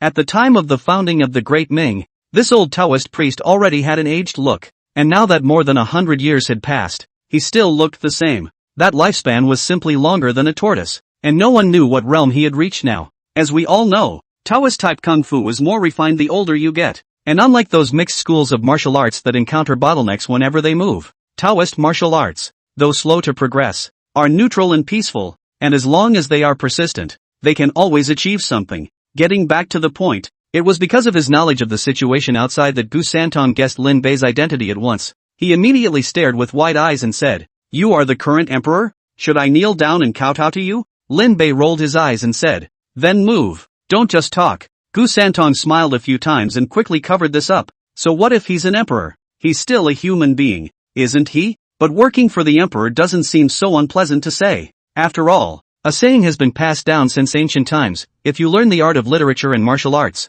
you can sell goods to the emperor and the royal family. I've agreed to all your conditions, but you have to show me some sincerity, right? Who knows if you're lying to me? Sincerity? Lin Bei turned around and pointed at the doggy sneaky figure hiding at the entrance of the cave. "That one over there is your son. You can verify it yourself." When Gu Santong heard this, he immediately performed the power-sucking technique and sucked Cheng Fei, who was hiding at the entrance of the cave. Over. How had Cheng Yifei ever had this kind of encounter? It instantly screamed strangely. Gu Santong disliked him for being noisy, so he simply pointed his mute point. Chapter 61. The style of this picture is not right. Although this world is advanced in martial arts, it is stagnant in science. Gu Santong could only use the most traditional method, blood dripping, to recognize his relatives. When Lin Bei saw this, he couldn't help but draw the corners of his mouth. He wanted to remind, but after thinking about it, he gave up. It was good that Gu Santong was happy. It's not a good way to do it, but the sun is really his right. After seeing himself and his blood merge with Cheng Fei's blood,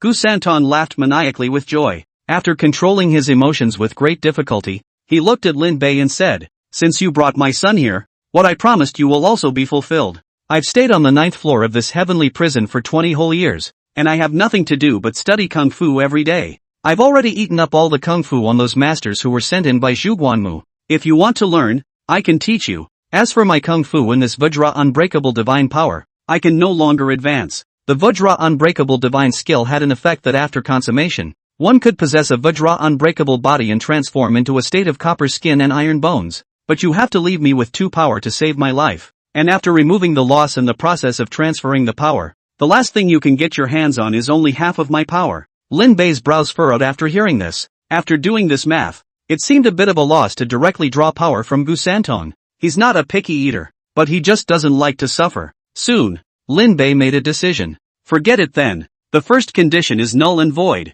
I don't want your Kung Fu, but you have to find me a few masters to come over. Relying on my own cultivation, I don't know how long it will take to become a master in the year after next. Gu Santong sniffed curiously and asked, logically speaking, you already own an entire country and have whatever you want. Why are you still obsessed with martial arts? Lin Bei grinned. Probably because there are so many people that I want to kill. But I can't do it. I'm just a name for this emperor. Not to mention what's going on outside the palace. Even inside the palace, I can't control it. This emperor is a bit too suffocating. Gu Santong stopped talking at once. He did know something. Far from it. Let's just say that the guy he was most familiar with, Zhu Wui, that guy was not a good person. If he didn't have an unknown ambition, would he have run to the Jianghu to kill a lot of people and then planted the evidence on Gu Santong, so as to fulfill his own reputation? Lin Bei looked at Cheng Fei, who was showing a horrified look because he had heard too much, and said, "Your son has been handed over to you.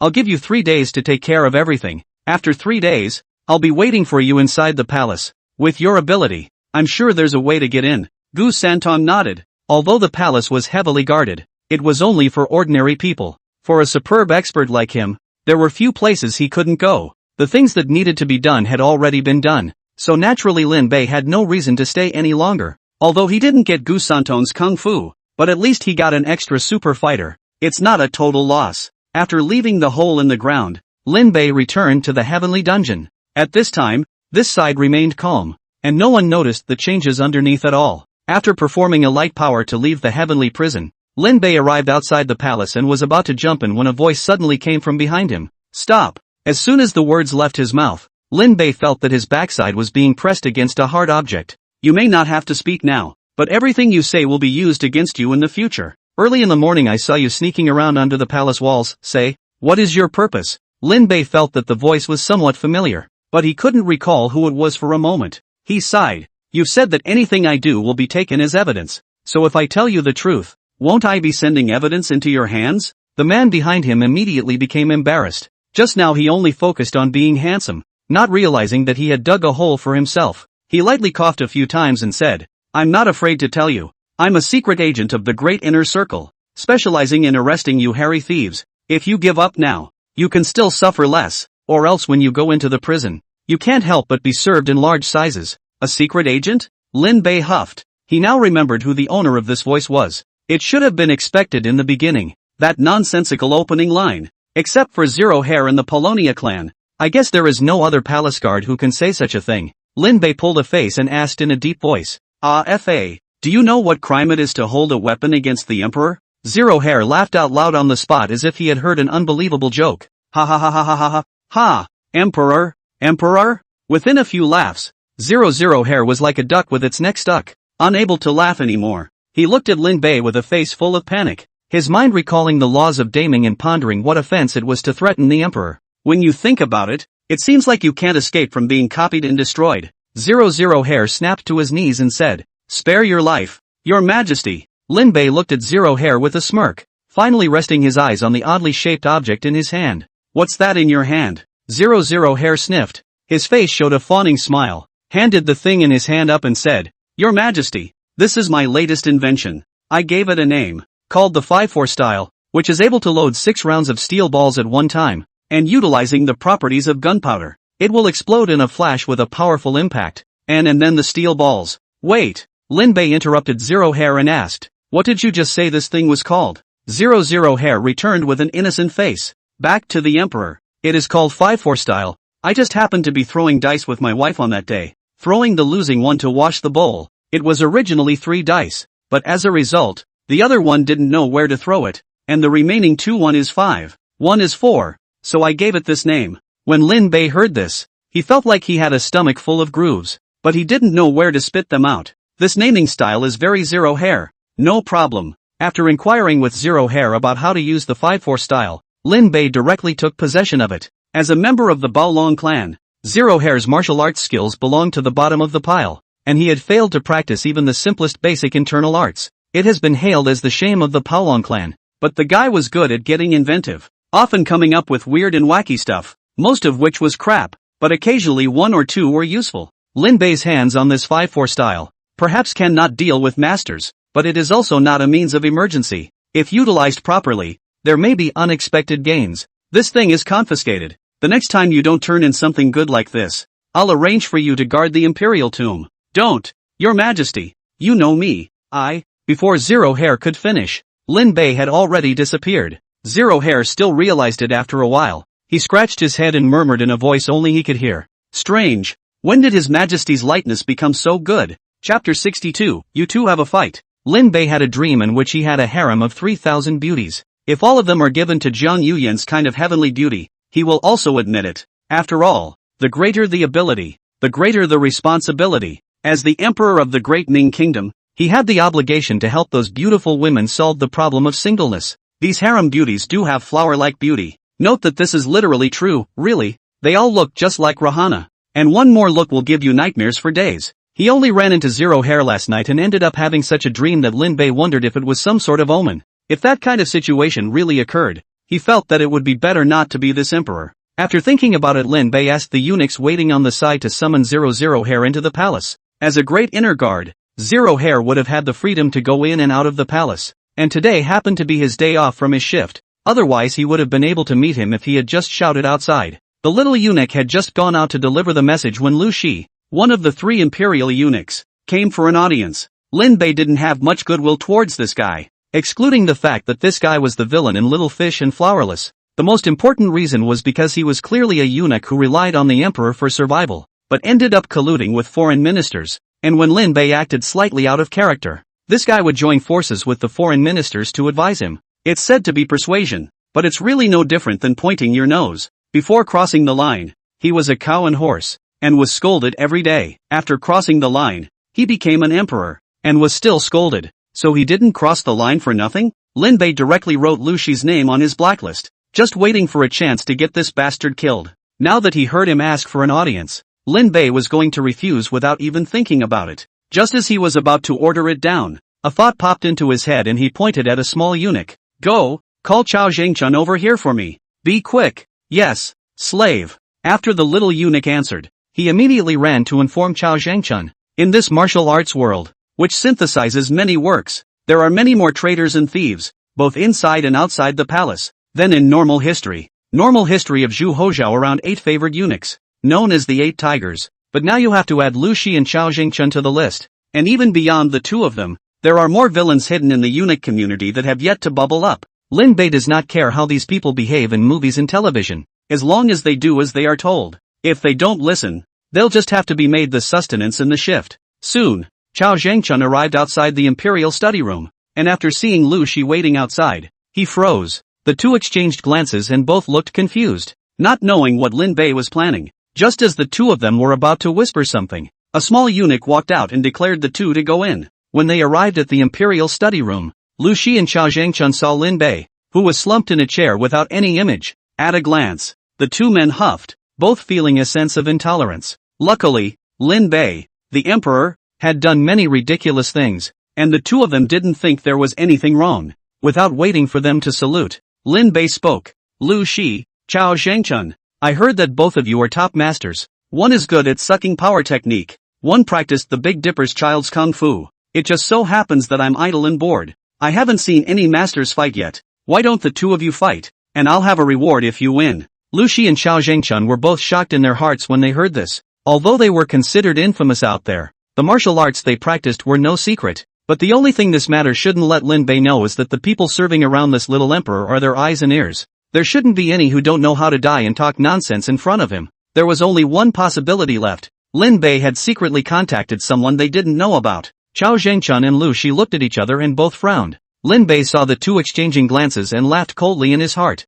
What? This request makes it difficult for you guys? Xiao Zhengchun revealed a pleasing smile and said, Your Majesty, fists and feet have no eyes. It doesn't matter if a lackey is injured. I'm afraid that when you need to use someone, you won't be able to find a smooth hand. Lu Shi followed suit and bowed his head. Your Majesty, Eunuch Chao is right. If you want to see people play tricks, I can get a few people from the theater troupe to come over and perform for you. However, as soon as the words fell, Lin Bei's voice once again came over. This time the tone of his voice was devoid of any emotion and appeared to be very cold. I said I wanted to see you guys fight. Are you guys preparing to disobey the decree? The name of resisting the decree is pressed down. Lu Shi and Xiao Zhengchun can no longer calm down. This kind of thing they have not done less, but not in front of the emperor's face so engaged. The two men looked at each other before giving a loud cry and swinging their fists towards each other and hammering away at each other. Short 4, small fists hammering you in the chest. Lin Bei was furious and laughed when he saw this scene. He knew that he belonged to the category of famous but not real emperor,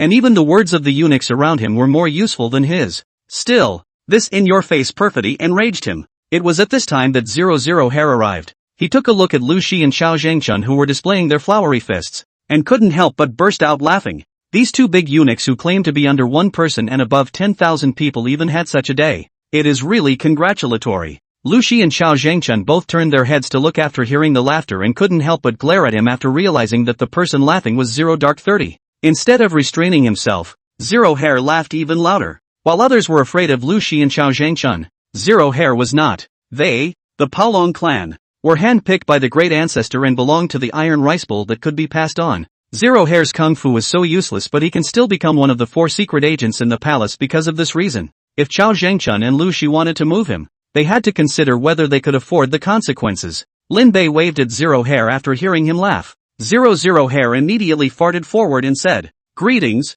Your Majesty. Lin Bei waved his hand and said, Level off. Thank you, Your Majesty. After saying thanks, 0 Hair asked curiously, Your Majesty, why are you interested in watching a monkey show today? Lin Bei stretched a lazy waist said, This is not idle boredom? State affairs are not my turn to make decisions. See, the Zhang is also filtered. What's the point? It just so happens that I've recently become a bit interested in martial arts, so I thought I'd let them perform a bit. I didn't expect them to perfume me as well. This emperor? Not good enough. Lin Bei spoke in a lazy tone, but it caused 0-30, Lu Shi, and Xiao Zhengchun to be shocked for a moment. However, the two still didn't dare to show their true strength. With their cultivation, if they really had to exert their full strength, tearing down the house would still be a small matter. They were afraid of accidentally injuring Lin Bei. Assassinate the emperor, this kind of thing. Quietly do, no problem. But no one wants to be labeled with this hat. That is to be copied and destroyed. Lin Bei originally wanted to irritate the two, but seeing that they still look like dead pigs, he couldn't hold back any longer. He reached out and aimed at the man Lu Shi had brought over, urging the shifting flower and wood spell. It was obviously separated by a distance of nearly 10 meters, but it was hard to suck people in. Chapter 63, The task of saving the great Ming kingdom is in your hands. This eunuch was originally a small leader beside Lu Shi. A body of power in the Jianghu is also considered to be a second or third-rate expert. However, in front of Lin Bei's shifting flowers, there was not the slightest ability to resist. Even he could clearly feel the loss of his power. Other than this unlucky person who was randomly drawn, Lu Shi and Xiao Zhengchun were both appalled. Especially Lu Shi. He saw in Lin Bei's hand the air-absorbing technique that he had dreamed of. Although what he practiced was also called the power absorption technique, it was not the same version as what the divine constable of the Iron Gallows practiced. Lu Shi's power-sucking technique belonged to the advanced version of the star-sucking technique, which added the method of fusing powers on top of the star-sucking technique. He had been stuck in a bottleneck for many years and had always wanted to go further. I don't know where I heard the rumor that as long as one collects all the 5 yang and 2 yin on the day of the 7 stars, one will be able to practice the highest level of the power-sucking technique, power sucking through the air. And there is the possibility of regenerating broken limbs and growing chicks. Whether they are big eunuchs or small eunuchs, they all have had the dream of having their severed limbs renewed, only that some of them chose to accept the reality after fantasizing about it. there is also a small group of people who choose to go after that dream, and Lu Shi is one of them. Compared to him, Chao Zhengchun was more interested in power, and the horror on his face was due to the realization that the emperor had actually learned a supreme art under his watch. If this gets out, I'm afraid it will shake the court. Back then, both Emperor Taizu and Emperor Changzu possessed a strong and invincible martial arts, and their foundations came from the Ming sect's lost supreme divine power, the Ming Xin Wudian. In the beginning, there was a legacy of this technique left in the palace, but after successive suppression by the two Taizu and Qingzu, the gang of scholars began to unite, and finally in the time of the change of the seizing of the door, they seized the opportunity to help Zhu Qizhen reset as a requirement, so that he completely destroyed this royal pressure on the bottom of the gong method. It was also after that the emperor of the Great Ming state was gradually reduced to a pose. If those scholars knew that Lin Bei actually knew the legendary sucking skills through space, I'm afraid that they would immediately join forces to find a way to make Lin Bei fall into the water, and after contracting a wind chill, they would be able to make him go up to the sky in a few days. Although Chao Zhengchun and Lu Shi both and those ministers in the court were rivals, they didn't want to see a powerful emperor. After all, the more powerful the emperor is, the more they are suppressed, so how can they manipulate power? While they were thinking 1,000 thoughts, Lin Bei had already completely sucked one of Lu Shi's beloved's power, and even his essence was finished. Lin Bei felt a burst of refreshment, and the Wudong internal energy, which was only a great success, instantly broke through to the consummate realm. The most important thing was that the method of moving flowers to connect would surprisingly came with its own purification, and the power absorbed into the body turned into the purest internal power,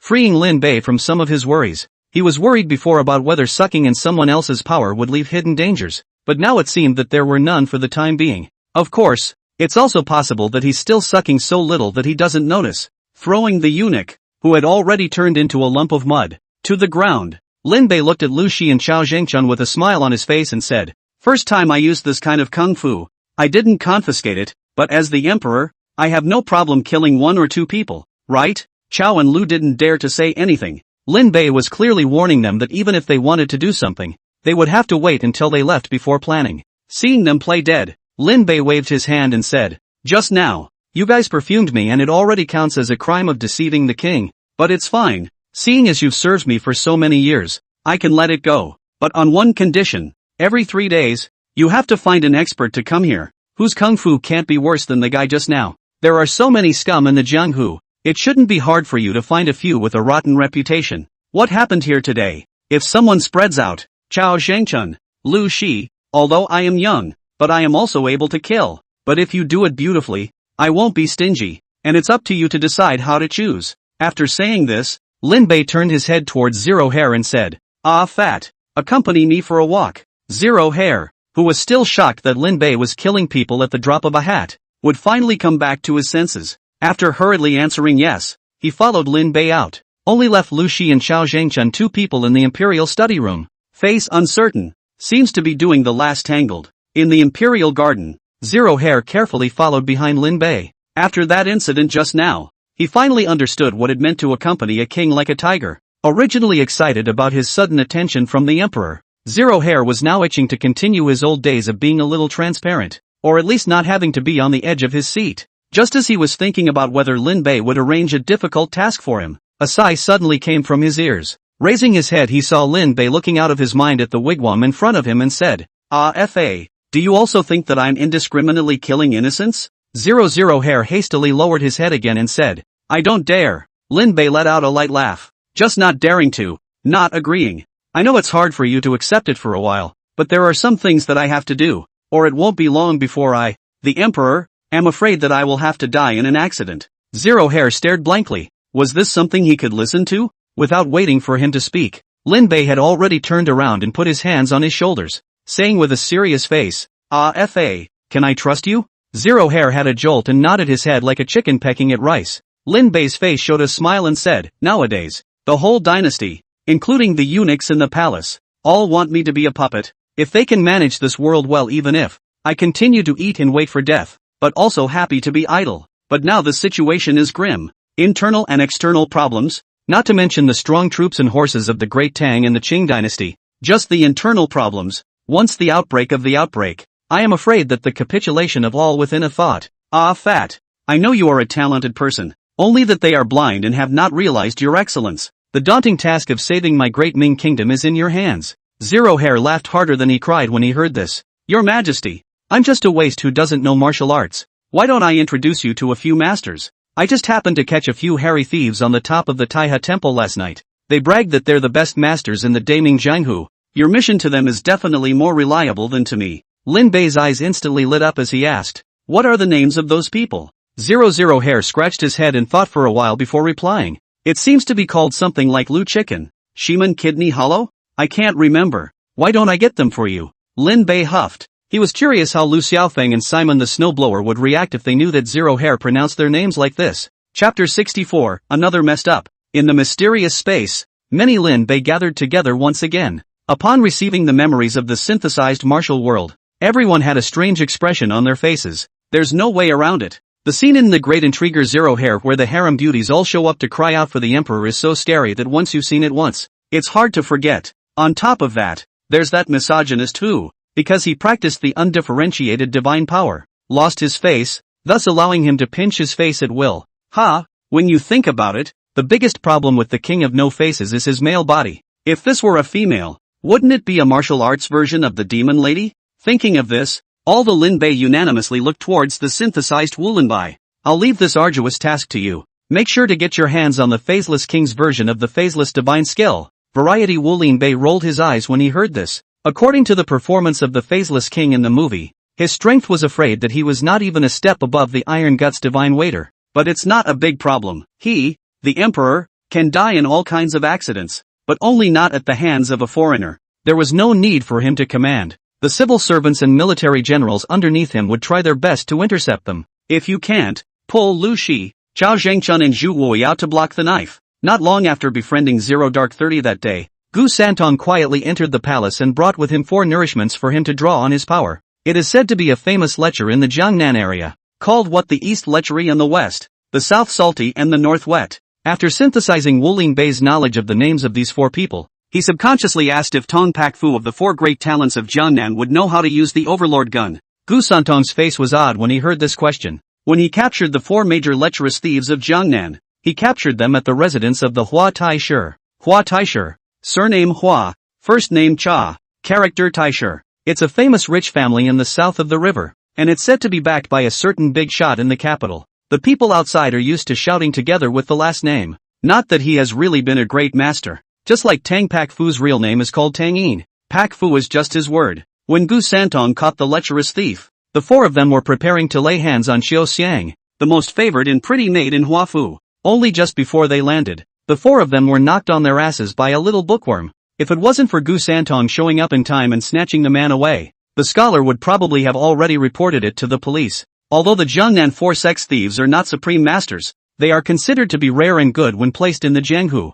As a result, he was actually knocked out by a small houseboy? Gu Santong couldn't think of anything right, and after locking up the 4 lecherous thieves, he quietly doubled back and observed the houseboy. A little observation soon revealed his horse's feet. This one called Huan is not a houseboy, but one of the 4 great talents of Jiangnan, Tong Pak Fu. Because of Mrs. Hua's maidservant Qiuxiang Sea Color, so the pseudonym mixed into the Hua house, ready to come to a near water tower first. This kind of tawdry operation, Gu Santong, an undefeated urchin, shook his head straight when he heard it. A rich family like the Huafu, before recruiting a servant, would definitely check his identity and sign a contract of sale. How could they casually accept a person of unknown origin into the house? It's not like you, Tong Pak Fu, are the kind of desperate beauty who sells her body to bury her father. Gu Santong told Zong Wu Lin Bei that Mr. and Mrs. Hua Taisher were probably aware of the fact that Huan was Tong Pak Fu a long time ago. It's just a case of trying to fish and pretending not to know. Though Qiu Xiang was pretty, she was still a maidservant even if she was pretty. Only a servant girl can exchange one of the 4 great talents of Jiangnan, Tong Pak Fu. This business is not too cost-effective. After listening to Gu Santong's speculation, the synthesizer, Wu Lin Bei, felt a bit surprised, but after careful consideration, he didn't feel that there was anything wrong with it. If it were him, he'd do it if he could trade a good-looking courtesan for an SSR-level talent back. Anyway, marrying someone like Tong Pak Fu isn't an insult. But it's not Tong Pak Fu that's of most concern to IMO North. It's something else. The ranking of the armory is involved in Tong Pak Fu Papa. In the movie, the fight for 3rd place is between the Tang family's Overlord gun and the life-snatching scholar's sword. 2nd is Xiao Li Fei Dao. And as for 1st place, It's not so much the dragon and phoenix twin rings as it is Xiaoli Fei Dao's ing flying dagger. Only after inquiring to Gu Santong did he realize that there is indeed a weapon spectrum in the Jianghu, so to speak, but it is only limited to the Jiangnan martial arts. No one recognizes it outside of that area. After all, there were many experts in this world who used weapons, and even more experts who fought against the enemy with their bare hands. Take Zhang Sanfeng for example. Do you dare to say that his Tai Chi sword is not powerful? Or his old fists aren't heavy enough to hit people? The one called by Xiao Shang, at best, ranked down the Jiangnan range of casual masters, like those with backgrounds, do not dare to provoke. Otherwise the next day people could cut out its tongue for a drink. After listening to the synthesized martial arts, Lin Bei had a headache. There were so many acquaintances that he knew of alone, and he didn't know how many hadn't yet risen to prominence. And in addition to the Great Ming State, there was also a Great Tang and Song State. This world was more like an enhanced version of the Spring and Autumn period and the Warring States period, placing those most famous dynasties in history in one period. Lin Bei wouldn't even be surprised in the slightest if a character who shattered the void appeared one day. All in all, the upper limit of this world was still very high, not to mention the crippled version of the ninth weight of the marrying clothes divine skill of shifting flowers. Even if it was the complete version,